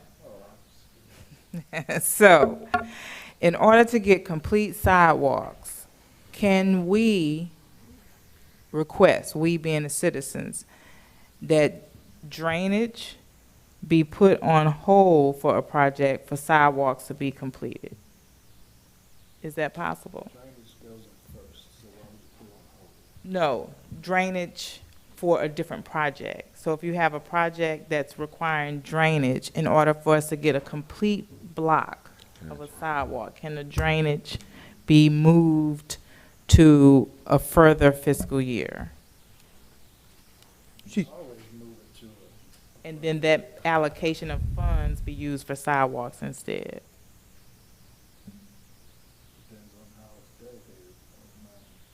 Okay, that was just a general question, because the whole idea is to get sidewalks. You know, that's a stress point, considering that the mode of transportation is by foot within the different communities, Greenwood Park and the Mooney area. So I guess you would just need a reference to the drainage to be moved, that's starting to put the sidewalks that are missing in the areas that I guess you're referring to connect. Yes, I mean, ultimately, he would have Yeah. to make the decision Yeah. of what he wants, but, I mean, there's a need for sidewalks. I mean, there's a need for drainage too, but, I mean, To make, excuse me, to make sure I'm clear on what you're stating, so this would be already for pre-existing drainage that's already taken care of, sidewalks that, let's say, that are cracked or something like that to be addressed? so- You're talking about a brand-new sidewalk? yes. Okay. So, and just remove planned drainage. Maybe I should have said that, planned drainage. I think you're just saying pulling a drainage plan to start somewhere else. Let's say on drainage plan starting on Apple Street and then just taking that, doing away with that, but moving those funds to put sidewalks on Magazine Street Yes. or whatever that has the drainage already. Yes. Yeah. Or something like that. that's That was fine. that was just a question. Yeah. I mean, To actually have something, to actually have a block complete Yes. or two, whatnot. Yeah. So I mean, that makes sense. You just got a reference to whichever one. Ms. Wells, I too am a walker, and we just heard the plea of this gentleman. Y'all voted down something that could have just been completed in a project. Where's the need for the people and the citizens of the area? You voted it down. He can't even go, we can't go a complete block in District 3. I even talked to you, Ms. Gonzalez, about me walking my grandchildren. We can't do it. And y'all voted it down like it's nothing, and you heard his plea. We have to get off. That's really sad. Well, to be clear, I wasn't trying to vote it down. I want it to be done in phases, just like my district. We all take phases of projects. I have Holly Street. I am pushed back a year to make room for other people. I know, but so we've we're been balancing. Our kids can't even play in a completed park or walk sidewalks for years, And it makes me sad that y'all can sit up here and do this. I'm sure gonna need somebody to help me pick his wheelchair up and put it back on the truck. Yeah.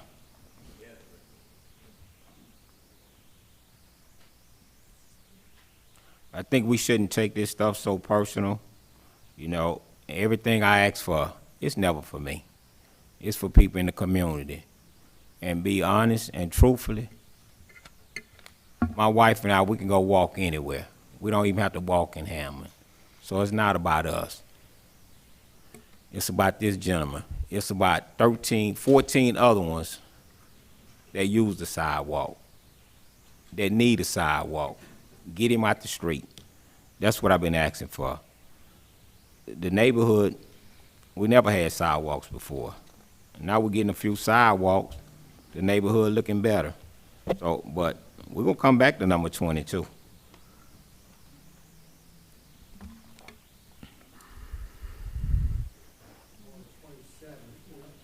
On 27, there's a motion and a second. Councilman Leon? Councilman Andrews? Aye. Councilman Wells? Aye. Councilman Divatario? Aye. Councilwoman Gonzalez? Aye.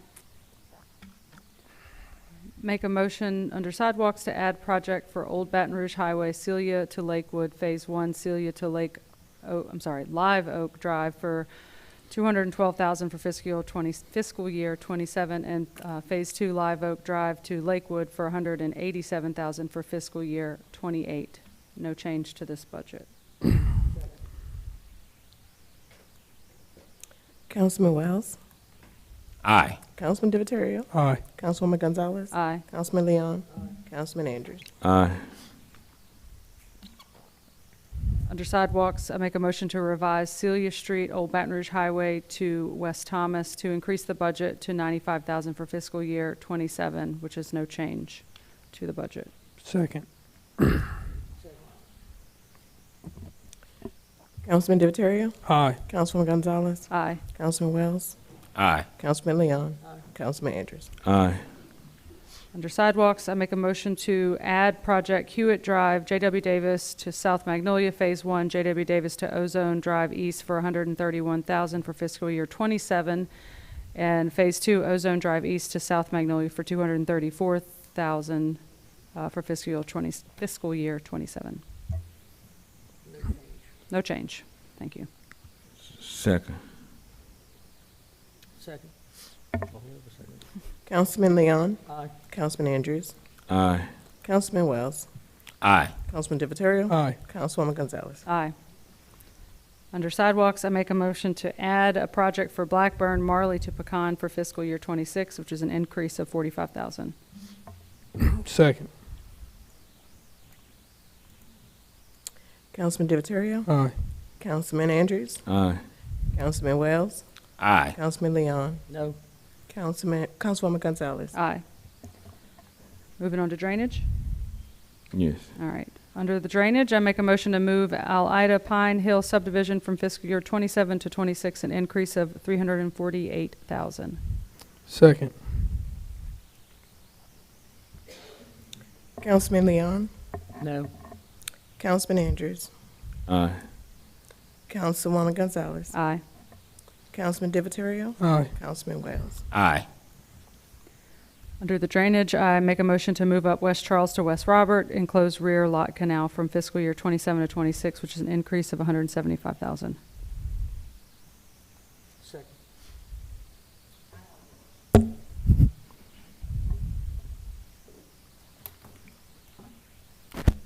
So this wasn't discussed during the budget session. Where is this located? This is between some properties on West Charles? Yes, it's on West Charles. That there's a giant, not giant, but there's a canal that's causing a lot of drainage issue right there where General Pershing and, is it Charles, meet? So it's to put that drainage under construction. Whose district is that in? Is that right? Directly behind houses between Robert and Charles, and it was supposed to be on the budget to be put on the ground, and it never was this year. And it needed to be done because it's eroded. So how many houses is that?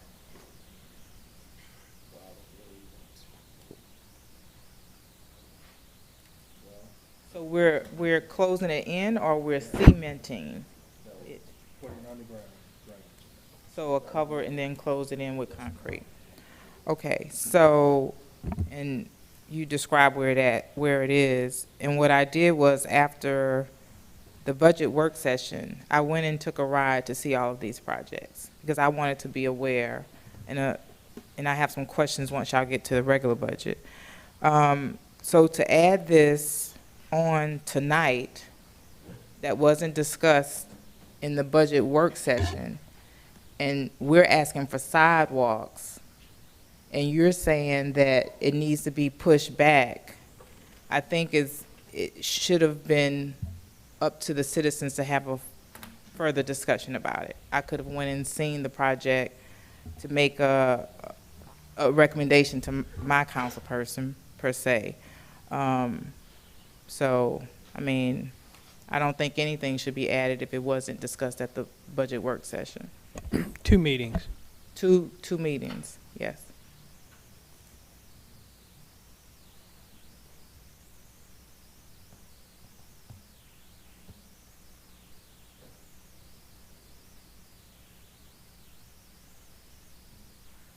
We're ready for a vote.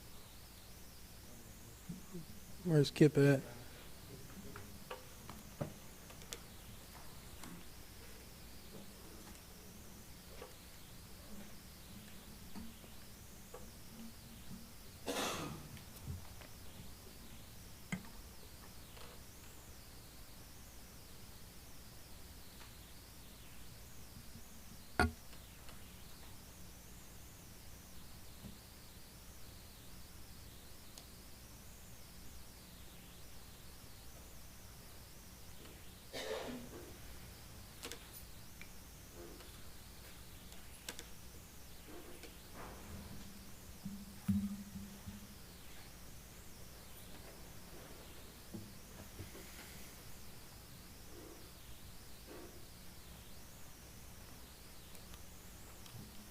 I got to go, but I'm too scared. Last time the meeting was over.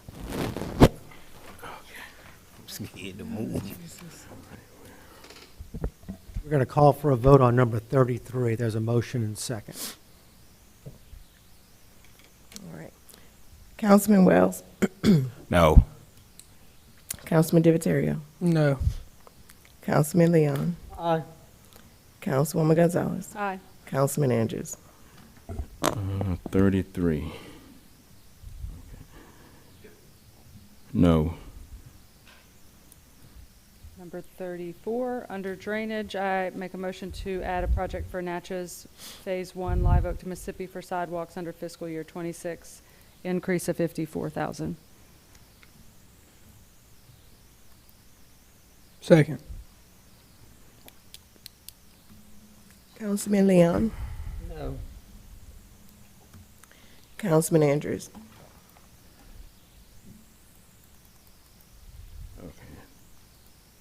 Aye.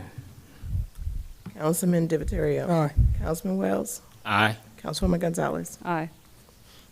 35, under drainage, I make a motion to add project Natchez Phase 2, Mississippi to Palmetto, fiscal year 26, increase the budget 289,000.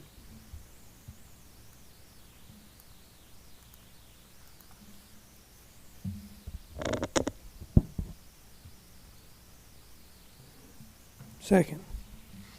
Wait a minute, which one we on? We're 30? on 35. 35, Mhm. okay. Councilman Wells. Aye. Councilman Leon. Aye. Councilman Andrews. Aye. Councilman Divatario. Aye. Councilwoman Gonzalez. No.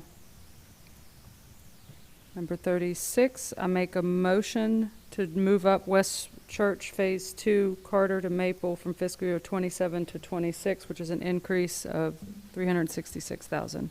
Second.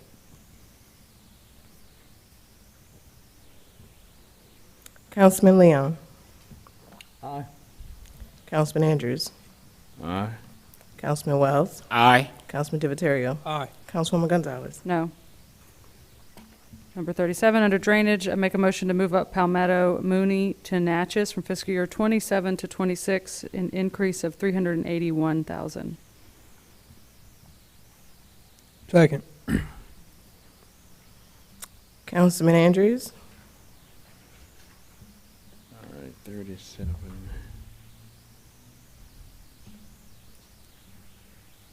Aye.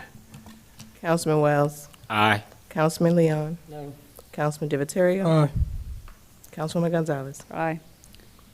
38, under drainage, I make a motion to add a project, Old Baton Rouge Highway, Celia to Lakewood Phase 1, Celia to Live Oak Drive for $570,000, and Phase 2, Live Oak Drive to Lakewood for $500,000 to fiscal year 28. Second. Councilman Divatario. Aye. Councilman Andrews. Aye. Councilman Leon. Aye. Councilman Wells. Aye. Councilwoman Gonzalez. Aye. Under 39, under drainage, I make a motion to add the project J.W. Davis Phase 1, Coleman to Florida East Side to fiscal year 26, which is an increase of $160,000. Second. Councilman Andrews. Aye. Councilman Leon. Aye. Councilman Wells. Aye. Councilman Divatario. Aye. Councilwoman Gonzalez. Aye. Number 40, under drainage, I make a motion to add project J.W. Davis Phase 2, Florida to Smith Square, West Side to fiscal year 26, which is an increase of $488,000. Second. Councilman Andrews. So before I make this clear on this one here, this the one that they were supposed to Measure, yeah. remeasure. Mhm. I'm gonna vote no for right now, no, till we get the remeasurement. Councilman Leon. No. Councilman Wells. So, Mr. Andre, how we do this? Because the price is wrong. The figure they got on here, they wasn't supposed to go to Smith Square. Can, Well, you you're just voting- amend, can we just amend that to, you know about what price is gonna be, Devon? 488, is it gonna be what, half that, or? Yeah, I can say half that. I can say, Can I ask this question? Yeah. Going back to my previous emails that I've been sending out about whenever the funds become available to pick up these items. Not saying that it won't get done, but when the revenue comes in. That's why I voted no on this particular item due to the fact that the correct amount is not there. Not saying that I oppose this, but the correct amount is not there.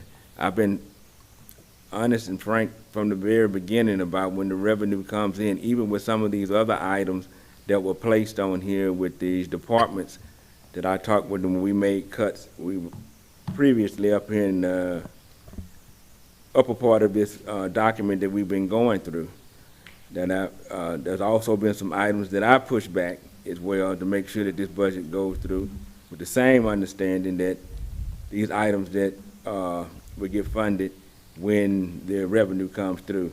I've been tracking a list here as well to keep up with, so when the funds do come available, we can bring them back before us, as I stated earlier. Just as we receive a change order form or anything on that nature, when they come before, we can move forward with moving at that time. So I just wanted to be clear to everyone why I voted no against this item due to the fact that they didn't send in the correct amount. And Councilman Wells did ask in that meeting that it stopped at You remember this? Kansas. Street. Is that about half the distance? Less than half.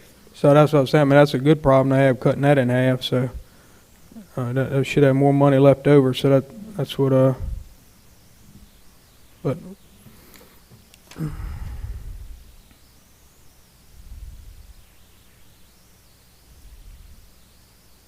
Councilman Wells. Shoot, I don't know what I'm doing. I'm saying, what's going on? well, it was introduced Yes. like this with the 488, and then after it was called to vote, you made a comment about. That it wasn't needing all that. So, I mean, to me, We have I to think vote on what was proposed, and then you can make another one if you want to do a Yeah. different amount. you can, add that to the end if you want. So, okay. I had a few. So the vote right now is to add the project for an increase of 488,000. So we've got two votes already. So I guess that's okay. Councilman Wells. So when the funds come available, I think we got two things right now. One thing is that this is the incorrect amount because you don't want to do all of that, so that's half of that. So, I mean, this right here is, that's not what you want, and I guess maybe that's not what everybody else wants, whatnot. So, I mean, I would imagine introducing it later on after we finish all this to, 488, half of 488, and see what happens. 44. Yeah, and see what happens. That's my recommendation. At the end, just make Add it to another the end, motion and for a then- different amount. Yeah, that's what my thought process is. okay, we'll do that. So I vote no. Councilman Divatario. Aye. And Councilwoman Gonzalez. No. Do you want to make another motion on this now, or you want to wait till we're done I with would just everything? wait on the end. Just Okay. wait on the end because there's other things All that. right. Under number 41, under drainage, add a project Rue Simone at Rue de la Paix to fiscal year 26, increase of 125,000. Second. Councilman Wells. Aye. Councilman Andrews. Aye. Councilman Leon. Aye. Councilwoman Gonzalez. Aye. Councilman Divatario. Aye. Under 42, under drainage, move up, make a motion to move up South Spruce Street north of Phoenix Square from fiscal year 28 to fiscal year 26, which is an increase of 250,000. So this was one, I think Councilman Wells said he was putting a question mark by. Oh, I'm sorry, I did have a question mark there. Yeah, I still got my question mark. So I made the motion. If you want me to withdraw it, I can. Yeah, withdraw it. I withdraw that motion. So we're moving on to 43? Yes. Okay. Number 43, under drainage, add a project for Woodbridge South outfall, increase of 220,000. Second. Councilman Wells. Aye. Councilman Divatario. Aye. Councilwoman Gonzalez. Aye. Councilman Leon. Aye. Councilman Andrews. Aye. Number 44, under parks, I make a motion to add funds for Jackson Park, which is an increase of 25,000. Second. Councilman Andrews. Aye. Councilman Divatario. Aye. Councilman Leon. No. Councilman Wells. Aye. And Councilwoman Gonzalez. No. 45, under miscellaneous paving projects, I make a motion regarding general purging West Dakota SLU curb work to reduce that amount from 105 to 53,000, which is a decrease of $52,000 to the budget. Second. Councilman Divatario. Aye. Councilwoman Gonzalez. Aye. Councilman Andrews. Aye. Councilman Wells. Aye. Councilman Leon. Number 46, under miscellaneous paving projects, I make a motion to remove West Coleman, Our Daily Bread Lane improvement, decrease the budget $410,000. Second. Councilman Leon. Aye. Councilman Andrews. Aye. Councilman Divatario. Aye. Councilman Wells. Aye. Councilwoman Gonzalez. Aye. And then 47, under miscellaneous paving projects, I make a motion to move up to connect Caroline to Top Hat, including right-of-way from fiscal year 28 to 27, which is no change to the budget. Second. Councilman Andrews. Aye. Councilman Divatario. Aye. Councilman Leon. Aye. Councilman Wells. Aye. Councilwoman Gonzalez. Aye. Now, I had three of them on here that were not, I wanted to introduce to move to year 27. That would be no change, so I just want to make sure it's on the budget. So I'll make a motion to introduce Blackburn Extension. That's already on 27. That is okay, it's on pink here. So Ruling and Scanlon to year 27 with no change. I can probably group them together, Ruling and Scanlon and Richardson and Carter Street, moving those items to 27 with no change. Second.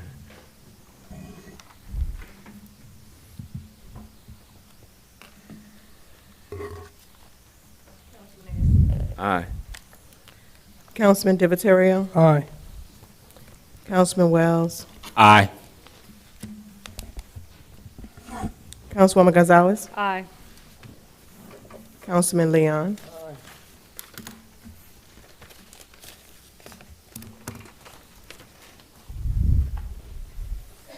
All right. Any other? How we looking right now, Carolyn, with everything?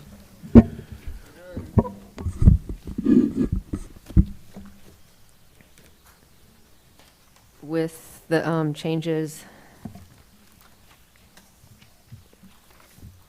our general fund hasn't changed, and our sales tax fund has an ending balance now of $623,000.60.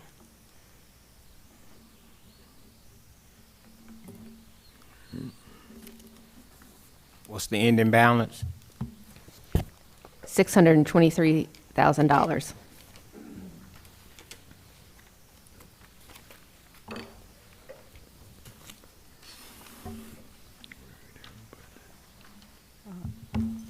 I want to make a motion to reconsider under number 33, which is drainage, to move up West Charles to West Robert and close the rear lot canal from fiscal year to 27 to 26, which is an increase of 175. Can you say that again? Okay. That was number 33 under the budget, which is the moving up West Charles to West Robert and closing the rear canal, the one that failed for me. Increase 175,000. So it was already voted on. Yeah, it's just a motion to reconsider. Second. The neighborhood's waited for years, and it was an error.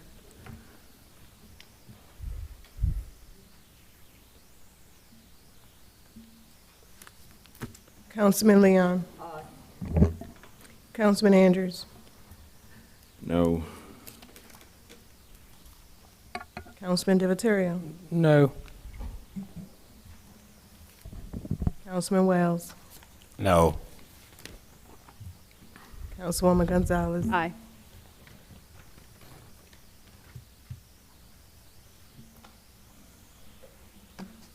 I would like to add this into the record again.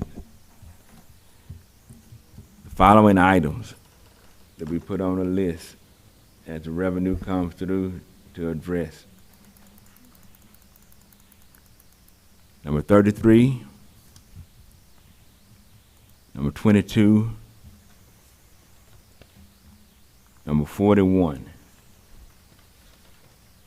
And also an item I had, I have to go back to the book to try to find it, that dealt with the... Sorry, it was 42, the Spruce Street one, not 41. 42? Yeah, 42. Okay, I'm sorry. 41 passed, yeah. Okay, 42. Hmm? I thought it was the Spruce Street. Oh, I'm sorry. So it's 40. That one didn't pass under drainage. Correct. Okay, I'm sorry. You're right. It's 40? not Okay, 41. my bad, 40. All right. And as I stated earlier, the one with MC Moore. So when the revenue becomes available, these items, as I stated, 33 will be at the top, 22, 40 in MC Moore Road. So you say 40?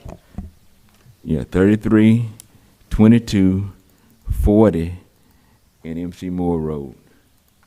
Okay, I'm putting my project at the bottom. okay, so since you did that, number 42, did I have that question mark by?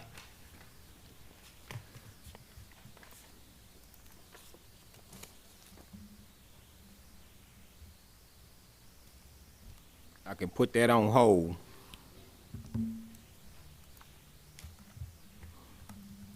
I can put that on hold, but I need number 22. So was 42, was that voted on already, or was that was No. just never, okay? We so- never, Okay, that was $250,000 increase. all right, and was that part of that? So we still had 600 something left because you didn't include that, correct? Yeah. Okay, cool, all right, I got you. All right, and you want a 22, is it? Yes.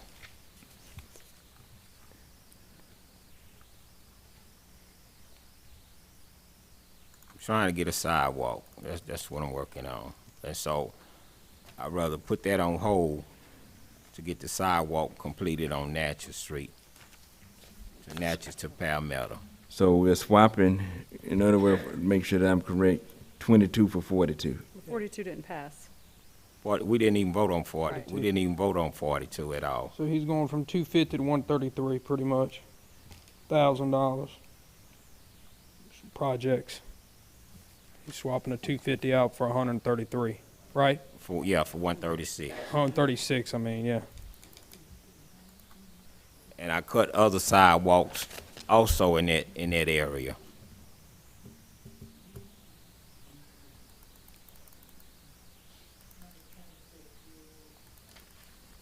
Number 26? Yes. I removed number 26.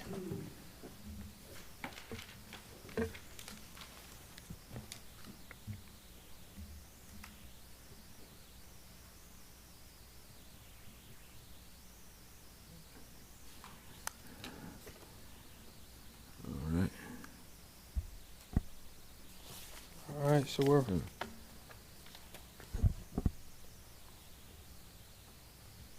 so what's, what do So, we, go ahead, Sam. so what do we want to do now?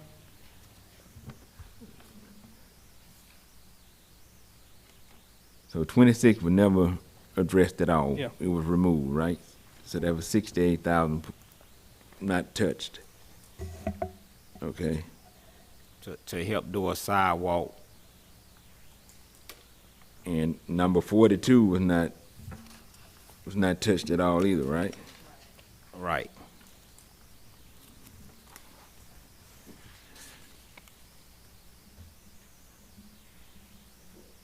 Okay.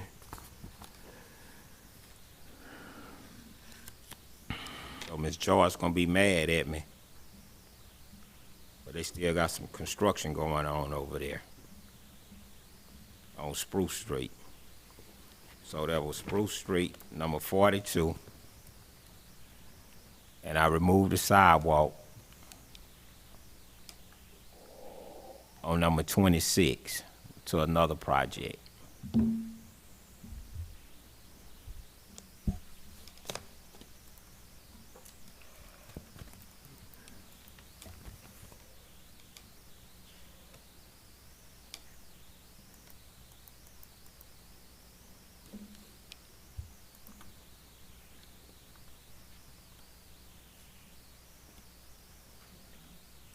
Are we doing something? Are we ready to move to amend, to approving the budget as amended? I'm confused.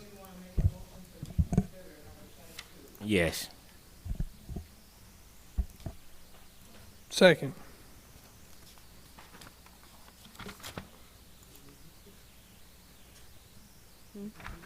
To reconsider Jenna. 22.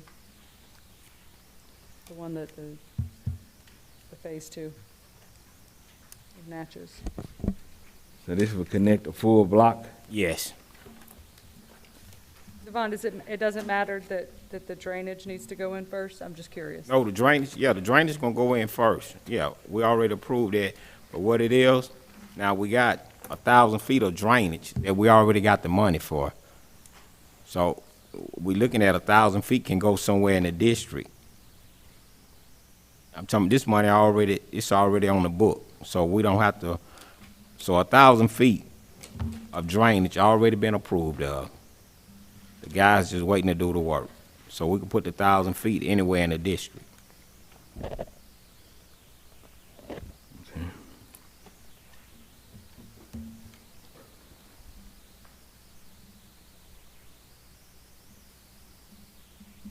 Well, let me be clear. So Councilman Wells, on 22 is for fiscal year 27. But is your motion to make that fiscal year 26? Yes. Okay. So the motion is to adopt 22, except it's for fiscal year 27, and that would be a $136,000 change. And Councilman DiVittorio, that's your second to that motion? Okay. So it's 22, but instead of fiscal year 27, it would be fiscal year 26. And it's already got drainage down, 1,000 feet of drainage. Yes, already been paid, yeah.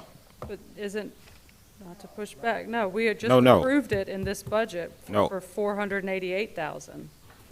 No. No, I'm sorry, that's a different one, that for 289,000. What number?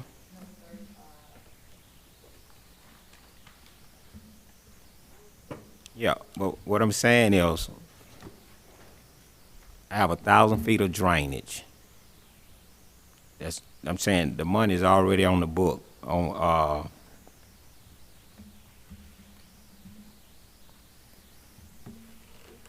gee whiz. So the 1,000 feet of drainage, to make sure I'm correct, it's already been approved in this of. budget. Not this budget we approved. Last but year the budget. Yes, last year budget. I got with Mr. Chuck now. That's how Coleman Street, from Coleman Street to Kansas Street, that's how we was able to talk about that. It's already been approved of last year budget, not this year budget.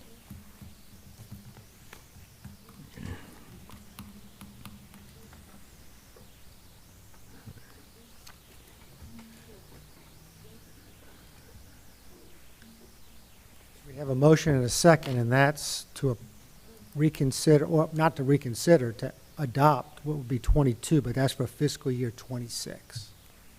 Yes. Okay. Didn't we vote on that already? No, they voted it.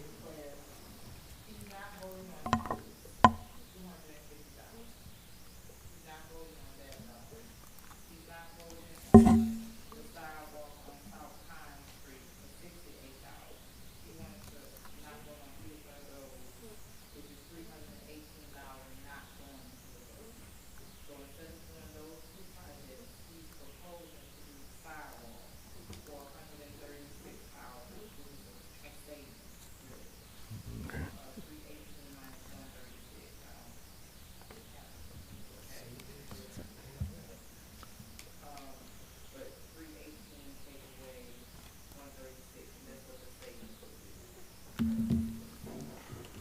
made this comment in the second budget session we had, which wasn't that public because no one was paying attention. I contest that it's a savings when you add 2 million in projects and then you take away 300. That is not a savings, that's adding.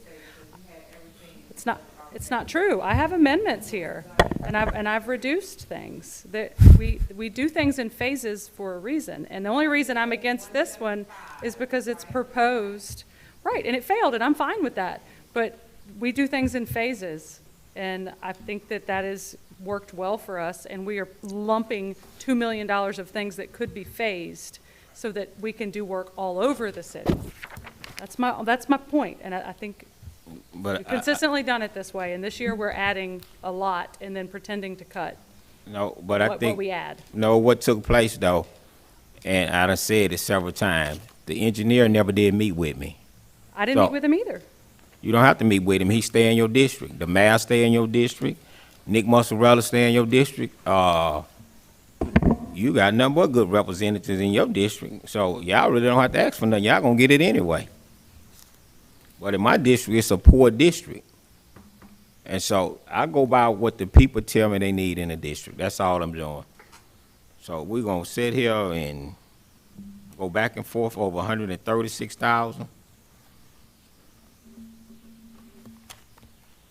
And I took the street off last year, Minnesota Parkway, which was $400,000. The mayor worked out something with Councilman Wells for the parish, and we was able to get the street done, and we're gonna have it done. It's gonna be finished before Christmas, right? Needs to be.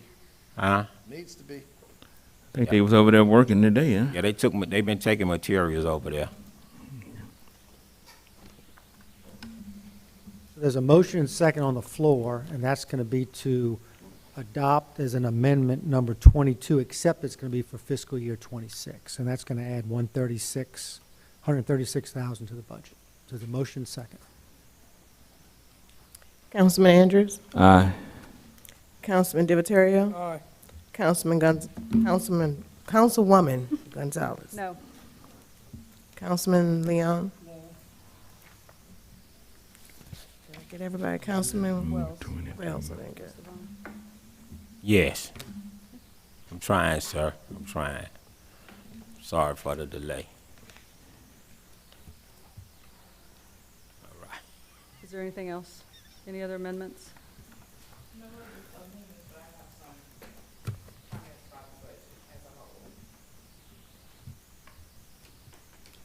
So I appreciate the fact, Councilwoman Gonzalez, that you speak about savings, adding, taking away.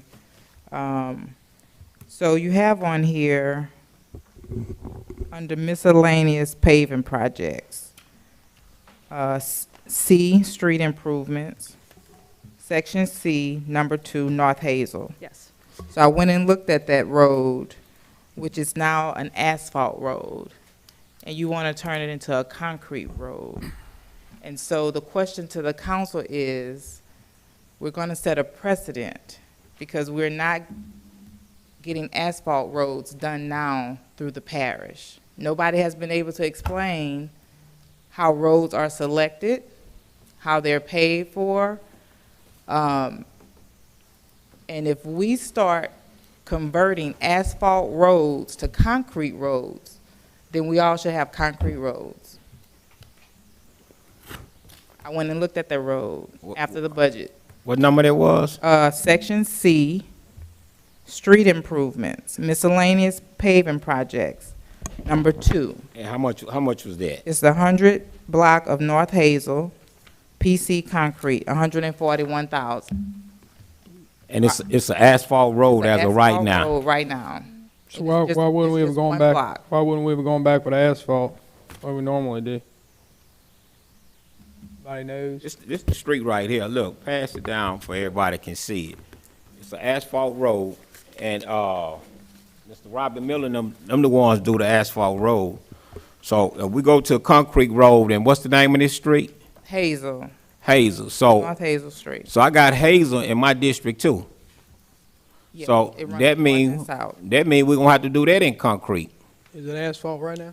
Yeah, so like we're gonna start something now. So, it's not the whole street, so no, the whole street's not proposed to be, converted to concrete at all. Just one block. It's just one block. From my understanding, and this is not one of my asks, this is the recommendation of the engineer based on, some issues regarding piping, trunk lines, canal, something underneath it which is causing a problem with the road.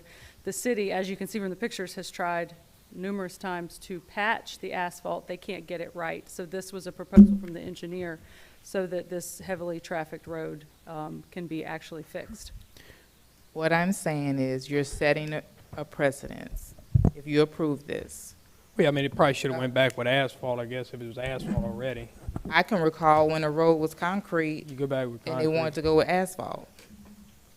You're not setting a precedence when it's a situation like on Minnesota Park, where you have infrastructure that's failing, and they want to go in and they want to dig it up and they want to redo drainage or whatever they're doing and then come back with concrete because it's less likely to fail as often as this is failing. So you're not completely concreting the whole road. I think that's more of a patch So what are you job. concreting? What are you Going in concreting? and fixing this infrastructure that's obviously failing. So Minnesota That's why we listen to Parkway. the engineers. Minnesota Parkway is a highly trafficked road. This is one block. I think it's only one house to the east Yes. with some empty land, and I think like 1 or 2 houses to the west. Okay. Does this street run to Coleman? Yes, it also goes On to the the stadium, opposite so side, yes. it's a heavily trafficked college road, I would say. I know only maybe 1 or 2 houses are there, but it's not about the residents, it's about the traffic for Southeastern, which is why it looks the way it does. Well, be exact, I stayed on the road 1 hour just to see how many cars were gonna pass by. And within that hour I stayed on the road, only 1 car passed by. That's because school's not in session. Oh, so we doing when school come in?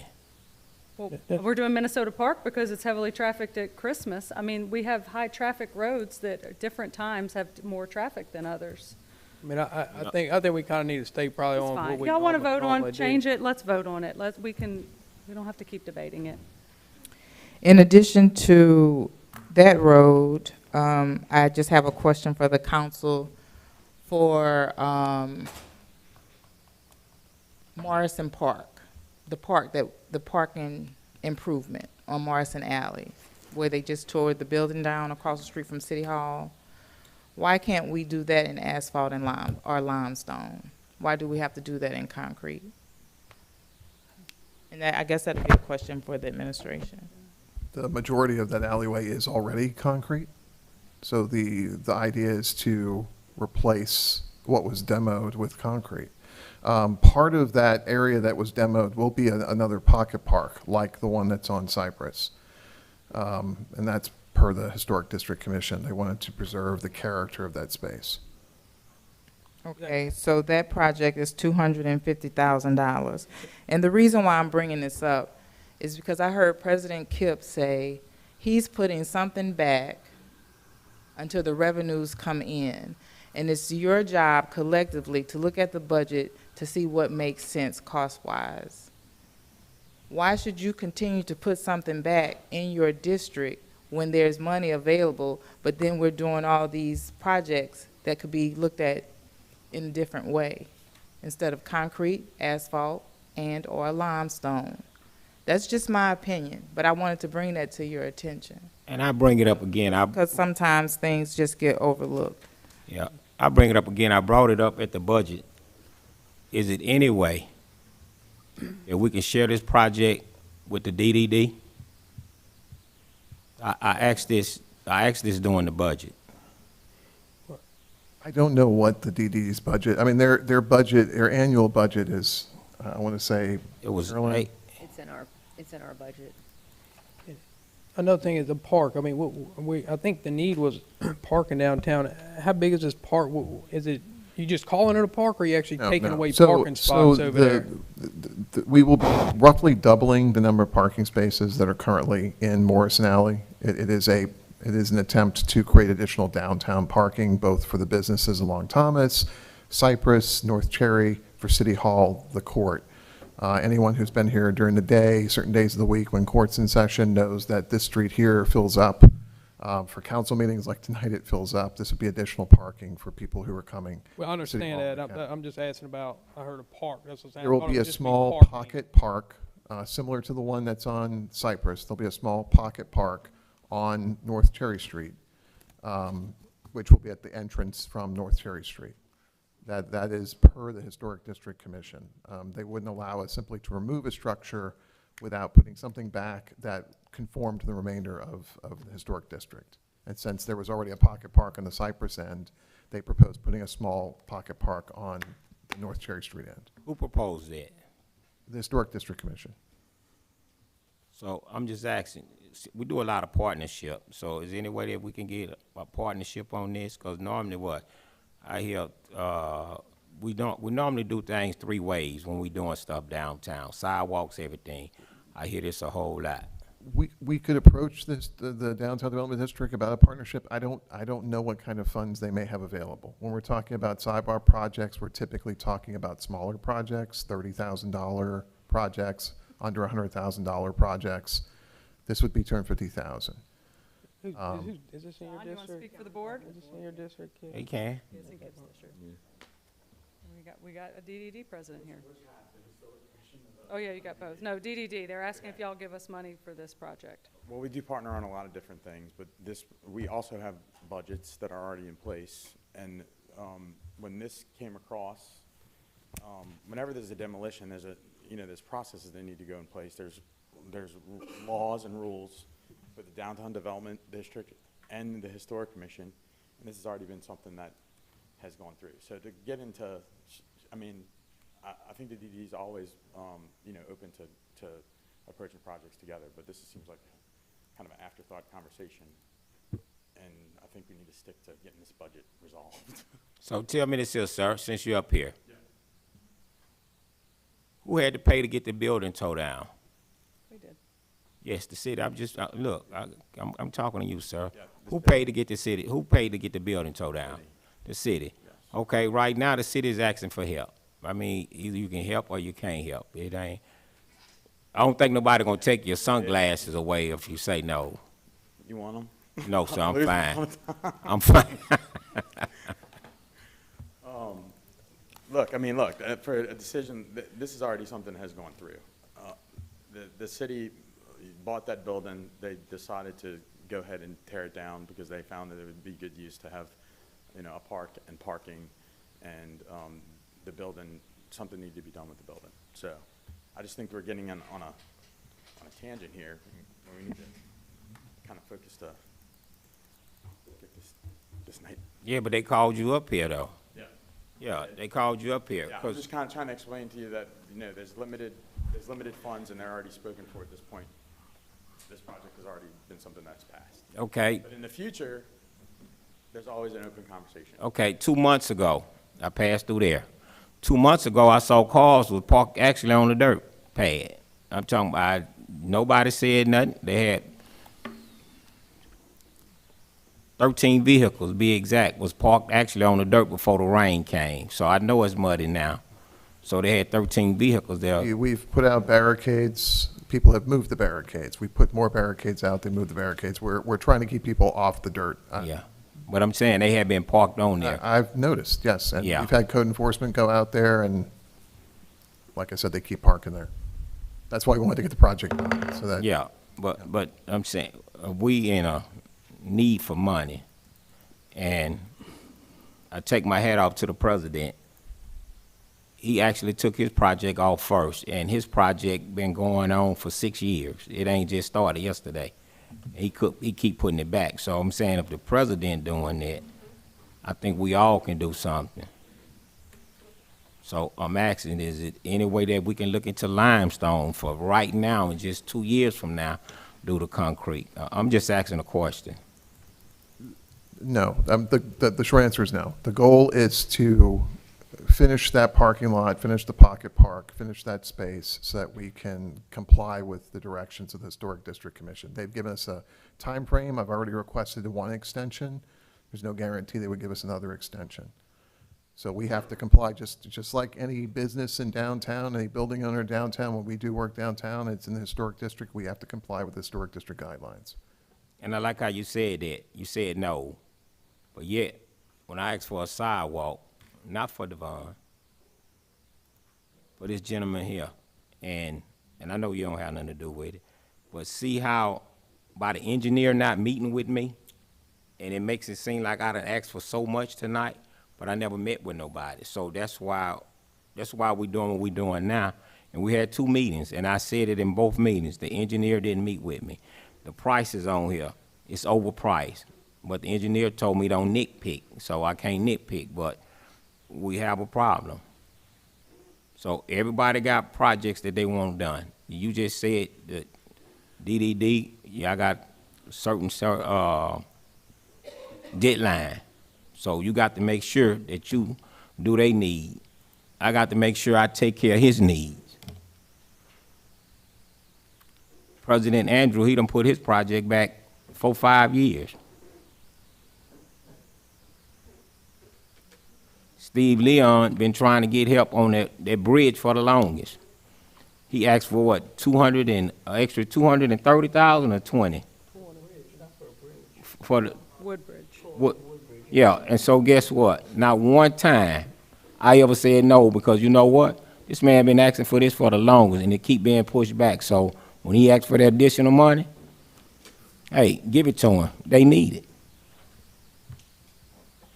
So it ain't always about District 3. Any district that actually needs something, I will vote for it. But then we look at a canal, what, 100 and pushed up, and wasn't nothing said. A canal. Who do that? Who cover canal up? I would like all my canals covered up in District 3, but you know what? We don't have the funds. Ask for a bridge. That's been put off.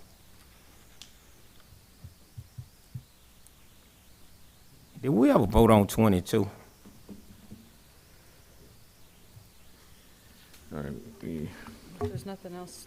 make a motion to, Motion, if I we're make ready, a, it's a motion yeah, to I make a adopt motion the to adopt the budget for 2025, 26 that was introduced as amended. Second.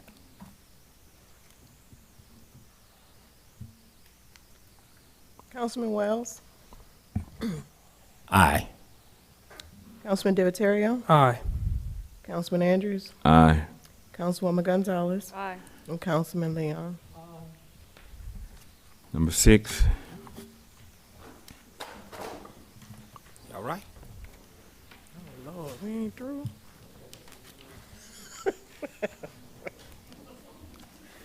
Oh, goodness.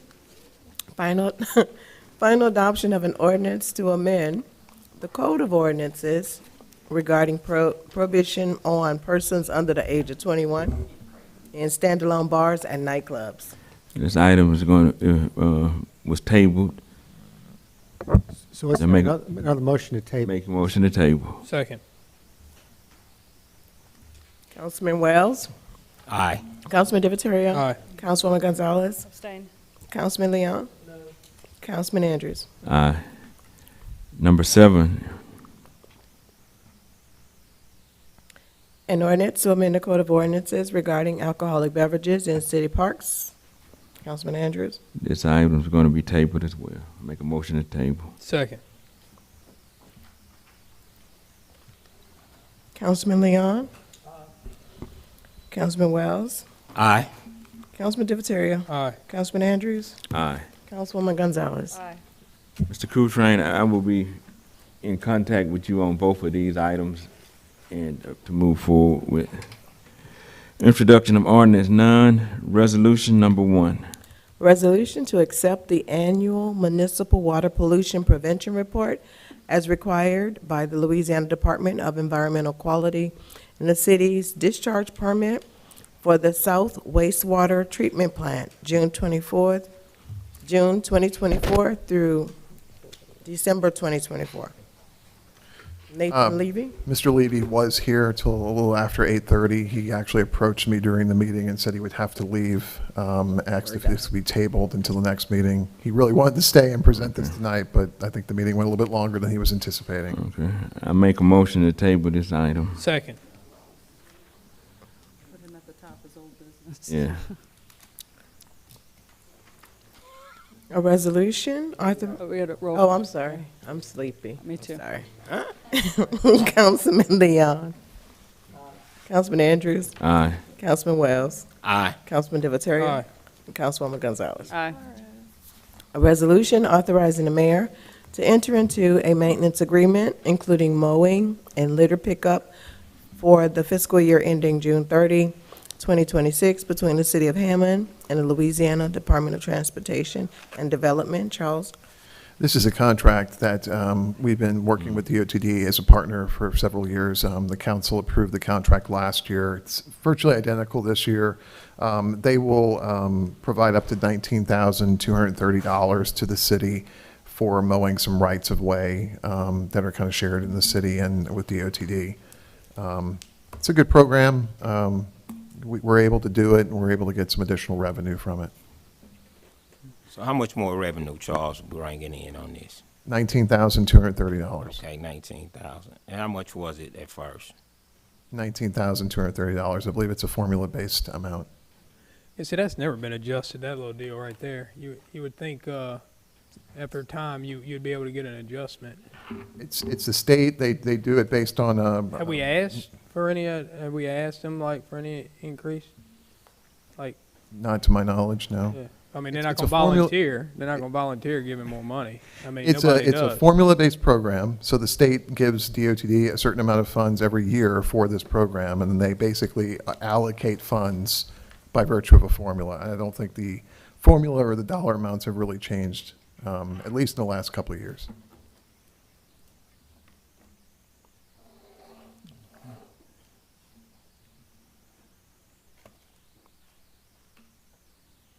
Oh, make a motion to approve. Second. Oh, somebody said it already. Leon? Councilman Andrews? Aye. Councilman Wells? Aye. Councilman Divatario? Aye. Councilwoman Gonzalez? Aye.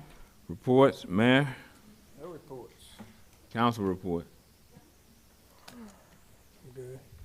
Just be careful out there. Have a good night. I would like to thank Councilwoman Gonzalez for putting all those amendments together, putting them in order, keeping us organized, and keeping tonight moving. That was a lot of work and a lot of effort in a very short time, and certainly helped us to get through the night, even though it is almost 10 o'clock. Thank you. Thanks, and thank Carol and Charles for their help. Can I ask a question as a citizen? Something I heard them say about unity. They said that you said you need to work better, like better unity. As a citizen today, I seen the whole community come out to come together to work together for something that they believed in. A lot of people came together because they heard that there was something that they wanted to talk about with y'all, and then it got put down. And I don't know how that works. I don't know how that brings more unity together if we're trying to talk about something like that. That item got tabled. It's gonna, That's what I'm asking. right, it's gonna come back up where they'll be able to have their choice to say what they wanted to say. Yes, sir.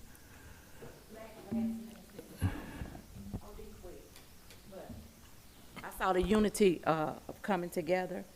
Each one of y'all have been chosen to represent a district, and I don't think you should be, allowing people to have personal attacks on you. If somebody's sending you threats, you need to turn it in and have it handled. But to come in and disrespect all of y'all like that, I think that's unacceptable. So when you can't handle it, y'all might need to consider getting a sergeant at arms. Yes, sir, you can come up. He's stopped me out in the lobby, and he had a question, but I was trying to get back in here. All right, I'm Carl McGarry, represent District 1. I met with you guys January 24th, 23rd, something like that, and y'all approved me for the laundromat in District 1. And sometime after that, a guy, what's his name? Robert Morgan, the dude. He's been doing everything in his power to stop it. And I just got a couple of questions for Mayor, Mr. Kip.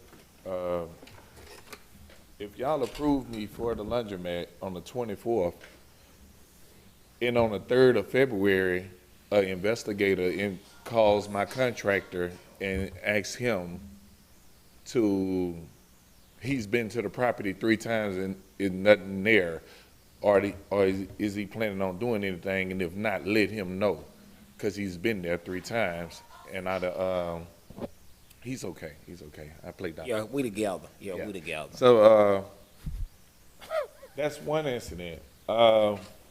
March 15th, Robert Morgan riding through Magazine Street. This is 516 Magazine Street now. Robert Morgan, the city man, riding through that particular town, called us personally to come meet on the site. He's watching the dirt work go on, because now on February 3rd, if the investigator making me do something, I have to do something, right? And my contractor is obligated to do something, so I get dirt to start the process. Robert Morgan then comes back and say, this is wrong. You can't do this. You have to have pilings drove in the ground. You have to have a chain wall. You have to have river seal. Now, I gotta set my laundromat on river sand. If nobody don't know what that is, it's just sand, really. So, if no one knows who I am, I do construction, I do dirt work, I do excavation work, all that stuff. So I know red dirt would be more sufficient for what I'm doing, and then I'm building 4 feet high. Okay, cool. You leave, and 15 minutes later, you call my contractor and says, if y'all don't get that dirt off the ground, off the roadway, I'm shaking your job down. I have video evidence of me outside cleaning up the pressure washing, the driveway, the roadway on Magazine Street. This Robert Morgan telling me this, right? All right. Send a picture, hey man, cleaning up the roadways, blase, blase. All right. After I finish cleaning the roadways, I leave, go right 2 blocks down the road, the city of Hammond is working. And they got dirt in the middle of the driveway. I mean, middle of the roadways on MC Moore. All right? Record it. I ain't got nothing to say. I kept on going about my day. So, speeding it up a little bit, maybe a week or so later, investigator calls my contractor. Hey, what's going on? We see the dirt there, but nothing else being done. What y'all gonna do?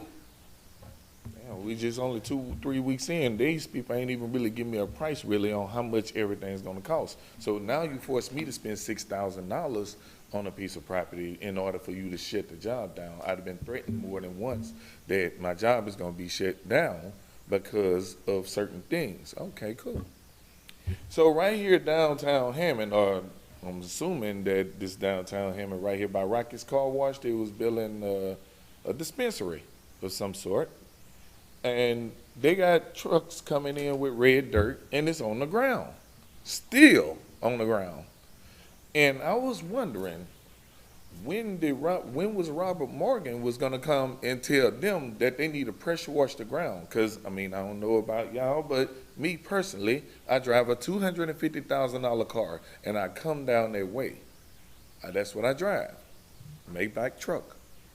All right. No dirt been picked up. Nobody used the pressure washer, none of that stuff. The job was completed.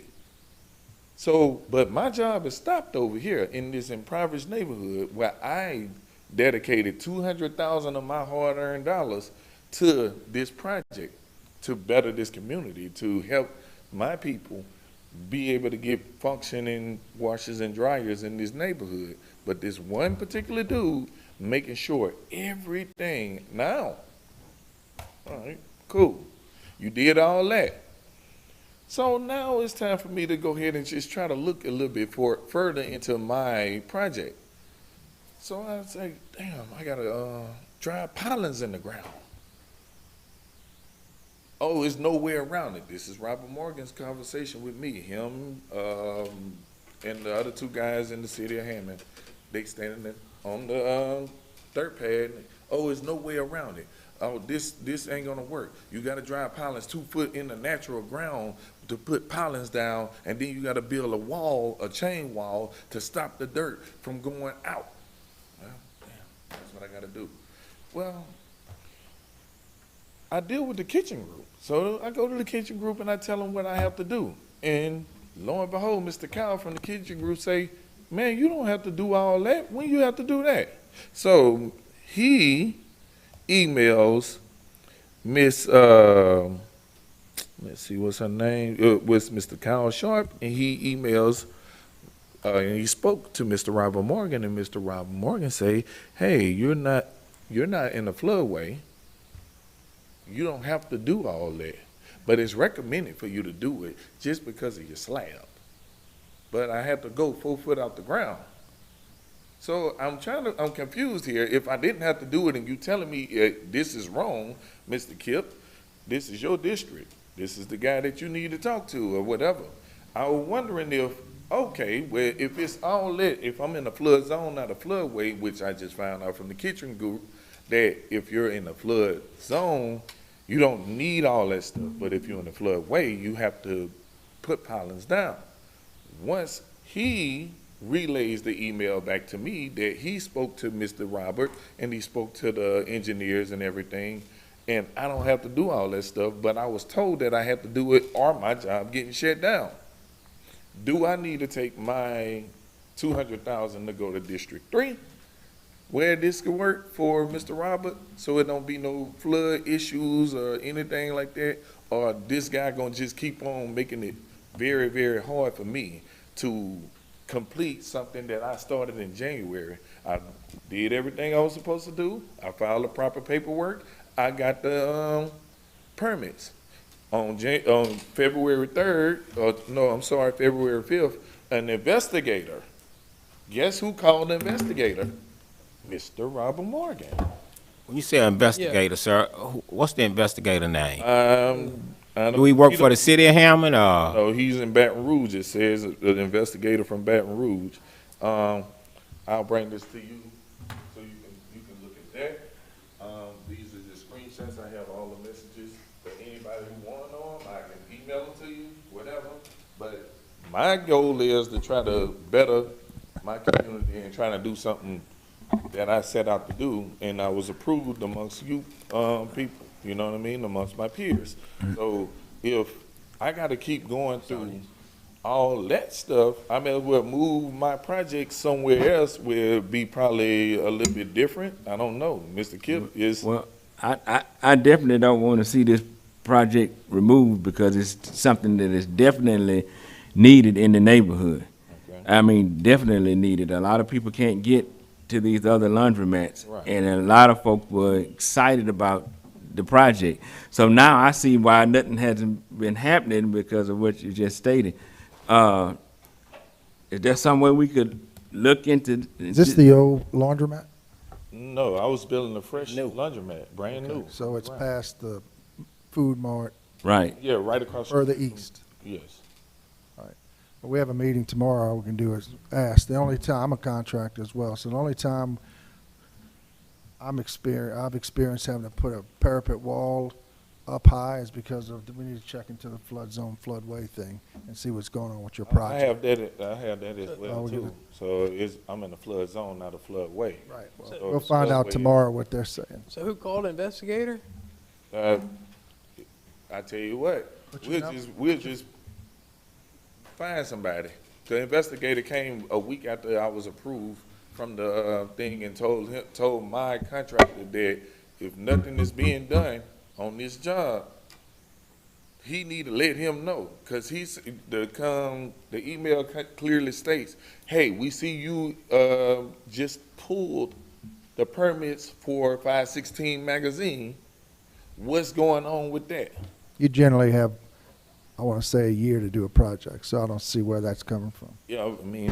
What's your first name? Carl. What's your phone number, Carl? 985. Don't give it over to Mike, Mr. Carl. Man, Y'all I just give meet. anybody my number because I do excavation work for anybody that needs Oh, this. sound like you trying to get a job. Man, hold on. I'm gonna tell y'all. Like, I'm listening at y'all with all the budgets and everything like that. But it's people like me that can come in and work with y'all to bring dirt. Magazine, Martin Luther King Park. I brought the dirt there. That dirt that's out there, I brought that dirt there, and I brought it, you know what I'm saying, for my people. I have trucks. I have all that stuff right there. I don't mind helping. I wouldn't mind working with you guys. I wouldn't mind when they was about to tear the building down over there. I actually put in to do it. You know what I mean? But, I mean, however the budget goes, how y'all work it, whatever. But if the dude don't want to, if everybody trying to stop this project, I take it over to the District 3. Hold up, we need you over there. Go ahead. You can go ahead and give him your number and so he can check it to this. 985-400-4122. And you tear I buildings sit down here too. all day to wait on this. I got more. It's so much more in here that I've been dealing with. And now it's June, going on July. And it's still something else. It's always something else. Oh, this ain't done right. This ain't done right. But all right, well, if nothing is done right, and you told me that this had to be done, but you lied to me and said that this was supposed to be done, now you going. Now you playing. Now you playing, and I feel some kind of way about that because okay, so well, if I went to a bank and I have all my approvals to do this project, and they calling me, hey, Mr. Carl, what's going on with the project on magazine? Well, I'm still getting blackballed or whatever the case may be. Well, we have to move on with this, or we're gonna have to figure out another way to restructure this situation. Now, if I wait so long with that, then that means my laundromat gets shut down from the bank. Now, all my money that I invested in this, all the money that I done put up, I got to get it back and try it all over again because somebody's deliberately going out their way to do me some, I've been getting countless emails, and I can give them to you. I can email them to anybody who want to see them, that this is what's going on with me. And I have the video of me pressure washing, I have the video of me pressure washing right across the street, and I have to send that bill out. I had to send that out. I pass it down. Anybody can look at it. I pass it down. So, Mr. Mayor, is there any way that he can meet with y'all or come after the meeting? Yeah. Main thing is I want to hear the other side of this. Uh-huh. Main thing is I want to hear the other side of this, because usually it's a permitting issue, something. Nope, got all the going on. permits. I got them right there in the phone. I hear what you're saying. I need to hear what he's got. Well, you ain't got to hear it. I'll show it to you. Okay. You ain't got to hear it. I'll show it to you. I got all the permits. Been having. And then, hold on, the investigator said that he showed you that here's the permits been pulled. He watched the permits get pulled, and he's now saying something about when is the work gonna get started a week or two later. I ain't even got a price on the building yet. But, hold on, and then on top of that, when Mr. What's his name, Lewis, when he came and we got everything approved. Who's Lewis? Lewis Brown. Lewis Brown, that's his name. Is he an investigator you talking about? No, he's the One of the contractors. Okay. I got you. So after that, then we just say, okay, well, Mr. Morgan, what can we do? Oh, well, I'll just do a metal building. Okay, let's go to Becky Harper. Okay, Becky Harper she know how to do it. You ain't got to worry about this. You can keep the dirt right here. She'll just build something around it. She knows what to do. She's good. Okay, cool. We'll go ahead and do it that way. Go to Miss Becky. She say, oh, we got to take all the dirt out and use river sand. Now, I know I've been doing this for quite some time, and I know river sand for a metal building, they ain't doing nothing but running me up because the river sand costs $70,000 all of a sudden for 12 loads of river sand. And I know river sand only costs $30 a load when you're trying to run me up. So now I'm looking at it as you're not trying to really just stop the job. You're just trying to put me in a position where now the job gonna cost me way more than what it should be. Oh, now it's, yes. So, people, what time y'all meet tomorrow? 8:30. 8:30, okay. All right, so, I'll contact you after I leave the school, after leave test in the morning. I'll contact you after I leave the school, and I'll make contact with you. Okay. All All right, good enough. right. You just don't want your job shut down no more, huh? Can I get? Yeah. Can I get a motion to adjourn? Meeting adjourned.